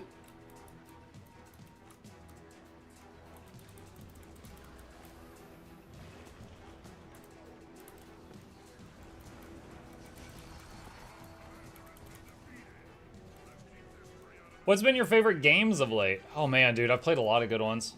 Let me check the playlist on Mukluk Plays. What have we done recently? Pacific Drive was fun. Slime Rancher's okay. It's okay. I'll kind of be glad to move on from Slime Rancher. It's all right. It's a very cute game, but the actual gameplay. Last Epoch, very fun. Wildermyth was okay. I love Riftbreaker still. Deep Rock Galactic was a lot of fun. I did a playthrough of Warcraft 3, nostalgia. Soto. AC Odyssey we recently finished. That might be my favorite Assassin's Creed I've played so far. I played AC2, Brotherhood, Valhalla, and Odyssey. Against the Storm. I played 50 hours of Against the Storm on stream. And then I played another 90 hours off stream. This game, I love this game. This game's great. Very good game. Had to do a full boyfriend was for Valentine's. That was kind of a meme. Rogue Legacy 2 was alright. It was kind of fun. Enshrouded was a lot of fun. I played that quite a bit. I've actually playing it again off stream with my son. We're doing we played Valheim together, and now we're playing Enshrouded together. Stormgate, that was the early access, but it was a lot of fun. We did the new chapter of Poppy Playtime recently. We did the new Cult of the Lamb content. Rogue Trader, that was a great one. Rogue Trader was really good. Loop Hero was really good. Dyson Sphere, early access, was really good. Return of the Obra Dinn was a mystery game. I'd never played a game like that. Return of the Obra Dinn, for people who haven't seen that, it's basically like you're on a boat and you have the ability, if you touch like a bone or it's like a part of someone who died, to see their last moments, the whole world around them. So you could be like, okay, that guy's the murderer, this guy got shot, it's his bones, but I don't know who he is. And you basically have a list of names who were on a boat and one photo of all the people that were on the boat, but you don't know which name goes with which face. So this boat, you got 50 people who are dead, and you got to solve all their deaths. Like, okay, this guy fell overboard, this guy stabbed this guy got hit by lightning. And you got to figure out, like, you know, this name goes with this face, goes with this cause of death, and this was the murderer if applicable. It was wild. It was like playing Clue, but instead of like Colonel Mustard with a candlestick in the kitchen, there was 50 things at the same time. And it was like the satisfaction, the happy chemicals in the brain were very big when I solved the last one. And it was, again, I don't know that I'm itching to play more of that because it also gave me a headache, but it was very, very satisfying to finish that game. It was very satisfying. That was Obra Dinn. We recently played Mini Healer and also Dyson Sphere Program in their early access. They were both amazing. I hope they finish the game. Mini Healer's been on hiatus for a while. Psychonauts 2. I recently did, a patron asked me to try it, and I ended up playing through the whole game. That was way better than I thought it was going to be. Age of Wonders 4, new content update was pretty good. But yeah, those are some of the ones I've done in the last month or so. Like oh, let me see if I can save this person. Search and rescue to pull him out of the fire. Alright, so yeah, like a lot of you guys know me for the Guild Wars 2 stuff, but the other 6 days a week I play a lot of different stuff. But we finished Pacific Drive yesterday. It was fantastic. I gotta find something new for tomorrow morning. I'll be spending part of today looking through recommendations and seeing what I find that I like. What is the cooldown for Druid's Revive? Search and Rescue, the thing I pulled him out of the lava with, is 48 seconds. Glyph of the Stars, which is the AoE res, is 48 seconds. And there's also Ally's Aid if you take the trait, which is when you start reviving someone, your pet joins you in reviving them, so you revive twice as fast for a single person. And that's a 60-second cooldown if you take that trait.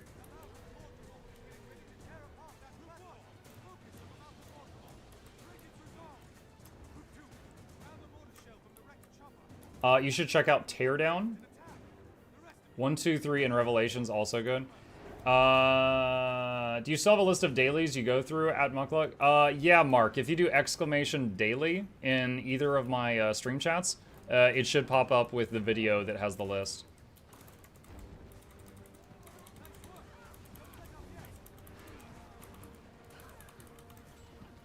Keeping an eye on it because the YouTube bot is fickle sometimes. Hang on, I'll copy paste it over from the other chat. It looks like it's misbehaving. There we go. Just gonna Glyph of the Stars on top of that group because some of them are standing in the fire. Yep, one guy went down and immediately got revived. Dragon's dead. Just gotta wait for the thing to end.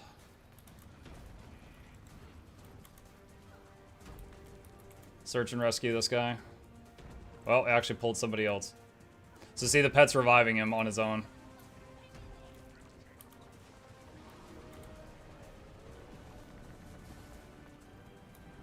There's also Backpack Battles just released on Steam. It's a fun short game. Someone else, hold on, I'm gonna open a tab. Backpack Battles, Steam. Okay, I have it open in a tab. I will look at that today and see if it's something I want to do. Oh, hold on, this is really important. Quickly!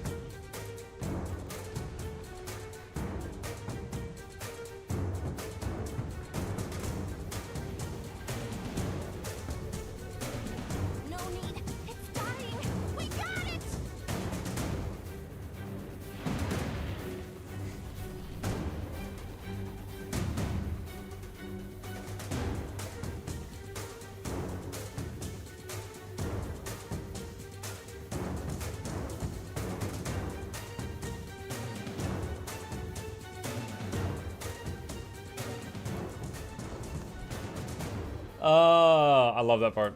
That we got it and the music.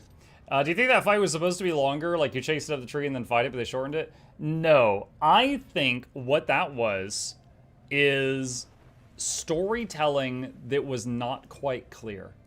I think they could have been a little better with the storytelling. What it is it's supposed to be, you know how in the personal story you go inside Mordremoth's mind and you fight him in his mind? And you stab him in the brain? That is supposed to be happening at the same time that your army is out here fighting the mouth of Mordremoth. And the reason he suddenly dies is because the hero, you, in the story, stabbed him in the brain. That's it. It's just, I didn't figure that out until I talked with a bunch of other people. It's supposed to be that those two events are happening at the same time, and the storytelling could have been more clear.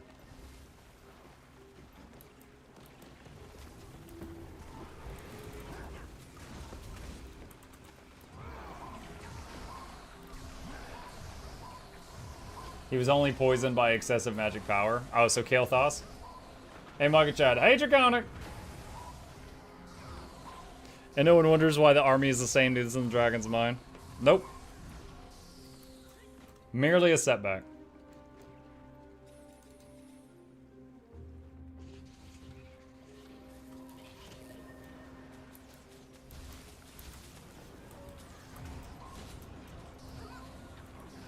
We're all the chosen one, yep.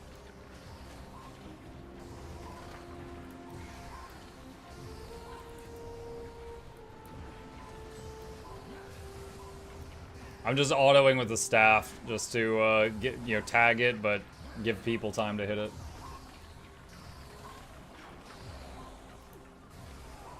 For anyone who doesn't know, after you do Dragon Stand, 3 treasure mushrooms spawn, and each one has a very tiny chance to drop an item worth between 1 and 2,000 gold.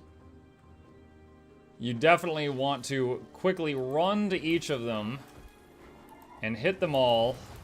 And don't be like this guy that's trying to kill it before other people get here.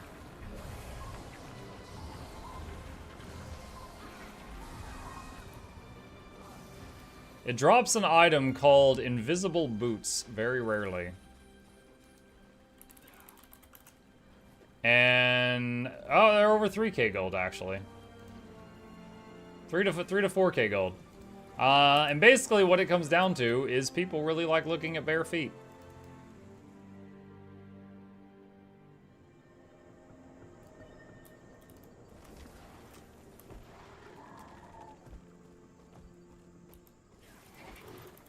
Why are you looking at me? Bare feet? Yes, big old fuzzy wuzzy paws. Bare feet. Logan Thackeray does? Oh yes. Excellent use of iron brows.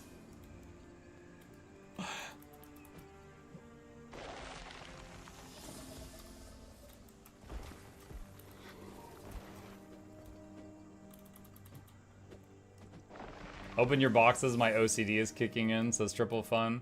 I will open...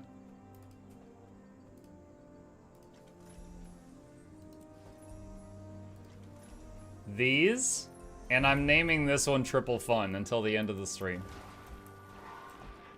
Mukluk feet, yes. Sign up for my my only feeds.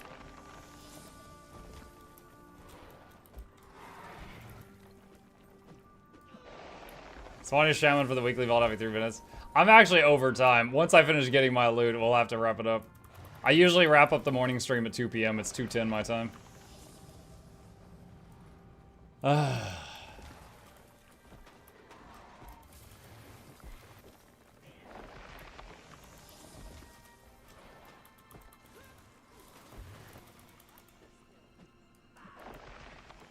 Just getting all that easy money. The real cash cow would be chip feats. That would be only beans. Sign up for my cat's only beans.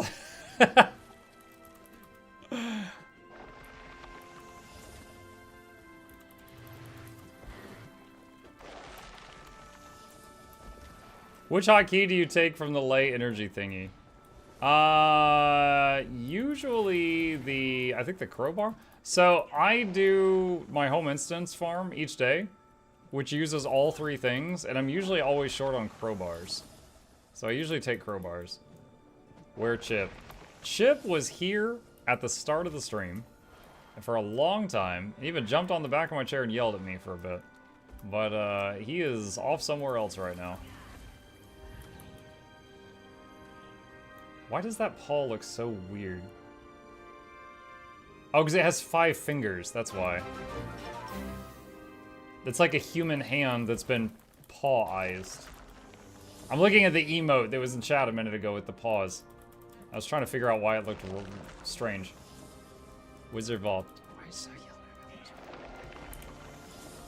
I'm starting to like... I was like, okay. With the Wizard Vault, originally, I didn't like it. And then I like grew to be like, alright, this is fine. And now I'm like growing to hate it more. Because it makes people yell at me all the time. Man. No one yelled at me about my daily login rewards. But they yell at me about the Wizard Vault.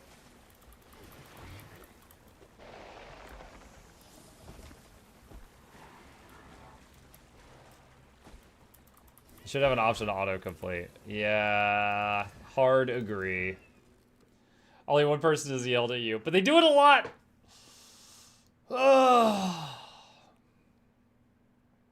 It's your own mod. Yep.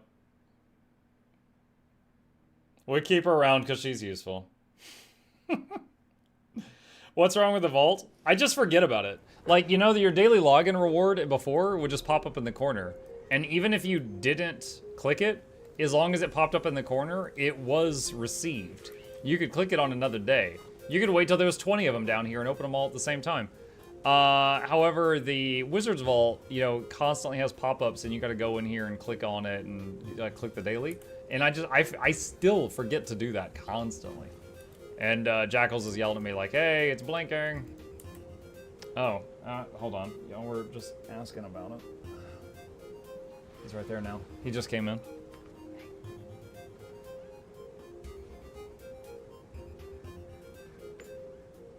He wants no pets right now. He just wants to chill. So there he is. That's his current status. He looks tuckered out. Yeah, I don't know. Maybe he's been running around or cooking in a sunbeam. Right now it's sunbeam o'clock. There are some juicy sunbeams in the living room. And he came back in here. He might have cooked himself up to a nice high temperature. He might be back in here to chill. Hope he didn't get sick again. He did. Yeah, for those who don't know, Chip has a sensitive stomach. He gets the expensive cat food and everything. He did get sick once this week, but as far as I know, the past 48 hours he's been fine. Yeah, it just happens from time to time. What a way to finish the stream. Yep, Chip coming in at the very end. Just casually going through the dragon. What an immersion break. I use the poor Lightgear user version of Invis Feet, the tribal footwear for doing PvP World of World reward path. Light Sylvari tier 3 is bare feet too. I